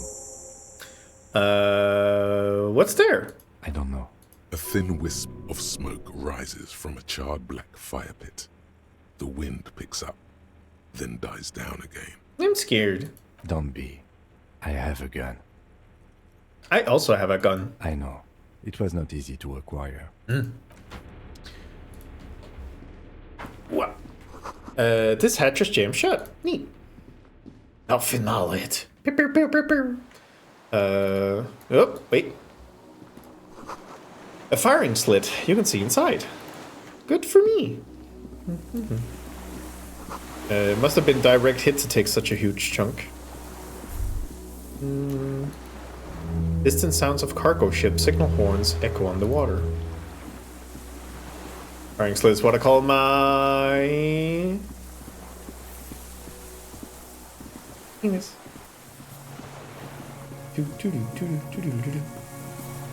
Yeah, they started like 5 o'clock. Oh, what's this? Saw something.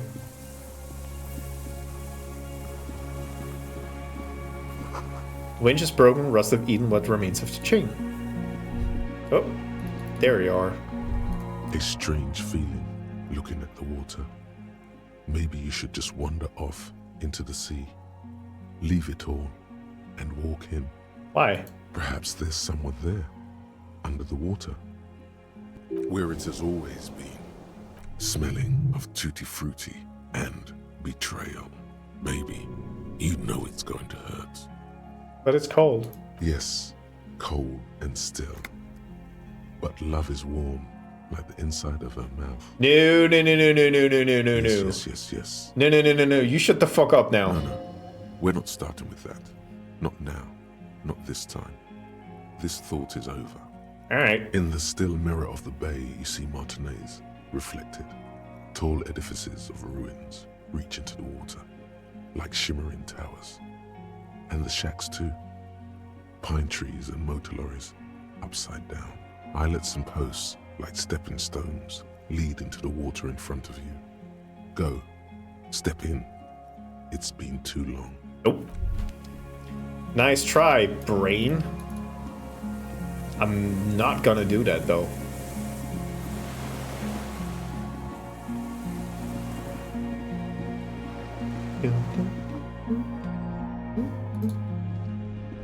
Oh.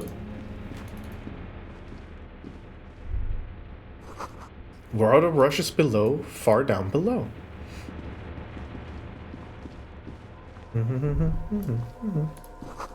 Walk slow, it might be dangerous. Alright, okay.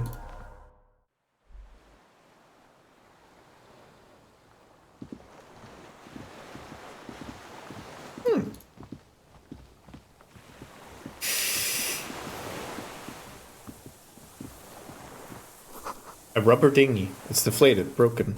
I actually need to see, what are my stats? My stats are okay. I mean, they're bad, but for what they can be. Damn. Oh. Small white flowers blossoms all around you. Interesting. Oh. Hello, sir.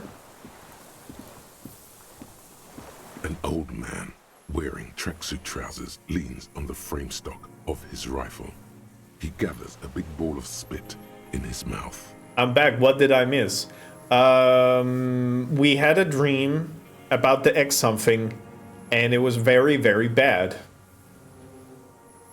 And now we're here at the island where B triple prime is, and this is the first guy we found we can talk to.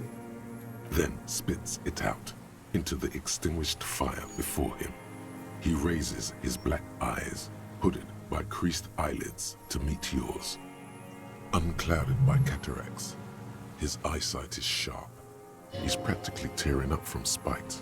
Hatred got the best of him a long time ago. This man hates everything. Oh, hi, Mark. Are you the fire guy? The what now? I can't hear you. Did you recently tell two kids to put out their fire? Two twins? I may have. All sorts of little rats have come sniffing around, trying to give up the position. The position? Sounds like a hiding place.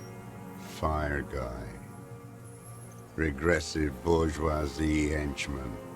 Can't even talk like a grown-up. You've retained your eyesight. My eyesight? Yes. Helps me see all the shit. A shudder of disgust passes his right side. His left side remains motionless. Did you close the blast door? I did. And you opened it. How? I fueled the generator, then used the console. I should have burned that console down. How did you know I was coming? Reactionary rock and roll music. Playing on the water. But it was a good song though, right? Told you we shouldn't play sad FM. It was not rock and roll, it was sad FM. Sad FM, huh? I always hated that station. Phlegmatic, counter-revolutionary dirges. Sadness is a mental illness. A weapon of the bourgeoisie. The fascists were right about rock and roll. It is degenerate. Hip gyrating, mental illness music. Cool, nice gun you got there. It's not nice. It's a piece of shit.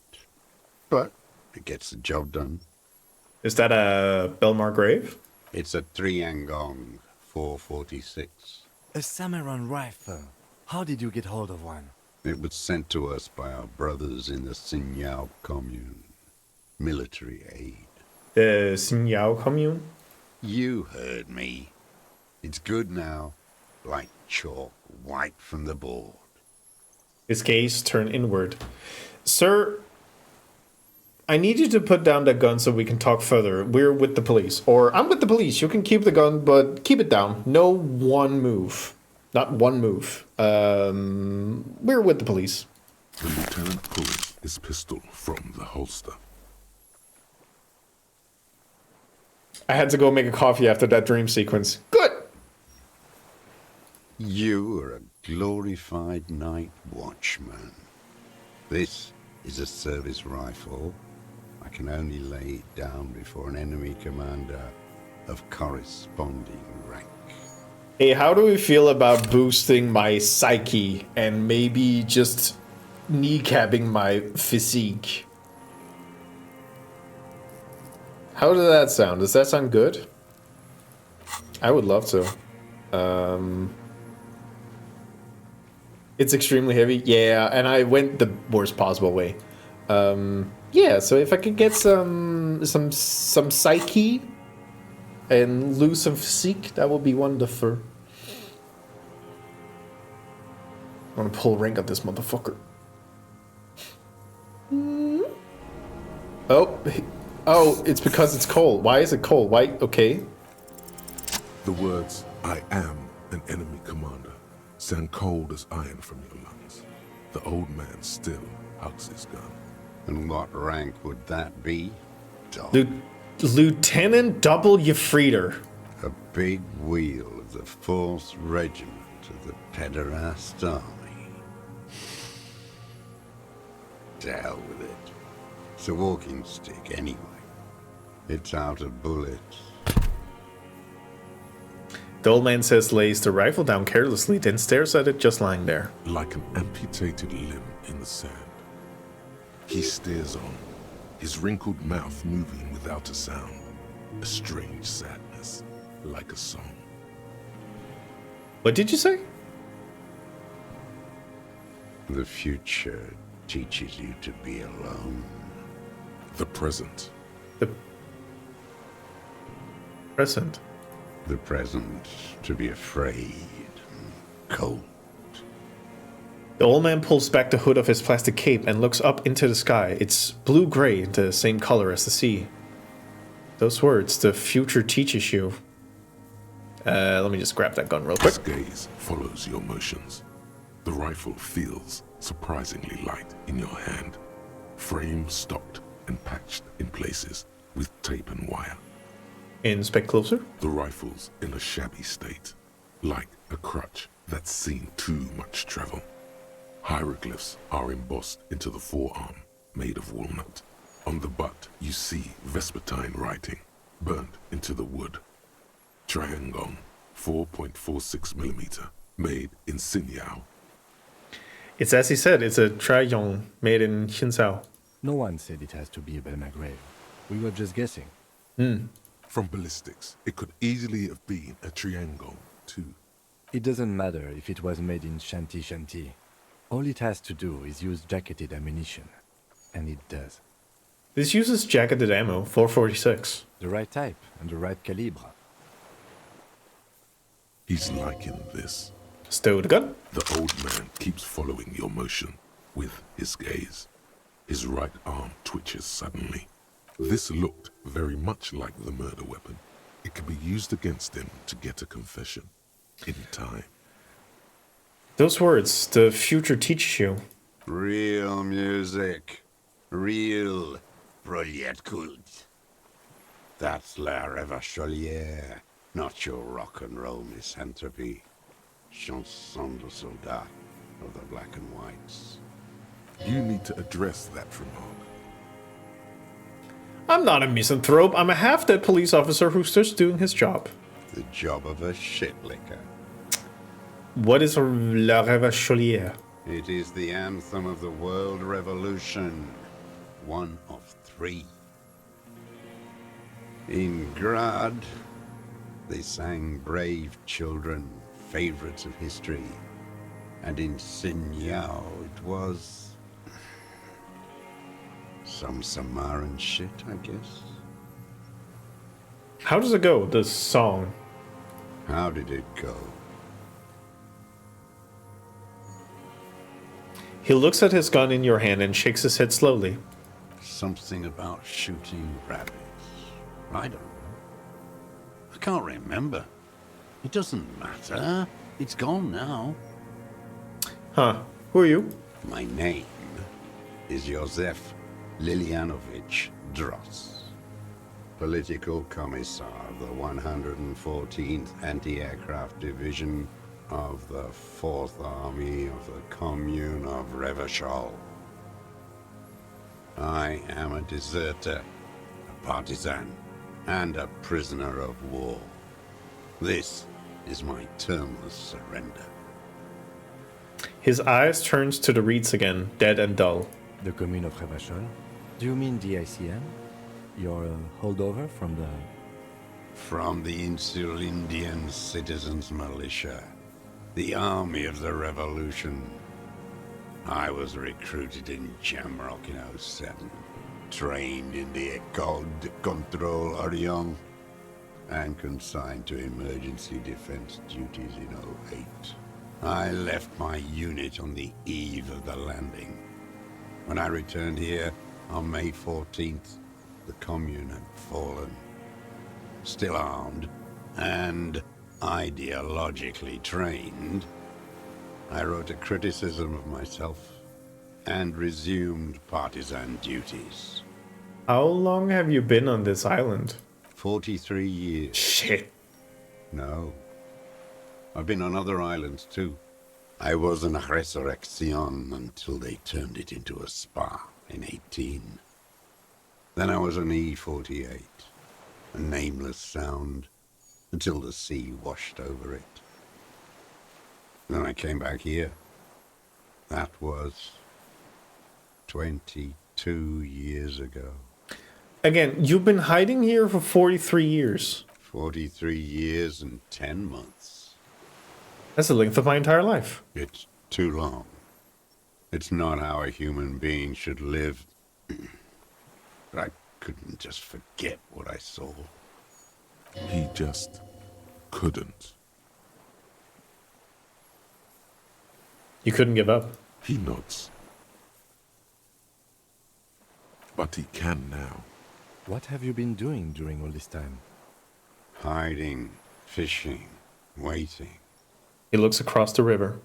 Where the afternoon grows late, on Rue de Saint-Ghislain, people walk home. Street lights will soon be lit. Further inland, the streets are alive with workers, men, women, children, street hawks and migrant laborers. The temperature is steady. Alto cumulus clouds form above Precinct 41. 2 police officers step out of the Whirling in Rags cafeteria. Satellite officer Jean-Vic Mayer inspects a series of burnt black letters splashed across the plaza mosaic. Oopsies! Patrol officer Judith Minot points west.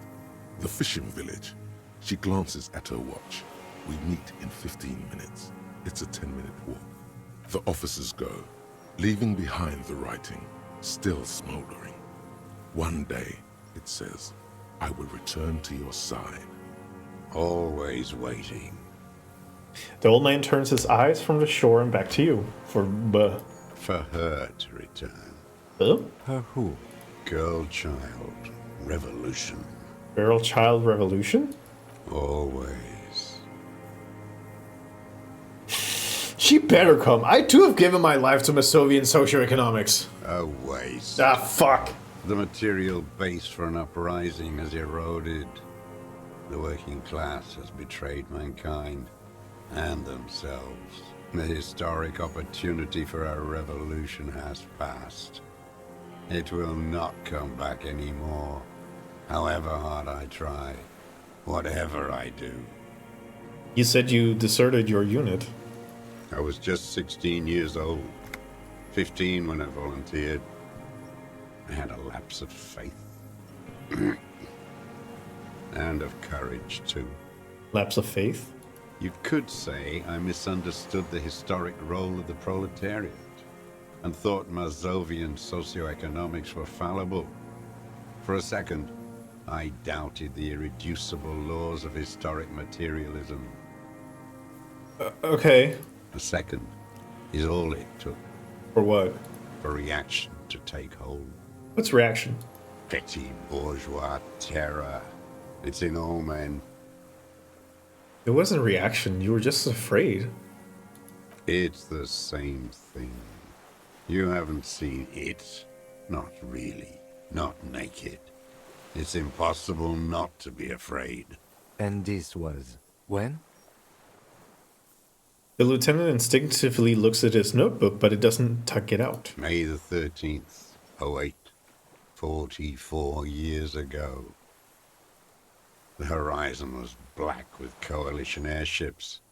Their petroleum rose to the sky, and it looked like it formed the clouds. Storm clouds. When they started shelling, it was dark magic. The combined might of international capital. All at once, all the greed and terror in the world tore into Revachol.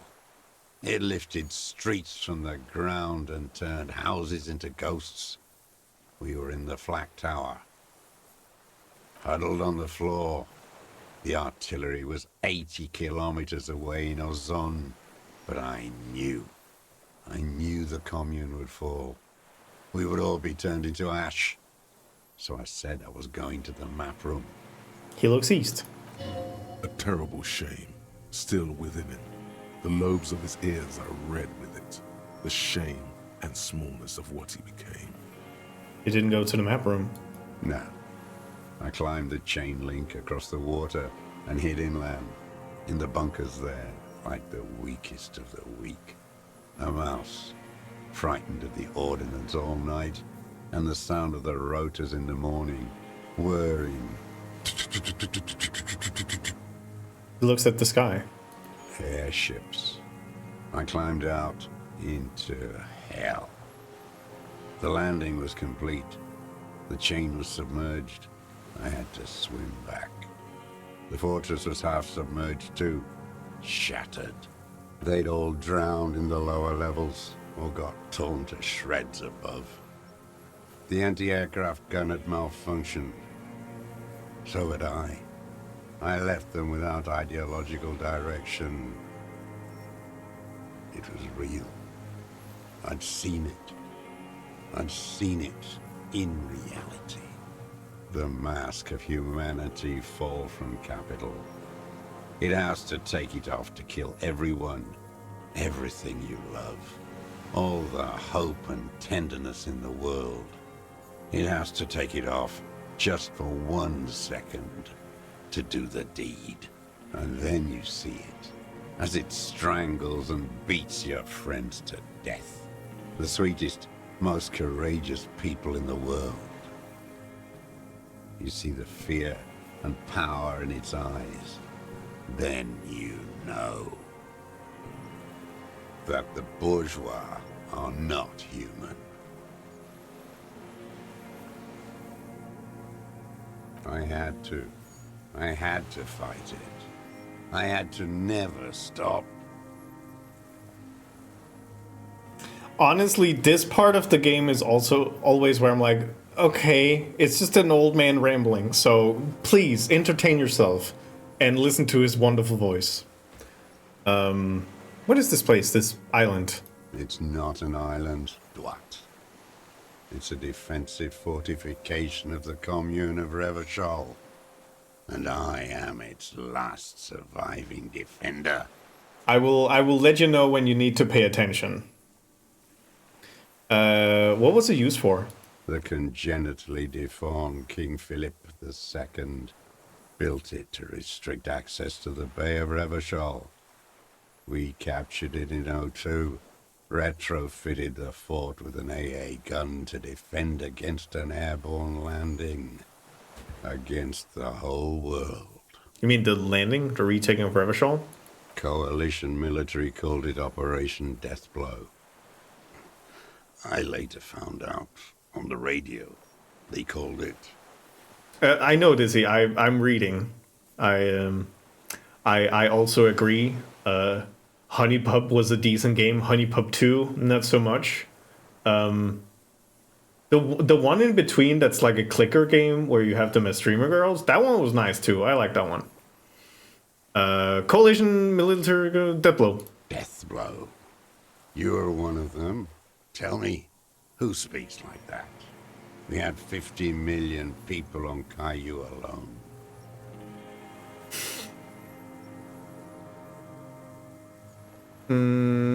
Murderers. I know what you mean. You don't know. You haven't seen it. Iblis.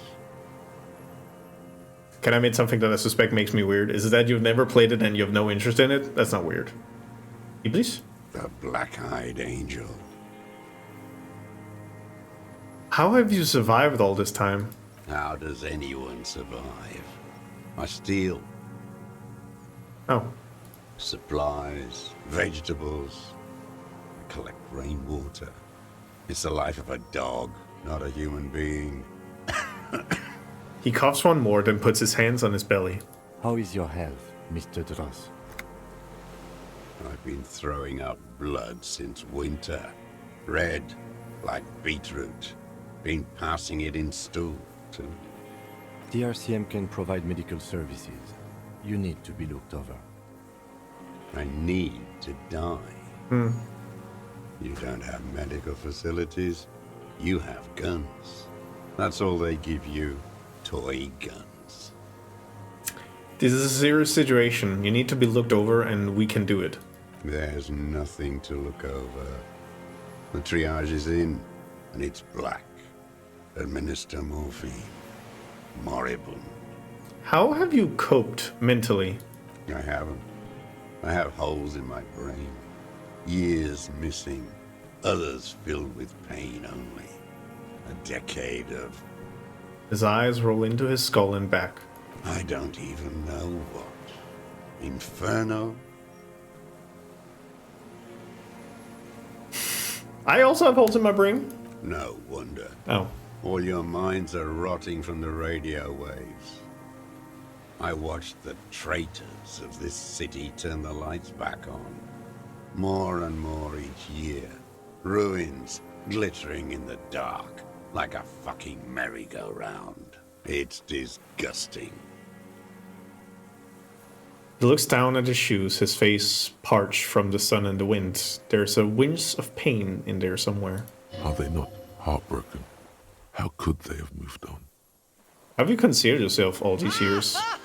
It was hard in the Thames. I didn't have partisan training. They were searching for stragglers, those bloodhounds. Floodlights on the water at night. There were posters, campaigns.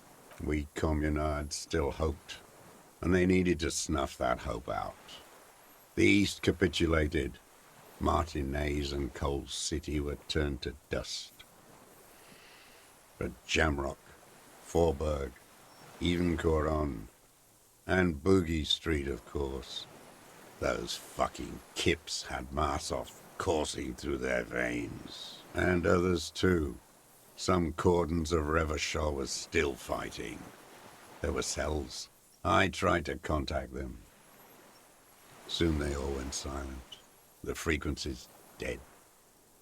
How did you get between here and the mainland? At night, I used a dinghy. I only went after dark then. When I got to the city, I stayed underground. Patrols, you lot, the commons too. They'd started snitching. In the city, you move underground? From bunker to bunker. Not anymore. No one cares now. I don't even have to hide. They think I'm another antisocial vagrant. I could walk straight into that town if I wanted. I just... He falls silent, his gaze fixed on the shacks huddled together across the water. Why don't you just walk there? I don't want to. They're all traitors. Pigs, rabbits, and dogs. Men without ideals are only animals. He does not want to see life moving on. People forgetting, drinking, laughing. The weapons cache under St. Ghislaine 22B in the basement. Have you been there? So you finally found it. There must have been a small squadron's worth of arms in there. Elmer Graves, right? They were damaged beyond use. I know. So you've been there? Sleeping. Some nights. Ammo scrounging on others. Those McGraves were shit, even before they corroded. Some had bullets in the chamber, however. There's a small bunker under the Felt building. Have you stayed there? The propaganda bunker. I used to, but not anymore. Propaganda bunker? They stored leaflets there. Broadcasting equipment, too. Made broadcasts, I think. Propaganda officers. I buried them with their leaflets. They killed themselves. 2 young boys. Killed themselves? A lot of our boys did. I spent some winters there. Never liked it. Kept thinking of them. No need to go underground anymore. It's better in the ruins, on the ground. Tell me another thing. The old man looks across the water, at the city, the ruins, the motorways rising above it. You said this is your termless surrender. You're with the RCM. The coalition-appointed mob that enforces bourgeois morals in Revachol. A so-called Lieutenant W. Freighter. We enforce the law. We keep those animals from killing each other. I know what it looks like, but I have secret plans to turn the RCM into a Masovian revolutionary unit, or we're with the RCM. Let's leave it at that. We're not coalition club, but fine, whatever. You're the RCM. You represent the Moralist International. The enemies of humanity who took this city. I represent their adversary, le Parti Communiste dans ce land. Take me to them as a prisoner of war. I have relinquished my weapon. I can no longer serve. No superiors can relieve me of my duty. You bulldoze them all to a mass grave for trying to free humanity. His hand shakes and he breaks into a coughing fit. A spray of blood from his mouth on the black charcoal in the fire pit. Rene, the royalist on the coast, said, You never signed the Revacholian instrument of surrender. Liberal reactionaries signed that instrument. Traitors who should have been burned alive. I answer to the Communist Party. Is that part of why you've been here all this time? Because the party didn't surrender? He just wipes the blood from his chin. Understood. I don't think you did. You live in a delusion. Radio shows, speed racing, and sporting goods. It's not real. So you're a communist soldier from the communist army. No, I am not a soldier. I am an ideological officer. I belong to the party, not the army. But you said you were trained and assigned to the Defense Corps. Trained in historical materialism, then assigned as a political commissar by the party. These things used to mean something. Okay, Grandpa Stalin, let's get you to bed. The way the game is saying your name is the correct way to say your name. I don't really care. I would probably roll less on the R in Denmark, but honestly, I will never be mad. And if you do it grotesquely wrong, I will let you know. What does a political commissar do? The old man does not answer. He tilts his silver head and looks at the reeds. You see a small tremor pass through his legs. What about how Doig says your name? That is so close to being very wrong. And I'm sometimes like, you're 1 degree away, buddy. Rennie. His job was to assure. How does Doig say it? Let me know next time it's time, and I'll swing by and he'll say it, and you'll be like, oh yeah, that's not right. Yeah, Rennie. Yeah. He says that way. It's like, it's actually a little cute. His job was to assure the army answered to civilian control and follow the ideology of the commune. Scientific communism. A commissaire politique is a knight philosopher of the revolution, a future human. He was like a cleric, a shepherd. Really now? Okay then, over-mystified that a bit. That means you're a trained communist, right? He nods slowly, then another tremor. I'm also a communist. No, you're not. You're a liberast. Liberast? A liberal and a pederast. Oh. It's what most liberals are. I'm not a liberal. I told you I'm a communist. Detective, we have not come here to discuss ideology. Yeah. He then turns to the old man. We have come to ask questions regarding a murder investigation. Oh yeah, right. The Sorry. old man spits into the fire pit. He does not say anything more. A jitter passes his lower body. I have another serious question for you. There's nothing serious in this world. It's a farce. What have you been using this gun for? I've used it for killing people. Here we go. A trail of blood. The lieutenant smells it too. Killing people? It's a gun. That's what they're for. You want a moralist euphemism? Defending your family and your property. I haven't done that. I've used it to kill people. Interesting. During or after the war? There is no after the war. Class war is never over. So he's continued killing after hostilities ended. Okay. Go in straight. No euphemisms. He doesn't like those. No. Be careful now. Slow and steady does it. Make him repeat it first. Don't mess this up. Remember, he wants to tell you. Get personal.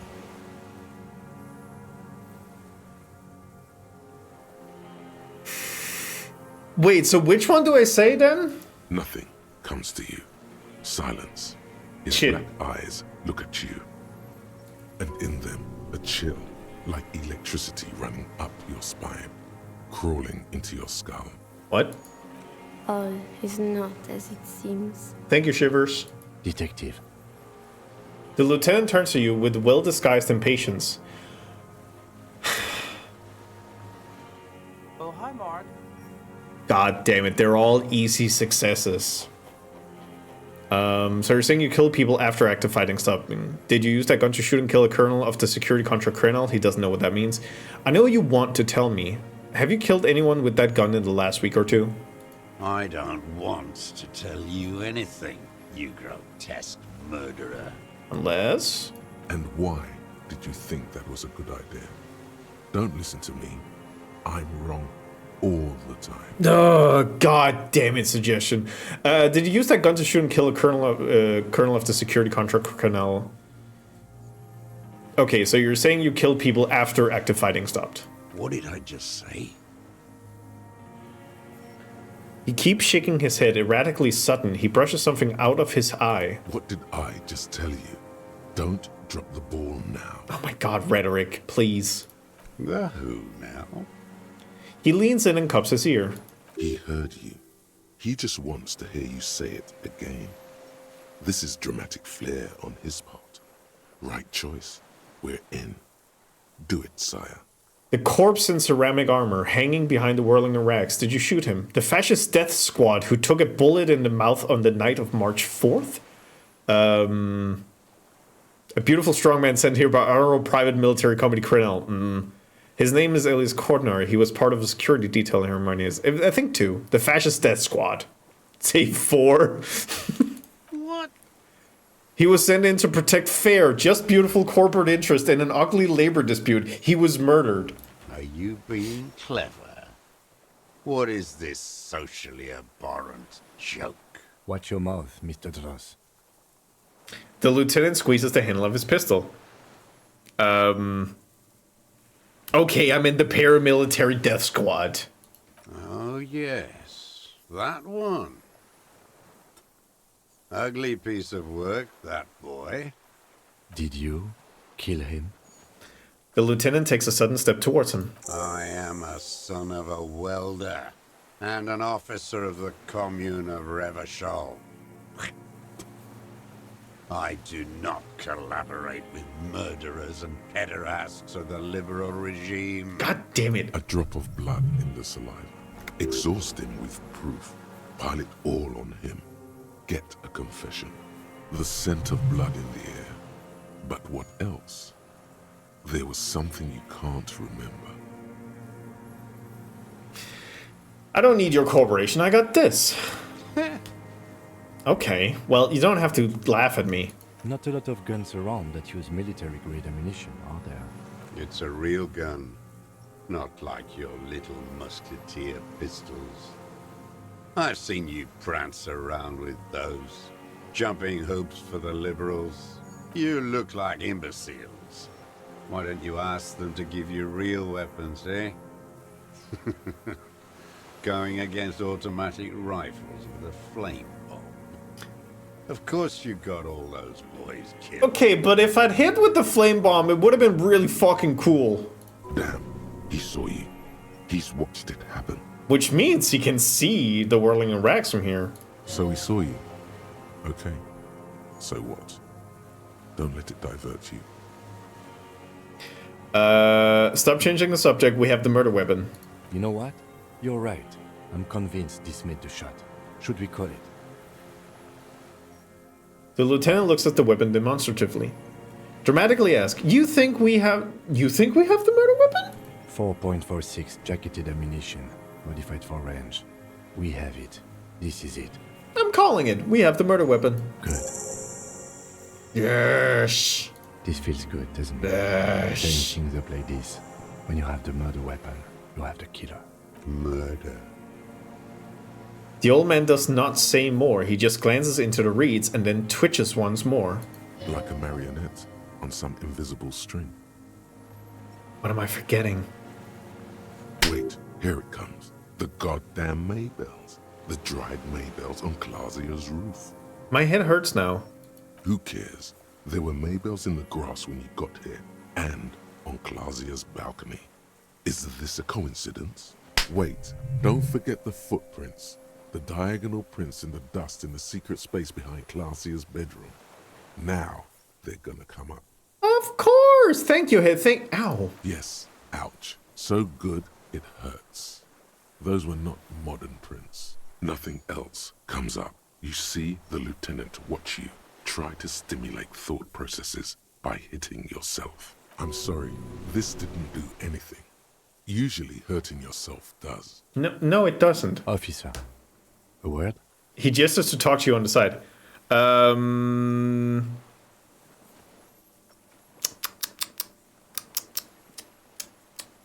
Excuse us for a moment, Mr. Tross.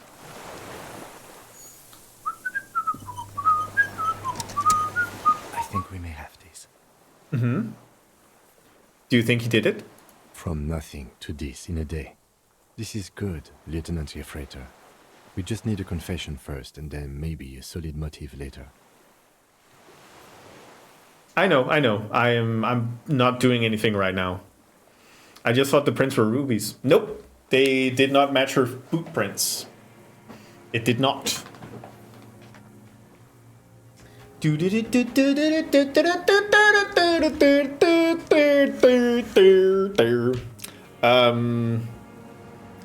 just need a confession and then maybe a solid motive later. I'm slapping myself to get ideas. I can see that, yes. I'm not judging. I'm trying to get him to confess. Yes, good going. That should be our first priority. How do you think the question is going? Good. We are doing very good. He wants to confess, I can see that. We just need to pile it on a little more. The more we have on him, the closer he is. What am I missing? What haven't I done? Ballistics. Let him cook here for a minute or two.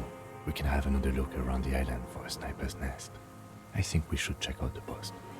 Okay, let's do this. Remember, he wants to tell us, but he doesn't want to help us. It needs to look like we already have everything. There is palpable excitement in his tone. He likes him for this. A lot. But there's something more, too. They're right. I did forget one thing. And the game is like, you should probably go get this. Me. Which is like right around the corner. I think. Can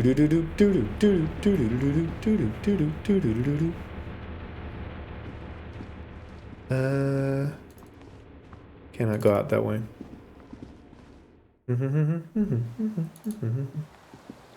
Oh yeah, it's right up here. My dingus. There we go. Hello! The pain in your pelvis makes you wince. Can you continue? Yeah. Ah! The inside of the fortress should make out the console glass door. Hello! Renee, hello! Hi Cammy, hi Laz. How you doing? How was your stream? What were you up to? Welcome in. We're at the finale of Discooo Elysium. Welcome in. Oh my god, there's glass everywhere. God, ding dong. This is the finale of Discooo Elysium, where we just stepped away from the person who did it, and we need to get a confession from him. So if you need to not know who did it, you probably want to stay away. But if you wanna look, please stay around. Yeah. This part, yes. A weathered artillery map showing the coordinates to the Bay of Revachol. Old medicine cabinet nearly stocked with drumine. Yoink. Fuel. There's a rain-soaked mattress on a concrete shoulder rib. Yeah, no, the close is bad. By the crumbling roof. At the head of it, thank you, Dizzy. Double embrasures, firing slits like two eyes in the wall. Dizzy, could you write it again, but not in an announcement, so we can pin it? Thank you. I like that the ceiling breaks and the camera just go for instance, so it's like the raiders just unnecessarily shadow the ceiling. Yeah. Sorry for what? Nope. Okay. There's a rain-soaked mattress in the corner slab, only half covered by the crumbling roof. At the head of it, double embrasures, firing slits like two eyes in the wall. B triple prime. This looks like a good place. Do I? Yes. There it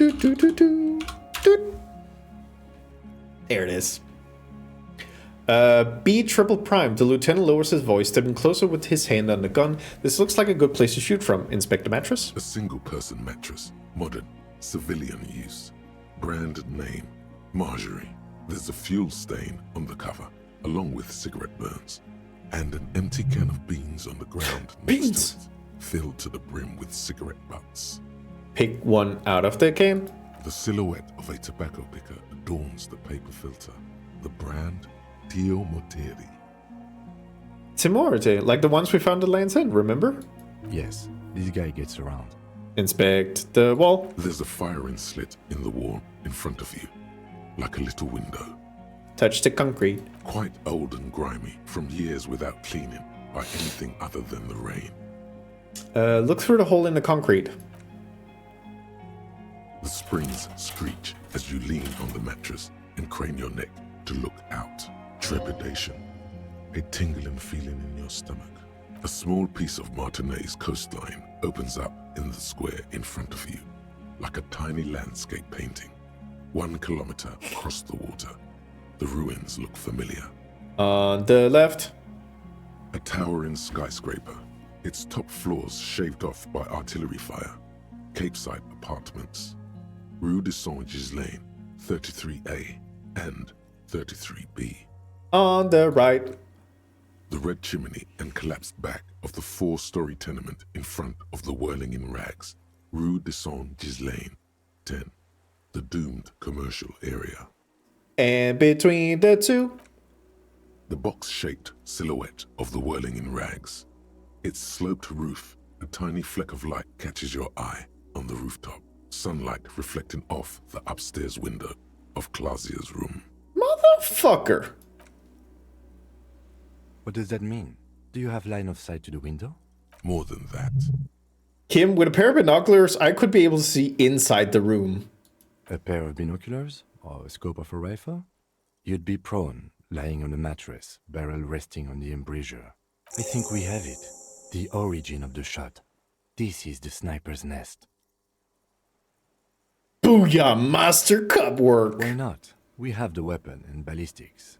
As you say, it's pretty booyah. Yeah, pretty booyah! Yeah! Fuck yeah, Kim! Fuck yeah, yeah, woo! Woo, yeah, woo, woo, yeah, woo, woo, yeah, woo, woo, yeah, woo, woo, yeah, woo!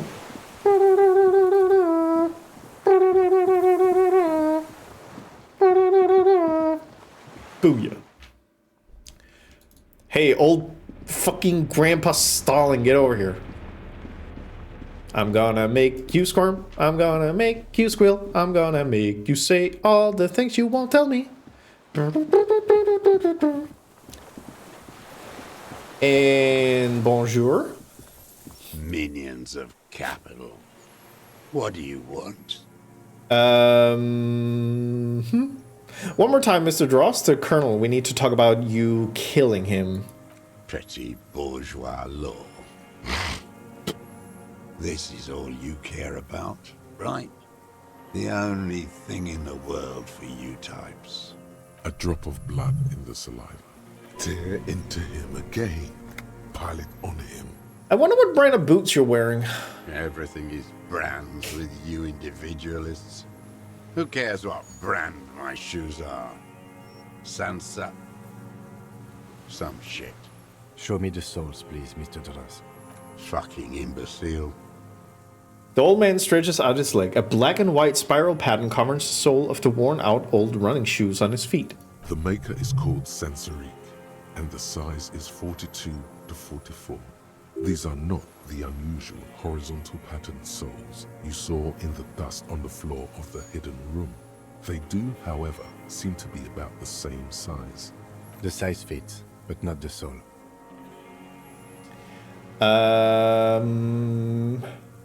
Maybe it's simpler than that.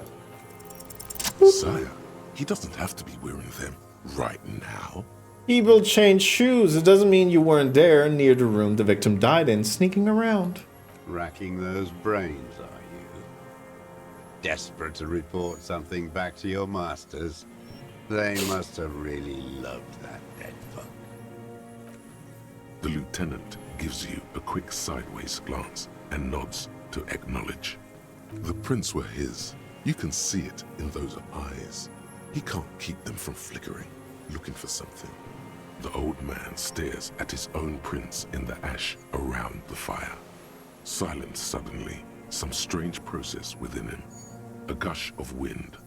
Seagulls in the distance. We've done the ballistics. The shot came from this island. I saw you poking around there, looking for evidence. You're damn diligent when it comes to dead fascies. Did you like the view? You had direct visibility. There are embrasures in the concrete, specifically meant for a top follower to use. And you had a long-range rifle in your possession. The lieutenant softened his voice. You have been here a long time, Mr. Dross. Too long. You need medical aid. I'm ready to die. I've done my part. He's practically admitting to it. Dead fascists for fascists. Done his part. You said fascists. You're admitting you killed him? You're sad for your fascia brother, aren't you? One twig got broken. Now the others are sad. He waves his hand. There's a twitch, then one more, one in his right eye. Leave no stone unturned. Get him on what matters most. Okay, let's back off for a moment. Tell me this. You're lost, Dwat. You're lost. Hey, can I? Jesus fucking Christ. I cannot even do that. Let me leave. I ain't going. How much can I bump my composure? Probably need to bump it quite a bit. That's a +1. Cool. Boop, boop, boop, boop, boop. Probably also need a boost. I'll just see how high I can bump it. That's already 2. Okay.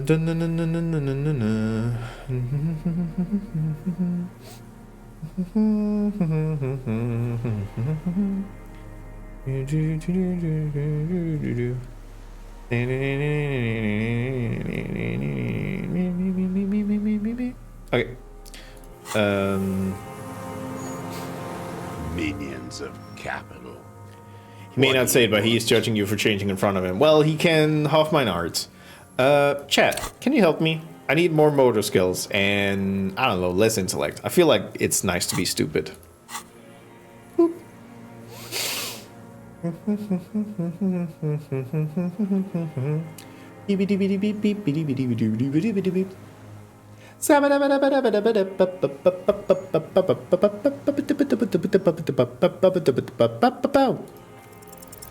a 60-year-old man with stomach trouble, who spent his entire life alone on an uninhabited island, he seems surprisingly fit. That's it? He's prone to erratic hand gestures and clearly malnourished. But that's it. You can see no more by looking at his slouched frame. The moment passes, and you say, Fuck it. Josef Lilyanovich Dross, you're under arrest for the murder of Elis Kortina. Is what you plan to say. Before you can get past, you're under. The lieutenant interrupts you. Officer, are we sure? We could maybe get more. One more thing. The old man, you startled him. Maybe it was the silence. Pretty. A drop of I don't think, yeah, because I can't really get past that one. I can't boost my composure anymore. Yeah, I'm too stupid. God, look at all these thoughts I never did. Jesus Christ. All right. What? But you said I would be taken to the... The sum of all the erratic movements, fidgeting, and mood swings he's been exhibiting. The wind picks up. The silence on the water is broken all around you. Little shivers of waves appear. The lieutenant continues, like an incantation. Your Wayfarer rights have been suspended. Information provided to the officers on the scene will be used against you by the prosecution. You will be given legal counsel within 1 week and must face court in 44 days. Do you understand? Do you understand? But Kim, he's afraid. No, I don't want to. I have to stay here. He looks at the reeds, eyes submerged in growing terror. He's sweating. Beads are forming on his forehead. Your confirmation is not required, sir. Now on to the boat.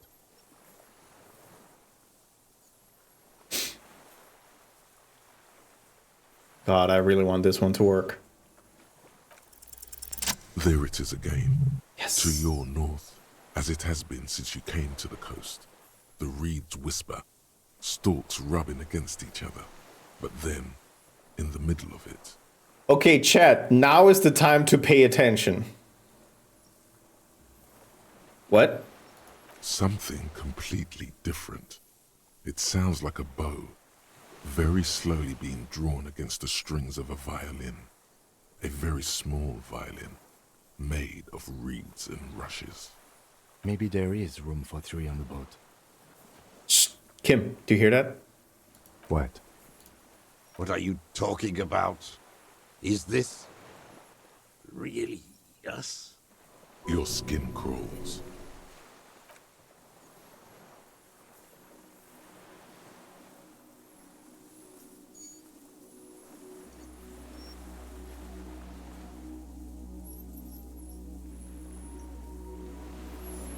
Chat, I found a bug!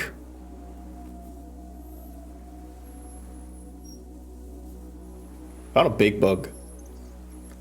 A delicate tangle of arms and legs unfolds from the reeds, limb by limb, to then just stand there, moving its scythe-like arms in ghostly silence. Huh? It's still there, an unfolding mechanism of reed-like chitin, hovering in place. What is that?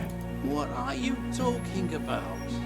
The old man looks at the reeds, then at you. Stick bug! There's nothing there. He looks confused. The stick insect is over 3 meters tall. It looks straight at you with its tiny pinprick eyes and its grotesquely small head. How you doing, toucans? You feel your legs shaking under you and your gun hand move to your holster to grab the gun. There is! I see it! Tell me what you see, damn it. I can't make out one small thing in the reeds. Kim, can you see it? I can see it. Holy shit, Kim can see it! 4 simple words. Thank God. If he can see, then you're not insane. But that means it's really there, spinning slowly, in absolute silence. Its limbs long and slender. Be very, very careful. The lieutenant whispers, then takes a step towards the giant anthropod. Sir, the murder investigation needs to pause. I have something more important to do. Hi, Bug. The creature stands on long stilt-like legs, antennae hanging from its head like a woman's hair, white and curled at the tips. It is no more than 5 steps away from you. Reed-like tufts stick out of its joints. As the insect moves its forearms, it produces a faint hiss, like a reel-to-reel machine spinning after the tape breaks. The hiss is different from the strings you heard before. It says something else in a lower pitch. Listen.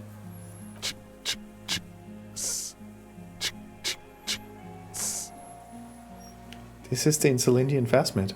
It is. Hey, Kim. I fucking told you. The lieutenant whispers behind you. You hear the familiar ring of his jacket unzipping, slowly, painstakingly so. You glance over your shoulder. The lieutenant holds a piece of milled aluminium. He begins to pull it open, extremely carefully. It's the camera. Are you sure you won't scare it off? We need a photo. No one will believe us. He continues to pull the lens open. From the corner of your eye, you see a sudden cascade of motion ripple through the Phasmid's limbs. A series of ultrasonic clicks fills your ear. I am not palatable. Do not eat me. I am afraid. It's afraid. Stop now. I won't be one of those fools who didn't take a picture. He has stopped fiddling with the camera, but does not put it down. He's letting his pride get in the way. You see the phasmid turn to him, its mandible antennae reaching out. Its motions are quick, sudden. Just listen to me. Shh. Okay. The lieutenant puts his finger to his lips and nods. The spindly mechanism turns itself back to you, its antennae taking their measure of the air, slowly. Say something to it quietly, something like, "Hey." The creature tilts its tiny head to the side and appears to look at you. It is incredibly light, like the slightest gust of wind should blow it away. But it doesn't. It's technically the second time we pulled rank. The first time we pulled rank was when we ordered him to get on the dance floor and bust it down sexual style. And the second time is to not scare the big bug. There is a sadness in there. Or is it in you? From the dream. It's still with you. The pitiful hey you told her. Even now.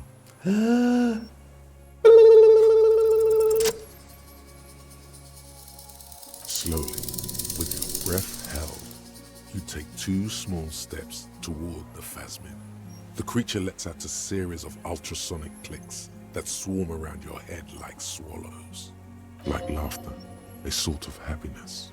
Hissing and clicking, it extends its mandible-like antennae to greet you.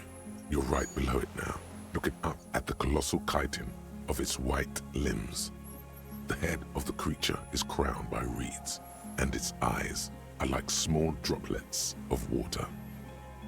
The insect stops its stridulation, seeming to observe you. Below its crown of reeds, little pinprick eyes detect motion, glittering. The world stands still around you. Suddenly, there is silence. No, stop. Be afraid.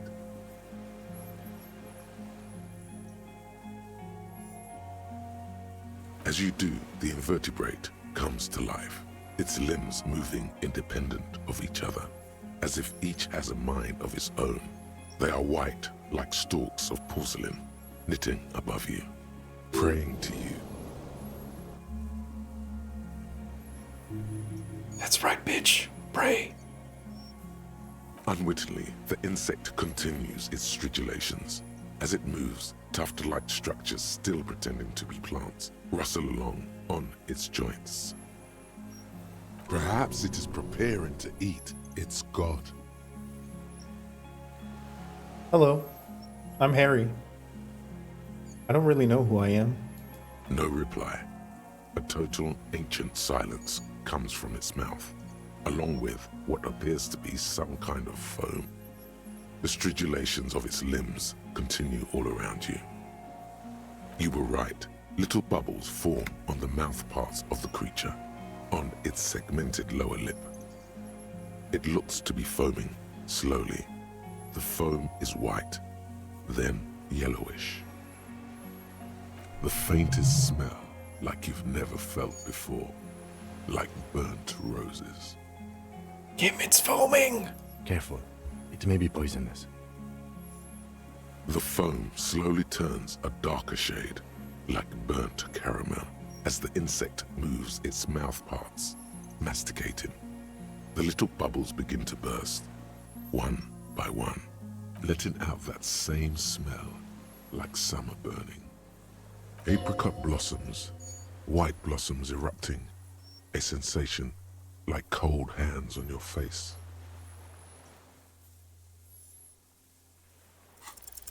I exist. Holy shit, that's a 3.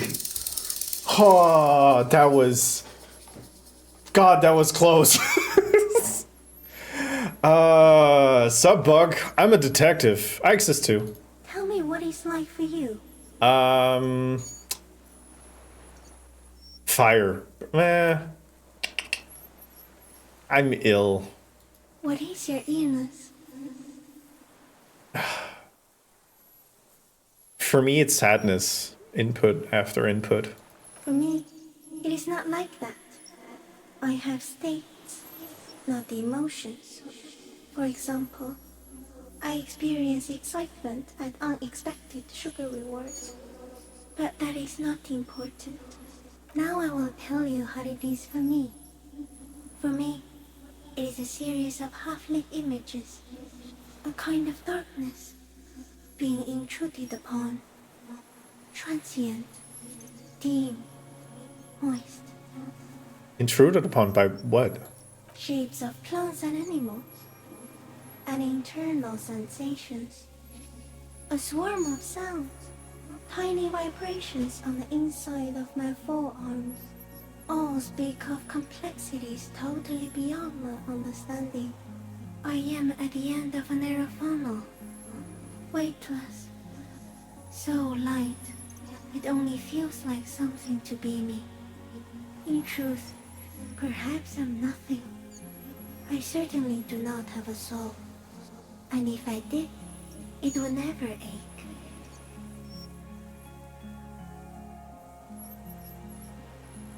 I'm glad to be me. An incredible sensitive instrument. Few of us can begin to imagine the horror of you. Okay. With all of creation reflected in your forebrain. It must be like the highest of hells, a kaleidoscope of fire and rotting glass. Eternal damnation. Okay, I don't need that attitude, Bug. Alright, okay. Maybe fucking pack it down a bit. I got a fucking gun. I don't have to take this shit. Even when you're sleeping, and when you wake, you carry it around on your neck. With eyes open that cannot help but swallow more behind the mirror. I feel great, mute empathy for you. It was very disorienting at first, but I'm keeping my shit together. That must be incredibly hard. It is. Thank you. Autobots are in silent and meaningless awe of you. Damn straight. Know that we're watching. When you're tired, when the vision spins out of control, the insects will be looking on, rooting for you. Damn straight. And when you fall, we will come to raise you up. But from you, banner-like, blossom from you and carry you apart in a sky funeral, in honor of your passing. But not me, because I'm just a leaf eater. I love you. In honor of your will, Lieutenant Euphrator. W. Euphrator. That you kept from falling apart in the face of sheer terror. Day after day, second by second. Detective. Yeah, huh? Arriving. On the scene. Yeah! That felt good. I'm a detective. So am I. Oh. I was born to detect sucrose rewards and semiochemicals. What were you born to detect? Also that, honestly. I can also detect pheromones. The ones on you tell me that you will not beat me. Yeah. And that I will benefit from your closeness. In short, I love you. I love you too, Bug. Is this a dream? What's happening? No, you are awake. I am real. Light is forming me. This is real. Where does this come from? All this around the world? Not even the birds know that. Oh. Not even the water lilies. Then all we can do is beat our fist against it with no answer? We need to know. Perhaps it sent us to us by a god? I don't know. With no answer? You can also eat it. Oh. If it's a leaf, you can put it in your mouth. Yum yum. Or read. I love it when the Incendio Lindian fast mid said yum yum. What exactly are you? I am an unknown species of the order Phantasmodia, endemic to the Insulindian Insula. For the last 350 years, I have hidden in plain sight, masquerading as the reeds, molding, cloning myself, unfolding at night to play with trashkins and boys. It may have unknown, dangerous biochemical characteristics that help it maintain its camouflage. No one unnoticed by the first settlers and the land surveyors of the suzerain. Also, by the soldiers of the revolution and officials of the occupation. Even the Semenese islanders who came here first, but did not stay, have not seen me. I have stayed hidden through 4 forms of government and 2 scientific revolutions, until I was accidentally discovered by a detective of the citizen militia in Rebel district of Martinez, March 51. Are you poisonous? Yes. Oh. I do not have a starter display, so I use a neurodegenerative element to aid in camouflage. Do not worry. It is only destructive over long periods of time. Are you the miracle? No. You are the miracle. Oh, how? The moral of our encounter is, I am a relatively medium life form, while you are extreme, all-engulfing madness. A volatile simian nervous system, ominously new to the planet. The Pale too came with you. No one remembers it before you. The Nidarians do not. The radially symmetrics do not. There is an almost unanimous agreement between the birds and the plants that you are going to destroy us all. Thanks, Bug. Super cool. I did not need to know that. God damn it. Remember about 2 hours ago when Dizzy said, oh yeah, there's about an hour left. And I was like, no. No, there's a bit more. I was right. There's still like 2 things after this. I mean, again, not wrong, yeah. Wait, the Pale is human made? It is a nervous shadow cast into the world by you, eating away at reality. A great, unnatural territory. Its advent coincides with the arrival of the human mind. I don't have that kind of power. You're a violent and irrepressible miracle. Okay. The vacuum of cosmos and the stars burning in it are afraid of you. Give me enough time, you will wipe us all out and replace us with nothing. Just by accident. How? We suspect it will be something like the oxygen holocaust that wiped out anaerobic life 2.6 billion years ago, when organisms first started breathing. Only much worse. That sounds bad. Instead of air, you exhale thoughts. There are no trees that eat thoughts. Where's how?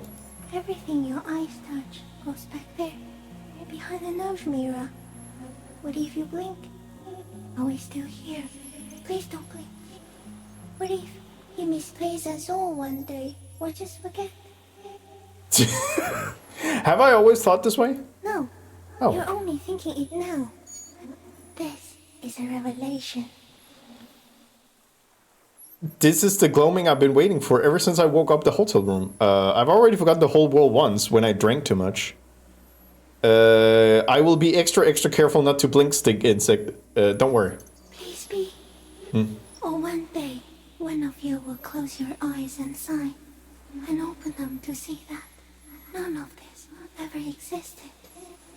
Hey Kim, am I having a violent epileptic seizure? It doesn't look like that, no. What does it look like? You're just staring at it. Oh. Then I think I'm having a vision about the final fate of mankind. Nothing. Just looking at a stick insect. Everything's normal. I think we should take the picture, and then you should back away from the unstudied species. I have to say goodbye now. I have no more thoughts. That was all. No, there is one more.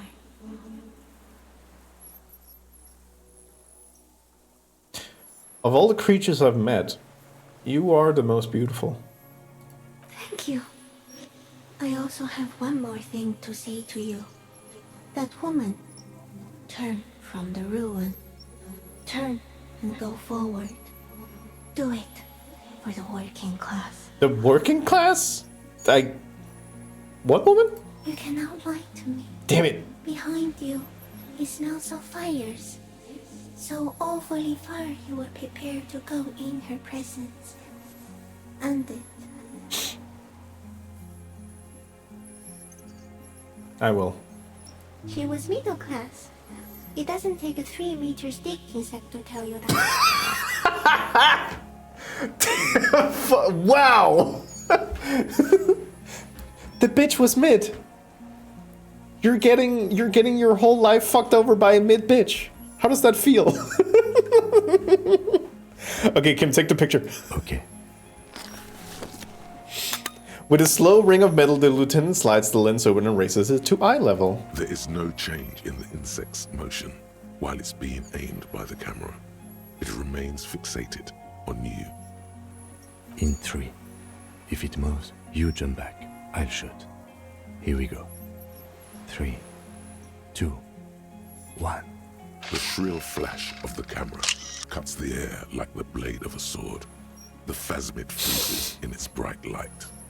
Head turned toward the lieutenant, hypnotized by the flash. It stands frozen before you. There are multiple versions of this image depending on how close you get to the bug. This is maximum closeness. I got it. You hear the lieutenant whisper as the camera shape develops onto photo paper in his hand. A polychrome ghost of white streaks against the reeds in the sky, and you as a shadow before it. For all time. We got it. I'm not gonna touch it. I might break it. Don't say it. Are you sure? This may be the only chance you get to touch it. No, wait. The arthropod towers above you, frozen in place. A twitch passes one of its hind legs as you. I'm gonna pet the whimskers. The antennae hang from a great height. With your hand shaking, you barely touch the tip of the left whisker. On contact, the chitin curls into a spiral, like the tip of a poison ivy. Its touch on your fingertip feels cold, ticklish. Looks like someone's got hurt in a fight. This antennae is much smaller than the other one. Be careful, detective. It's moving. Pet. The limb before you is incredibly light, like eggshell. It's much lighter than a reed. You feel a soft push could tip the creature over. Its hollow exoskeleton collapsing. A small shudder passes the creature's arm. High above you, its black pearl eyes still glisten, mesmerized by the light passing its nervous system. Another shudder pulses through the creature's limbs. It jolts back to life, like a record continuing where it left off, in a swaying, praying motion. Even the small black pearls of its eyes do not stray from you. As you're turning away, the phasmid mirrors your movements, stepping on the water, the long limbs carrying its feather weight without breaking its surface. Bye, stick bug. I love you.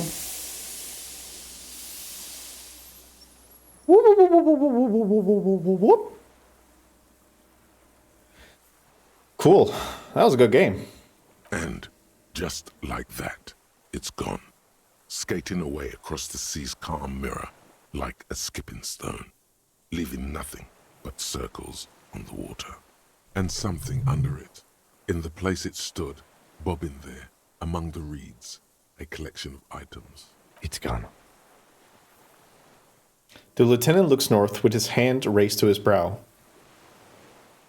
It can walk on water? Apparently, yes. Huh. Like a water strider. Only, I've never seen anything like that in my life. What's that in the reeds? Looks like a nest of some sort. We should have a look.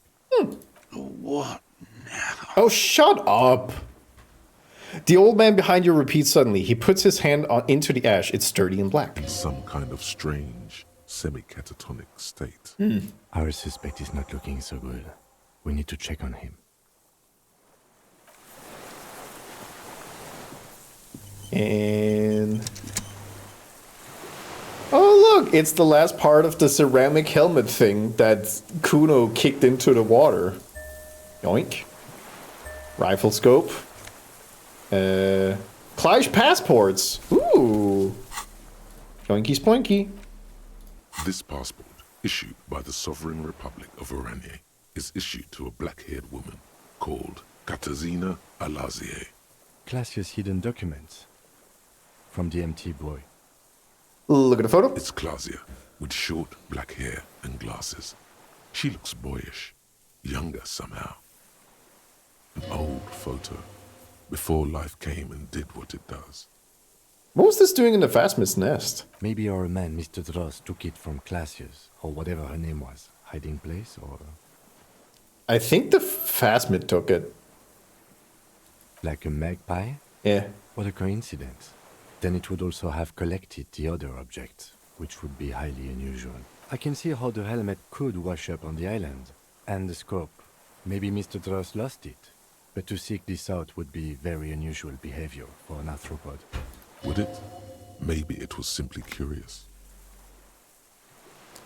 Perhaps it was curious, like an octopus? An octopus belongs to a very different class. It's Yes, not even an insect, but yes, I see your point. Thank you. It says Katarzyna Elashe. She said it would be for Anouk Meyer-Smith. Anouk Meyer-Smith. I told you she kept lying to you. Yeah. She's probably lying to someone else right now, in another city. Katarzyna Elashe was supposed to be her real name. She lied to us. Yes, somehow she managed to lie to us one more time. Damn it. In a way, she's still lying to us right now. What's her real name then? I don't know. Damn But it. It's not Katarzyna Elashe or Classier or Anouk Meyer-Smith. We didn't even scratch the surface with her, detective. Perhaps it's better that we didn't arrest her. Who knows what hell she'd be raising in my district by now. And then the other items I got was the rifle scope. Common 30mm sniper scope attachable to almost any bolt action for 6 caliber. Older style non-dotted rangefinder reticle. See, it is still stuck to the lens and suffer water damage from the time in the Phasmid's dowry. Thank you, Stickbug. What is it? What do you want from me? I can't go. Something is very wrong with him now. Sir, how could you not see the Phasmid? He stares at the reeds and falls silent. Mr. Dross? The man does not respond. He keeps staring, black eyes glazed over and bulging from their sockets. His gap-toothed mouth shaking with fear and longing. Snap your fingers under his nose. A light shiver passes him, followed by nothing. His hands are trembling, and he breathes slowly. He's going into some kind of psychomotor immobility. The good news is, this solves our transportation problem, doesn't it, Mr. Dross?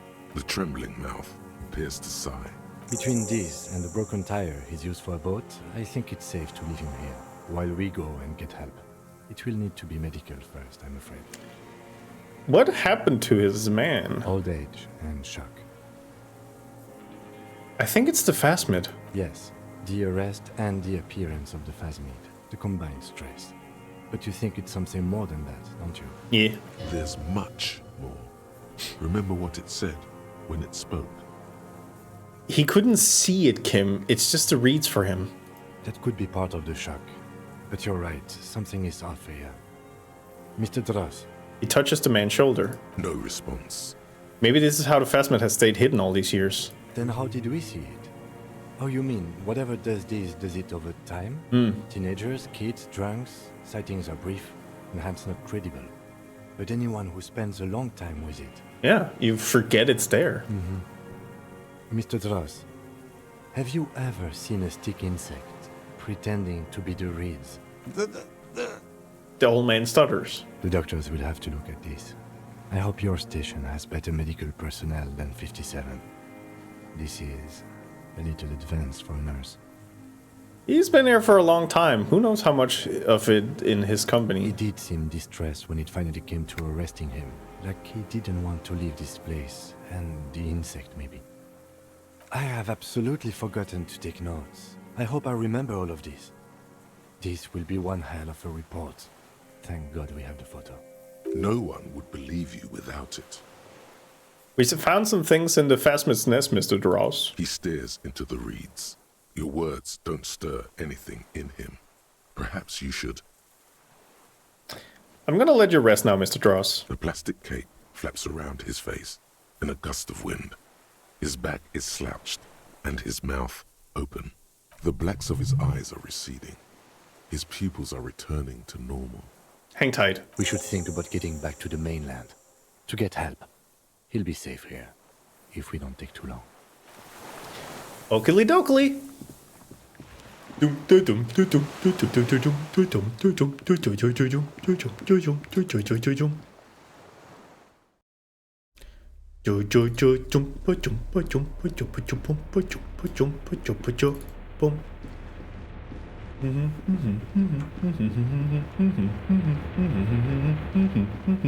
Actually, let me wait here. I want to look like a policeman. So I need this one. Maybe this one. Yeah. Sunglasses are important. I actually feel like this is fine.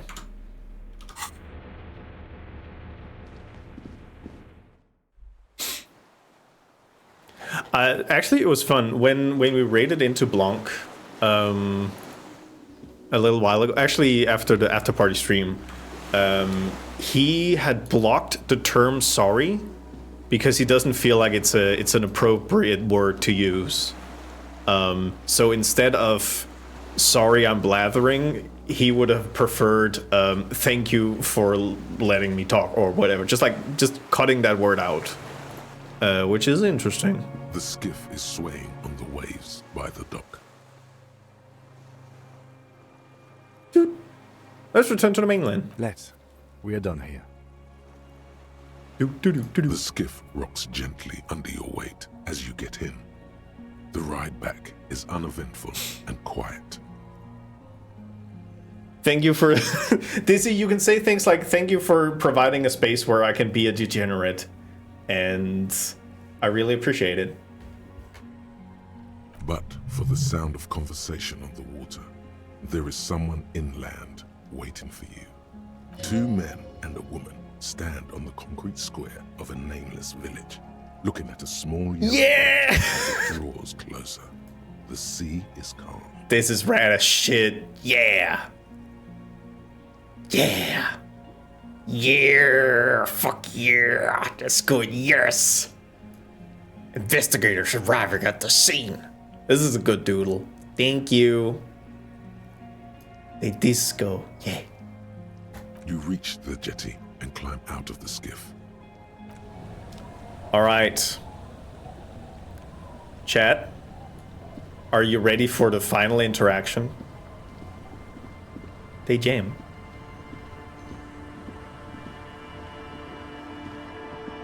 I don't even know what I'm doing here. Harry, we're here because we're worried. Ugh. Look what the tide brought in. I'll just quickly change the standing, so it's gonna be like a little burr for a bit as I'm talking. Burr, burr, burr, burr, burr, burr, burr, burr. But yeah, our team is here. Get ready for the final assessment. It's not gonna be great. All right. Says the man without sunglasses. Suddenly his expression changes and he tilts his head. Harry, you're bleeding all over the place. You're half dead. Thank you for noticing. Whatever this is, it is completely unimportant compared to what you've just seen. No one else seems bothered by the bleeding.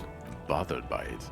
Harry, you look like you need a fucking organ transplant. You need an attitude transplant, that's for sure. Oh, fuck it. Let's not get into that. Forget about all this. There's a giant... We're not forgetting about anything. Look at you. He points at you with both hands. Okay, who are you people? Hello, I'm Trent Heilerstein. I believe we've met on several occasions. Sure. Hi, Trent. I'm your goddamn partner, Jean-Vic Comar, and this is your special task force. Or what's left of it. Uh-huh. Special Consultant Trent Heilerstein, Patrol Officer Judith Minot. Mm-hmm. Hi. Hey. We've come to scrape what's left of you off the pavement.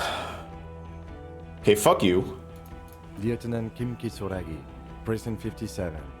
We've just come from the island, where our investigation led us. The scene is making even him feel as though he has to justify your actions. We might need your help with something later. He adds, suddenly regaining his confidence. As if he recalled that he's in fact a decorated police lieutenant and not a naughty boy. Everybody calm down. Everybody calm down. Harry's brain just called Kim a naughty boy.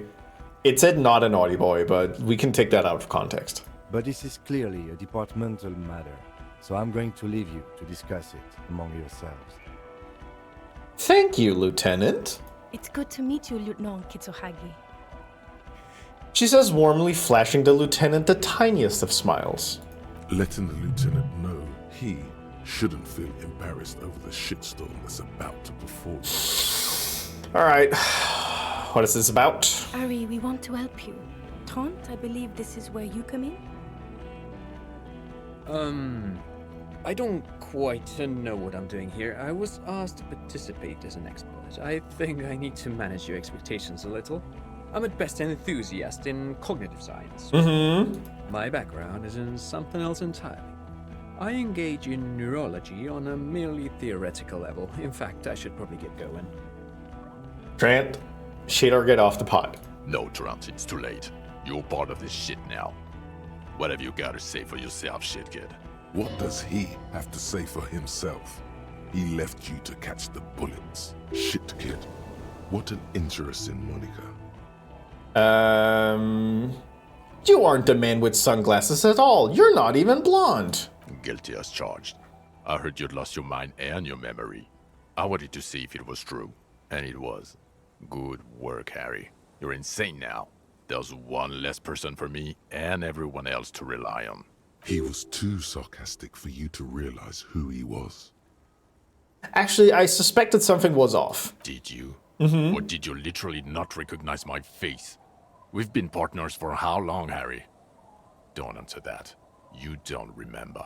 I'm glad he didn't want me to answer that because I do not know. Judging by the familiarity you feel toward him, 2 years minimum? Or maybe a short but close stint on the task force. So Trant Hiddlesheim turns out to be special consultant Trant Hiddlesheim? Yes, I'm Trant Hiddlesheim. I never said I wasn't Trant Hiddlesheim. Wait, what was up with the kid then? Mikael? Mikael's my son. Oh yeah. What was up with all that interesting history? Spying on me? No, I was just interested in the Feld building and the Martinez beachhead. Oh. And Mikael wanted to see Martinez. It was a coincidence. Oh, fair enough. Him being there with his son, it was not a coincidence. It's difficult to see, but he was worried about you. And also interested in the Feld building. So what are you special consulting here? What indeed? Mm-hmm. I was asked to share my take on some of the more obscure theories developed in Königstein in the 30s, like partial psychotraumatic amnesia, group personality theory. Yeah. He's here to see if you're insane. Okay. He is smart. Let's move on.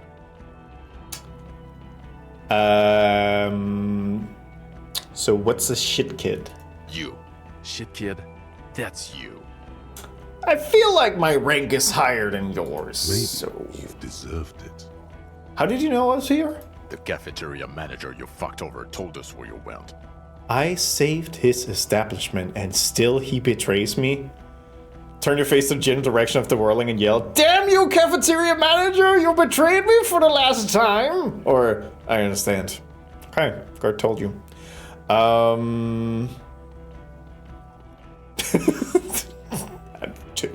Fuck it, too. Speaking of which, the giant aerografito in front of the building. The one that's burning. Did you do that? It was this one junior delinquent. I don't know. It had shit kid written all over it. Alright, okay. I did not put the writing on the ground, okay? I might have said Fajr, but that's not important. You! You never told me you're not the horse-faced woman. Lieutenant, my name is not Horse-Faced Woman. I know. It's Judith Minot. You just told me. I was assigned to your unit 2 months ago.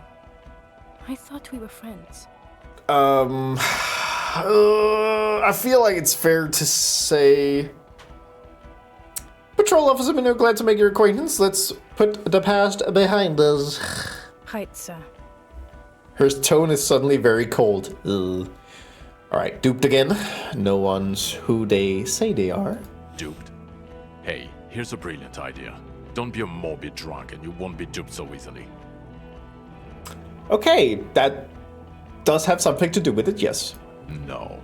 Everyone's just a brilliant master of disguises. You mentioned a task force. Yeah, Major Crimes Unit, under Lieutenant Dubois and Vicomar. Ring any bells? Yeah, totally, I get it. Major Crimes Unit.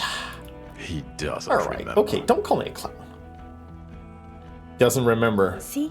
He really doesn't remember. It wasn't a sick joke. At least that's good. Yeah, that's very good. Alright, Sean Dickmar, where have you been all this time? There was a mercenary tribunal and a lot of people died. God damn it, Harry. I didn't call you a clown, I made you a clown. Thank you. You told us to fuck off. You said we're cramping your style. You're detective god. Fuck everything. All we burn. Detect or die.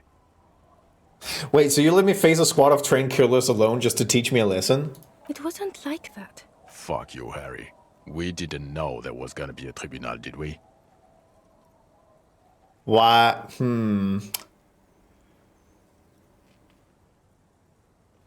I said all those things? I'm not like that anymore. I feel, well, why didn't you detect or die then? Oh, you think it was cool you saying that? Yeah. Aesthetic somehow? Uh-huh. You were crying when we got here. Breaking things. Okay. You said we were going into the abyss. Okay. None of us wanted to see the abyss. So we fucked off.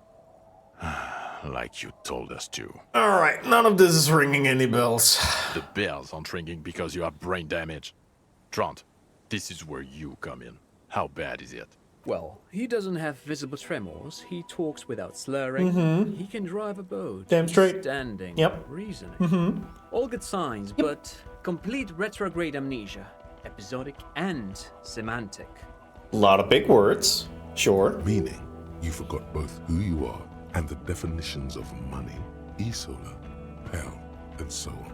That is true. As displayed in the station call, our interactions with him, and I don't want to be a snitch, but also mine with him before when Harry did not seem to know who I was. It's all very interesting. Okay. Interesting? Yes, interesting. I have my theories, but I would like to hear Harry's thoughts first. Harry, what do you think happened to you? Neurologically, psychologically, and why not socioeconomically? Wait, you think I'm so poor I lost my memory? Not when you phrase it like that. Okay. But I don't think critical theory. I know everyone thinks this is far-fetched pink academia, but still, I don't think it should be off the table here. No, but still, you think I'm so poor I lost my memory? What? He lost his memory because of capitalism? Fucking capitalism. God damn it. No, not like that. I'm not talking Verhede for school here. But Harry, I asked you, what do you think happened?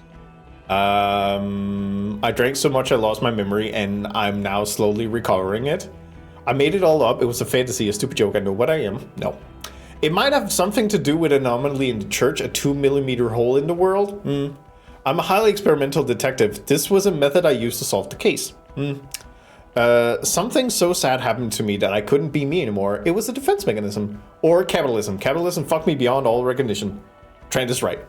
I'm gonna put this up to everybody else. You can, you get to pick which one you want.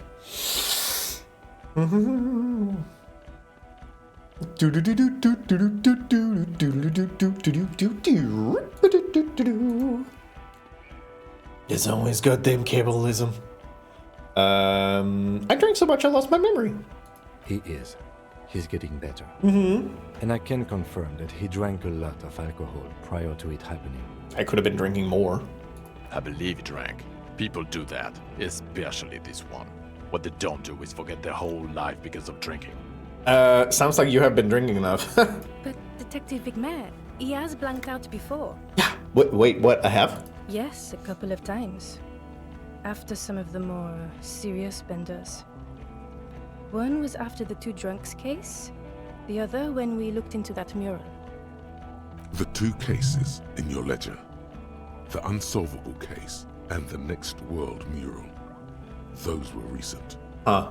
Those cases were hard on you. Yeah. Interesting. So at first he dipped his toes into it, prepared. That's where he would have gotten the idea, yes. Practice. And then he used alcohol to get there, so to speak. What do you mean? Well, here's my theory. What if this is an absolutely normal reaction to the world we're living in? What if this is not a significant anomaly at all? Something to be explained, approached as a defect?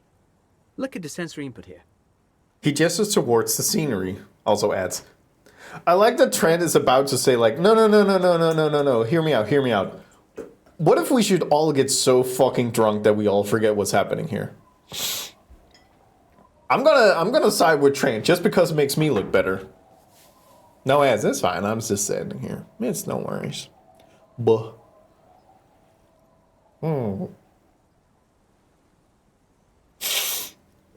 Trent Hiddleston is gonna be my savior because his theories are so stupid that we might get away with it.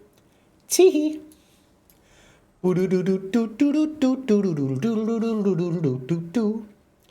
In the meantime, people who are not in ads, you can look at this.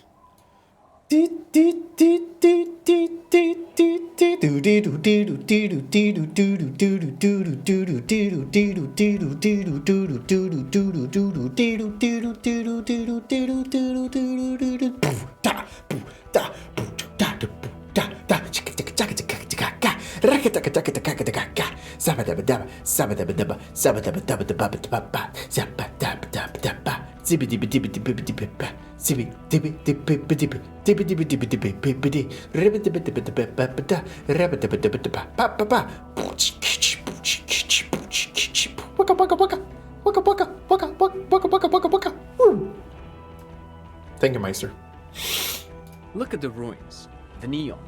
Listen to the radio, the multitudes, the people. Live here for 40 years. As a police detective, he's like a magnetic reader on the world tape, to borrow a known metaphor. Harry's been pushed flat against it. Total input. Hardwired to the free market. We just need it for its end. Yep. Okay, Trent, thank you. That's absolutely meaningless. I'm glad we brought you. Will he or will he not be able to work in the major crimes unit? Is he a cretin now? I want to know that. He's not a cretin, and he is able to do work. If not in his previous leadership role, then as a line detective. Line detective is good for now. I don't think leader role is kind of what I do. I just want to get on the road and solve crimes and shit. For now? Yeah. I misphrased my question. It should have been, is he able to put his clothes on and use the body? Or do we need to get him on a disability pension? They can keep that pension. You're rock solid. You can put your clothes on hard. What now? Now nothing. Now we're just going to stand here. Just stand here. Yeah. Just stand there. It's cool. Really? No. Fuck. Now we discuss that. What the fuck did you do to a motor carriage? Why is it there, Harry? Hold on, in the ocean? It was stolen by Jacob Irv. It wasn't me, it was stolen by traffic hooligans. I drove it into the ocean when it was drunk. I thought the killer would be underwater, he wasn't. At the time it come, Tequila Sunset. I don't know what I drove into the ocean when I was drunk. Ah, so refreshing. He just admits it. Thank you for your honesty. Thank you for destroying 45,000 real of police property that's coming out of everyone's payslip. Alright, the fact that you're putting this as the first thing, Sean, just makes you sound like the capitalist got you in, so... It doesn't matter. Your badge, Harry. Show me your badge. I got my badge right here, bitch! In a rush to demonstrate your badge, your eager fingers can't sustain a grip on the smooth plastic, and the badge slips out of your hand. Yeah, whatever. Yep, beans. It's there. It's there. Juggle the badge for a second, unsuccessfully, and it lands on the ground, some 2 meters away. Ouch! You strained your elbow trying to catch that stupid thing. Damn it. Ouchies. He found it. He found it, Jean. It's his badge. Yeah. And your gun? The man stares at you unimpressed. As if having your badge and gun are natural states, not achievements. My gun is right here. Bajong. He has it. And he didn't drop it. You're drunk like a bum, Harry. Put that thing away before you kill someone. No, I'm not. Shut up. So what? I had a little drink. A little drink?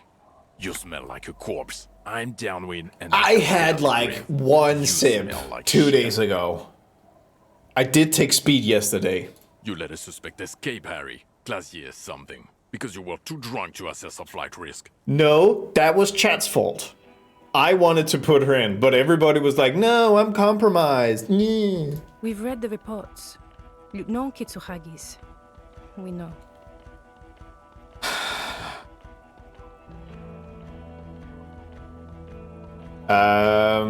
Clive? She was some kind of spy from the Occident, specially trained. Or not taking her in was the right thing to do. She gave a vital clue that led us to the island. Okay, I got duped there. She pulled one on me. Yeah, I'll let her go as an act of mercy. This is a small detail in a huge case you know nothing about. That doesn't matter. None of it does. We're looking at the oxygen holocaust times a quadrillion. I have come to know the final fate of man of the universe. She was some kind of spy from the Occident, specially trained. Oh, well.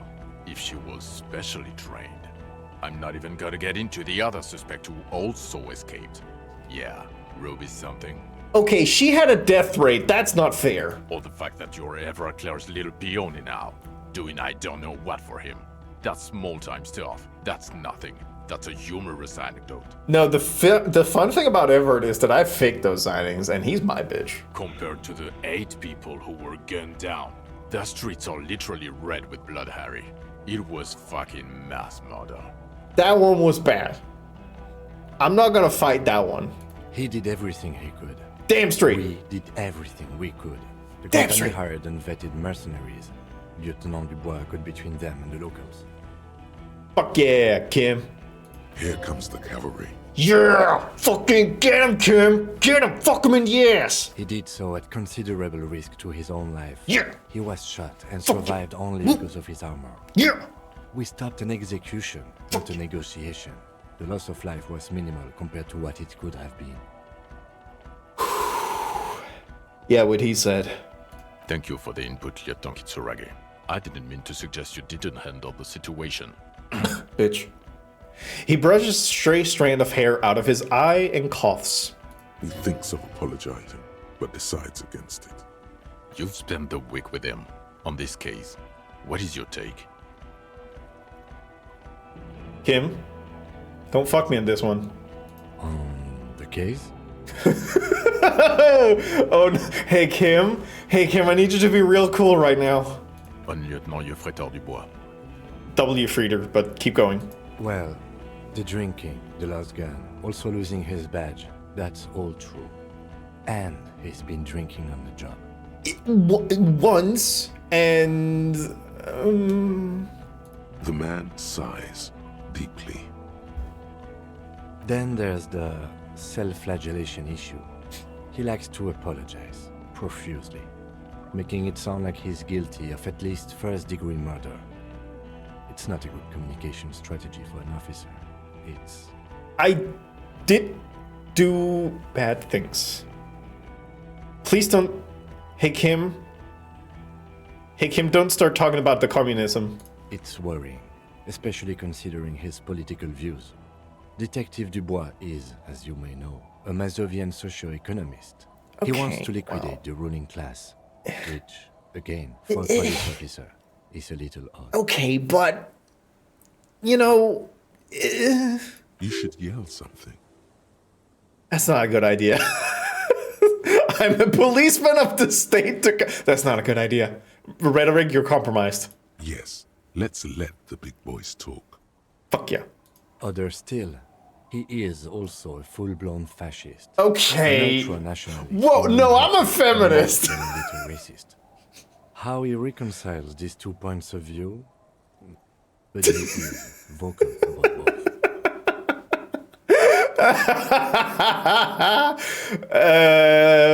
Hey, Kim. Not cool, dude. And then there's the motor carriage in the sea. And the drugs, of course. Amphetamine, mostly. But despite all this, he is a great detective. One of the best I have seen, in fact. God damn straight. What did I do? I picked the funny option sometimes. I thought you were gonna kill that thought. I never internalized it. But I did apparently say fascist things a couple of times when I was talking to Hardy. And my lower intestine did ask me to become a fascist. He can talk human beings into telling him everything. And he doesn't stop. In all the time I've spent with him, he has not once stopped pursuing leads. Damn straight. Far-fetched and tangential. He is tireless, madly driven. Damn straight. Well, except that one time when he stopped to sing karaoke, which by the way was a valiant effort. He really sang his heart out. Thank you for mentioning that one, Kim. I'm really proud of that one. That was an achievement. Crowning achievement, even. Yeah, it was what it was. You shut the fuck up, Sean. That was good. Other than that one time, he has tirelessly worked on the case, and he solved it. We have a confession, a murder weapon, and the perpetrator, locked on the island right now, awaiting transportation. Mm-hmm. He apprehended a straggler who stayed hidden for 50 years, ever since the revolution, who's probably committed other murders over those years. Oh, and he also discovered a new species. Fucking tell him, Kim. A new species? Yeah, Trant. A colossal stick insect. Big bug. It was on the island, camouflaged as the reeds. It unfolded from the reeds.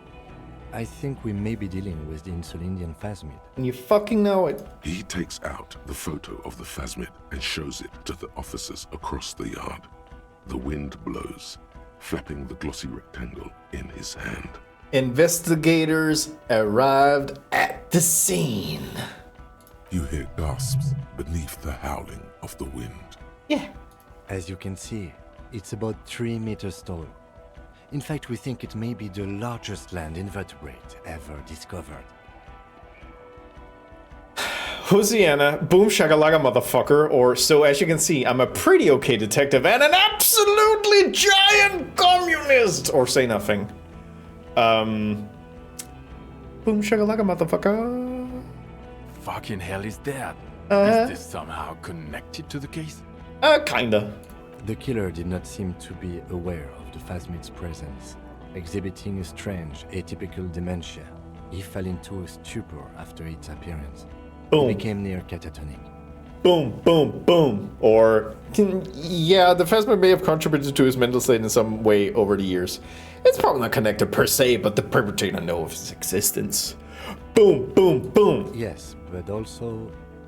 The phasmid may have contributed to his mental state in some way over the years. So it is connected? Yeah, big bug. It's alright, Sean. You can just start sucking my dick now.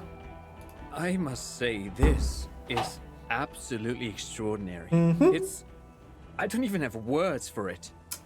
Super cop is the word you're looking for. Yes. It really does make it hard to fire the drunk. His tired eyes follows the photo as the lieutenant puts it away. This is a very, very sad man who has just seen something that's made him forget his sadness. The beauty of the world, goddammit. Now you make your case. Now is the time. Now or never.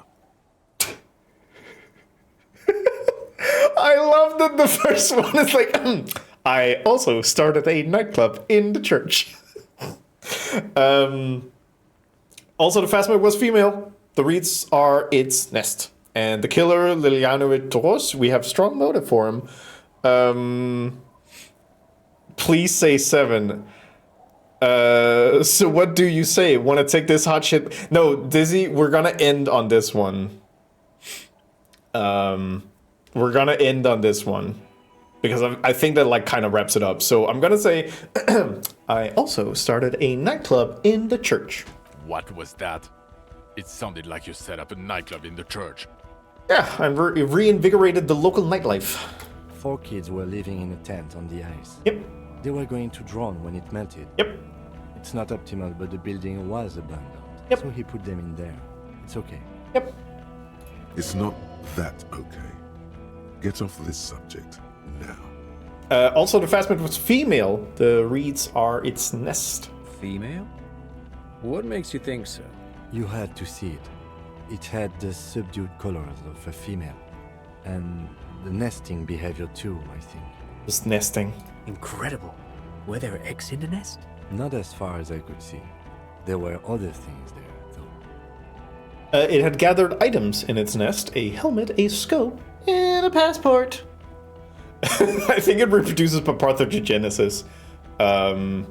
Actually, you know, this would indicate it was a male. This is far from anything in my field, but I think such nests are called bowers. They are for attracting mates. I still think it's a female. Of course, as I said, I'm only guessing. I didn't see it. It must be robust if it can move a whole helmet with its limbs. I think it reproduced by parthenogenesis. As in cloning itself? What makes you think so? Just a hunch. Well, then it wouldn't matter if it's a male or female. Shut the fuck up, Trent. It's a girl. I love women. I'm not a fascist. Parthenogenetic mutation. Mm-hmm. Very interesting.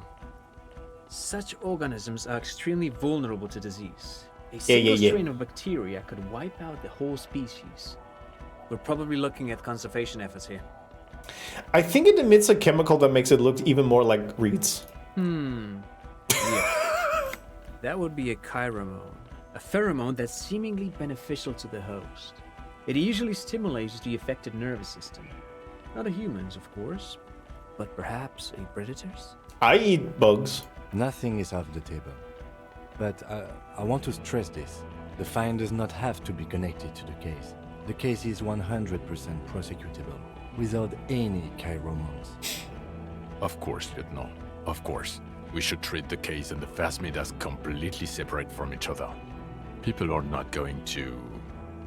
They're not going to go for this speculation in the constabulary. Alright, okay. It had mandibles that looked like hair and it was completely white on the inside. Yes, but also reed-colored, beige and brown, a little green on the outside.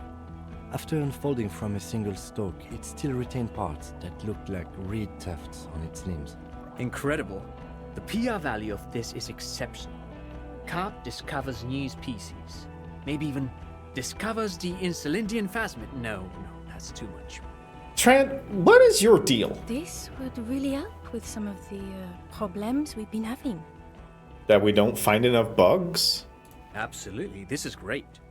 This does not say vigilante murderers to me at all. This says science, news, human interest. You know, it's a really good thing you have that photo. Mm-hmm. Without it? Yeah, no, that's why we're talking about this bug, is because it has this cool photo. Perhaps only for a moment, but still. Mm-hmm. Quit while you're ahead? Or no? There was also a dead man on the boardwalk. Missing person. Found it. Solved it. Boom shakalaka. Yes. Fallen through a gap in a boardwalk. Drunk. How did you know I found him? The body was transported to Precinct 41, our morgue. I had Tilbrook and Mullins take care of funeral arrangements and family stuff. Trant is an external consultant for the crime investigation team. So he knows some things. You're not the only cop in the world, Harry. This all comes back to us. Yeah, I just wanted to mention it. Still, good work with the missing person, Detective. Thank you, Judith. It's still a point for you. No denying it. I confiscated drugs from Kuno's dad. Who's Kuno? You don't want to know. You're right, Lieutenant. I don't. You snorted the drugs, I know you did. It's alright. I mean, at this point, anything is but the drink. I did not snort them. I did not snort them. Leave me alone. So what do you say? You want to take this hot shit back? Wait, no, let's... the killer, Lilianovic Toros. We have a strong motive for him. Lilianovic? A revolutionary matronym. A revolutionary matronym? The custom started in Grad, where they have patronyms. Krasovich, Larsovich, etc. The revolutionaries saw this as a chauvinist atavism, so they used matronyms, derived from the mother's name instead. This man's mother was Lilian. His Lilian's son, Lilianovich. The custom was overturned after the revolution failed, but not before it made it to Revachol. So, it is what a soldier of the ICM would be called. Thank you, Trant. Thank you for that piece of cultural theory. You said you have a motive? Yeah. Of course, excuse me, I just thought it was noteworthy. Hey, being a commoner probably had to do with it. You know, class warfare stuff. And it worked? You got a war going? Yes, until we stopped it. He saw the mercenary as an enemy combatant. There's plenty for prosecution to pick from, as far as motive is concerned. Also, we have ballistics from the gun, matching the bullet found in the dead mercenary's head, and 2 officers on the scene that Mr. Dross confessed to. It's a clean win. Oh, it's way more than that. Yes. Way more. It's more than that. A perfect folding mechanism, like a phasmid. It's way more than that. It will win me Dora back. Woof. It's my masterpiece. They'll teach this in cop school. I did all I could. Every second was a struggle, or I'm still not completely satisfied with... Perfect folding mechanism. Get over yourself, Harry. I can still smell the booze on the wind. Shut the fuck up, Sean. God damn it. It is bad. Even you can smell it. God damn it. Chin up. Keep focusing on the positives here. Alright. What do you say? Wanna take this hot shit back? Hey. I don't want to, but you discovered a new species and solved the murder. So I have to. Jude.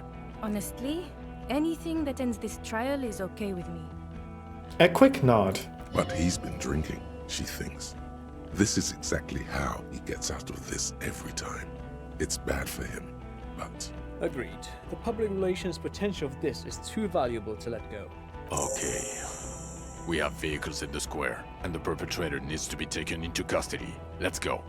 Now you will finally get to know who you are. Wait.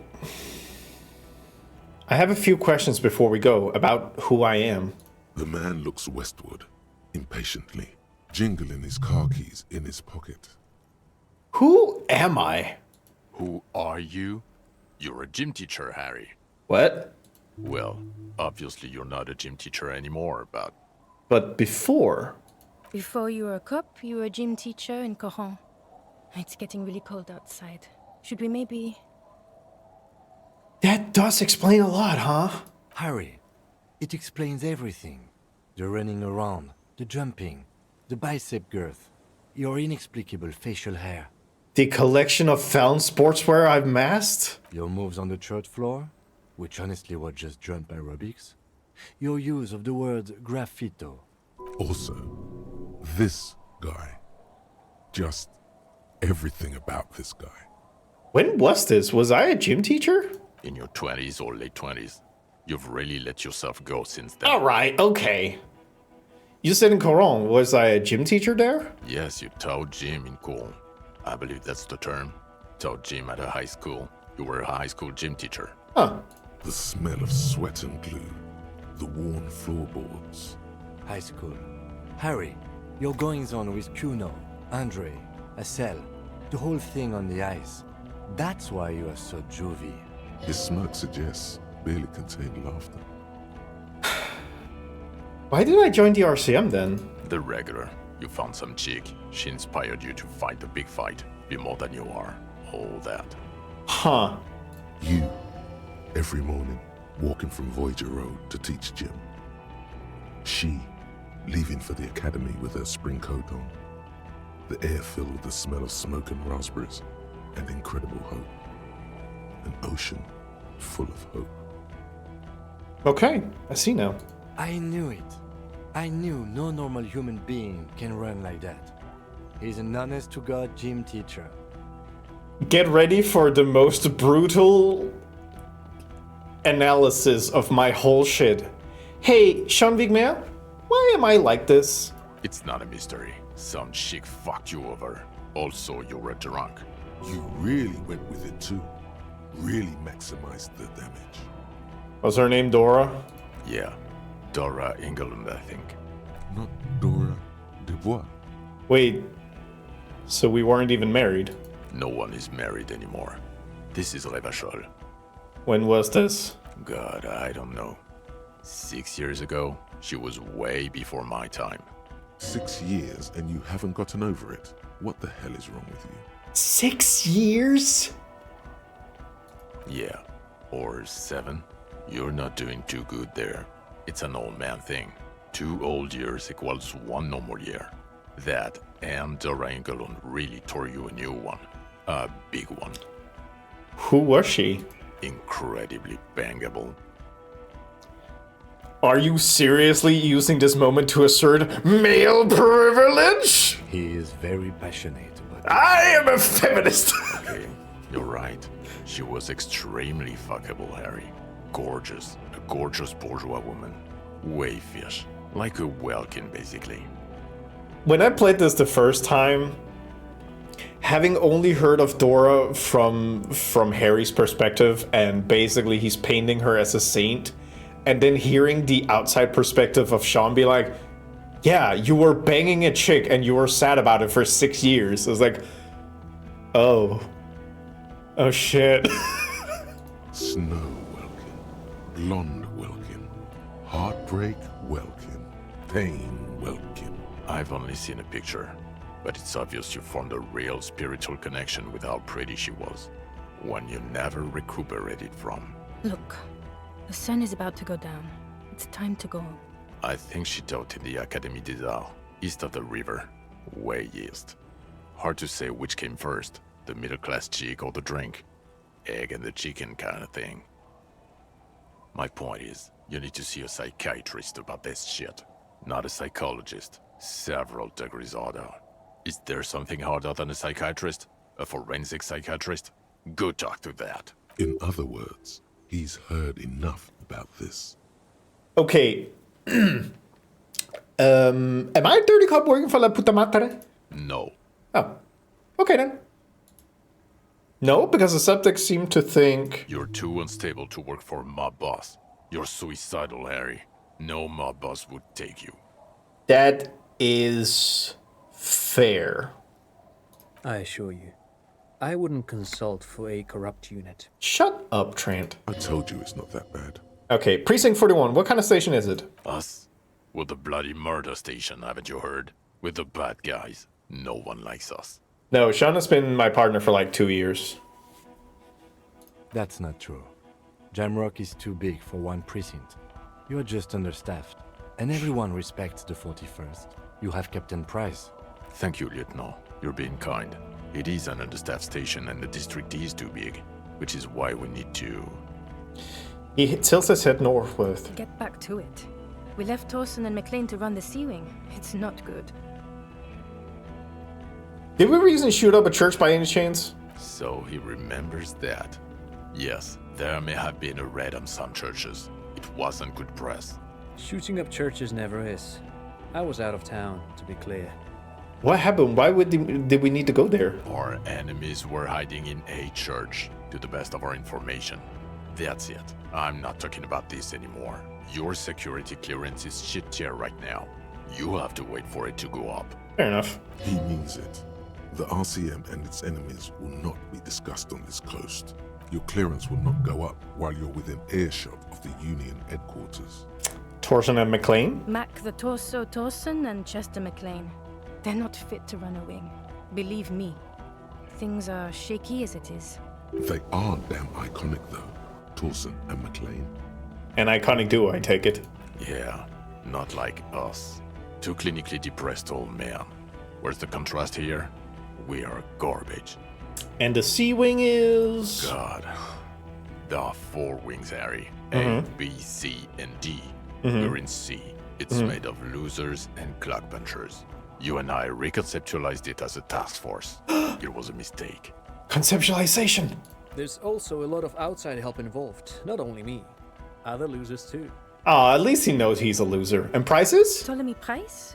He's the son of the old Price, one of the founders of the RCM. Oh, hell yeah. He's one of the most highly regarded men in the force. You're lucky. Somewhere under the curved roof of a former silk factory, shaped like a ladybird with 2 chimneys, Police Captain Ptolemy Price sits behind a heavy wooden desk. Resident medic Nix Gottlieb pours him coffee. It's silent in the captain's office. They speak of change, the city, the tension on the streets. They speak of the events of April and the blood on the streets in May. So I work in the bloody murder station. Okay, it's not the bloody murder station. It's an old converted silk mill with green desk lamps and a coffee corner. A lot of good people work there, hard, every day. Jamrock is the largest ghetto in Rivershoal. Faubourg, technically, but it's divided into 11 districts. Jamrock only has us. Yeah, the track. Yeah, listen, so many good songs. C-Power did an amazing job making a track for this whole game, just capturing the vibe. It was good. It's really good. The press will blow over. Jamrock is lucky to have you, and it's often considered to be the greatest of the districts. You're lucky to have it. Thank you again, Lieutenant. The Phasmid, I need to tell Lena about this ASAP. Who is Lena? Don't put her name in your fucking mouth. She lives at 1113 Tabernacle Road in Jamrock. Remember? A cryptozoologist who lives in Jamrock on Tabernacle Road. She told me about this Phasmid. Tabernacle? It's on the way over. Near where you live on Perdition.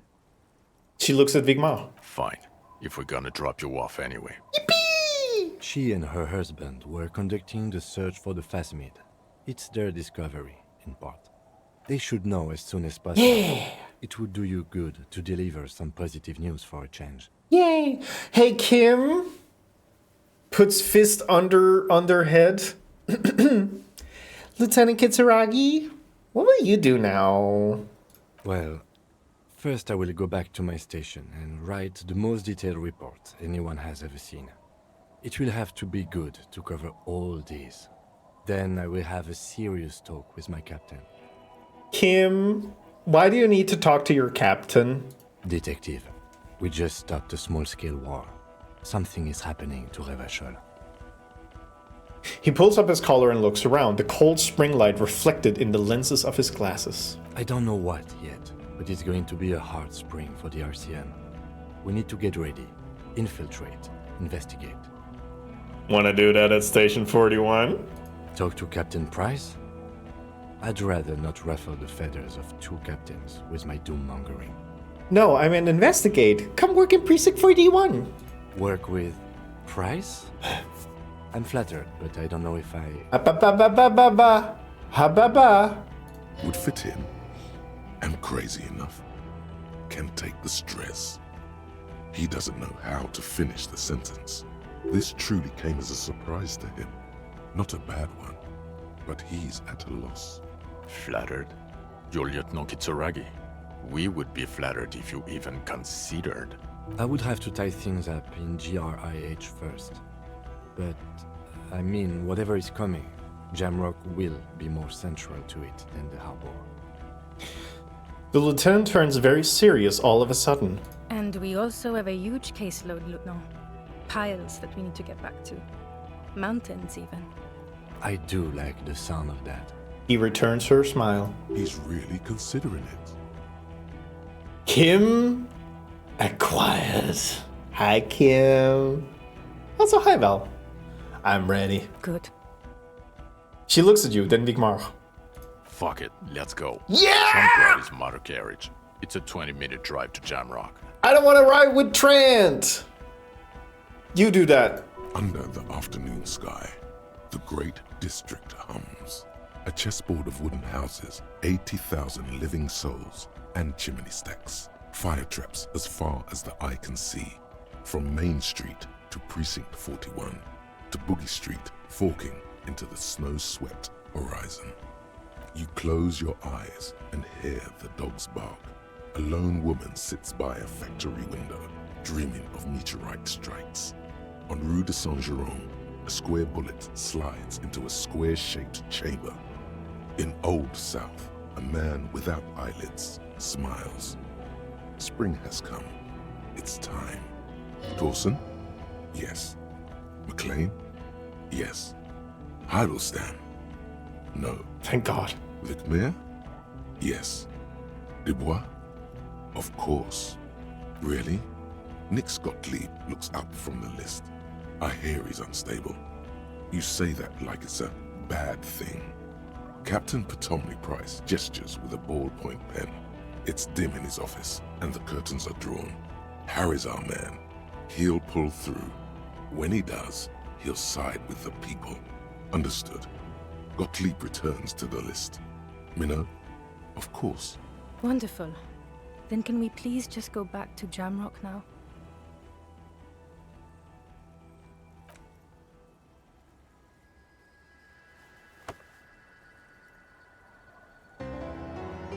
Yeah! Dun, dun, dun, dun. Dun, dun, dun, dun.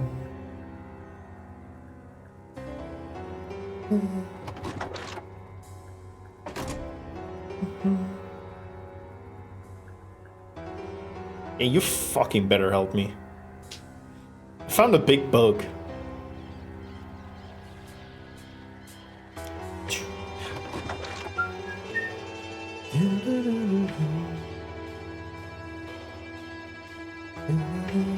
Good guy, Big. Yeah, he's a shitbag, but he's nice. Wonderful. Wonderful.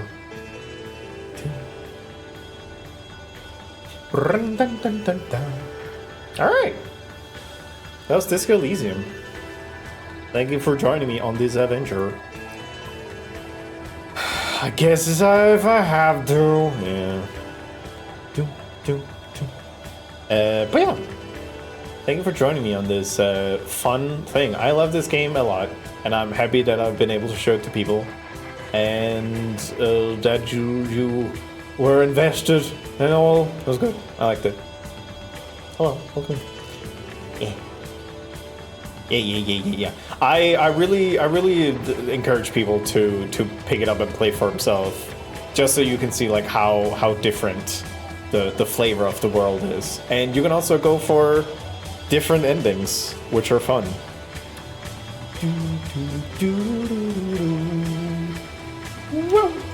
But yeah, holy shit, yeah, it is late. Hey, remember when Dizzy said it was like an hour left 3 hours ago? Even I was also underestimating it. Listen. Hey, no, I get it. I am playing it slowly because I want to listen to everything, but yeah, that's good shit. Alright, we're gonna find somebody to raid, and I'm probably gonna raid and run because I'm tired. I'm tired, and I have work tomorrow. So I'll just be like, boop. Alright, Dear Diary. We solved the murder. Kim didn't die. I didn't realize we'd be spending an hour listening to an old commie while discussing hentai. I mean, you should have known that. You should have figured that out. That's a high moment. But yeah. That was end of stream 2. People have still not figured out the secret command, but maybe one day they'll figure it out. Yeah. Let's turn down a bit. Alright, let's find somebody to raid. I am sunsetting, I'm tired. I'll send you off to somewhere wonderful. Figure it out soon. You'll never figure it out. I might have to start giving hints. So we have a couple of people.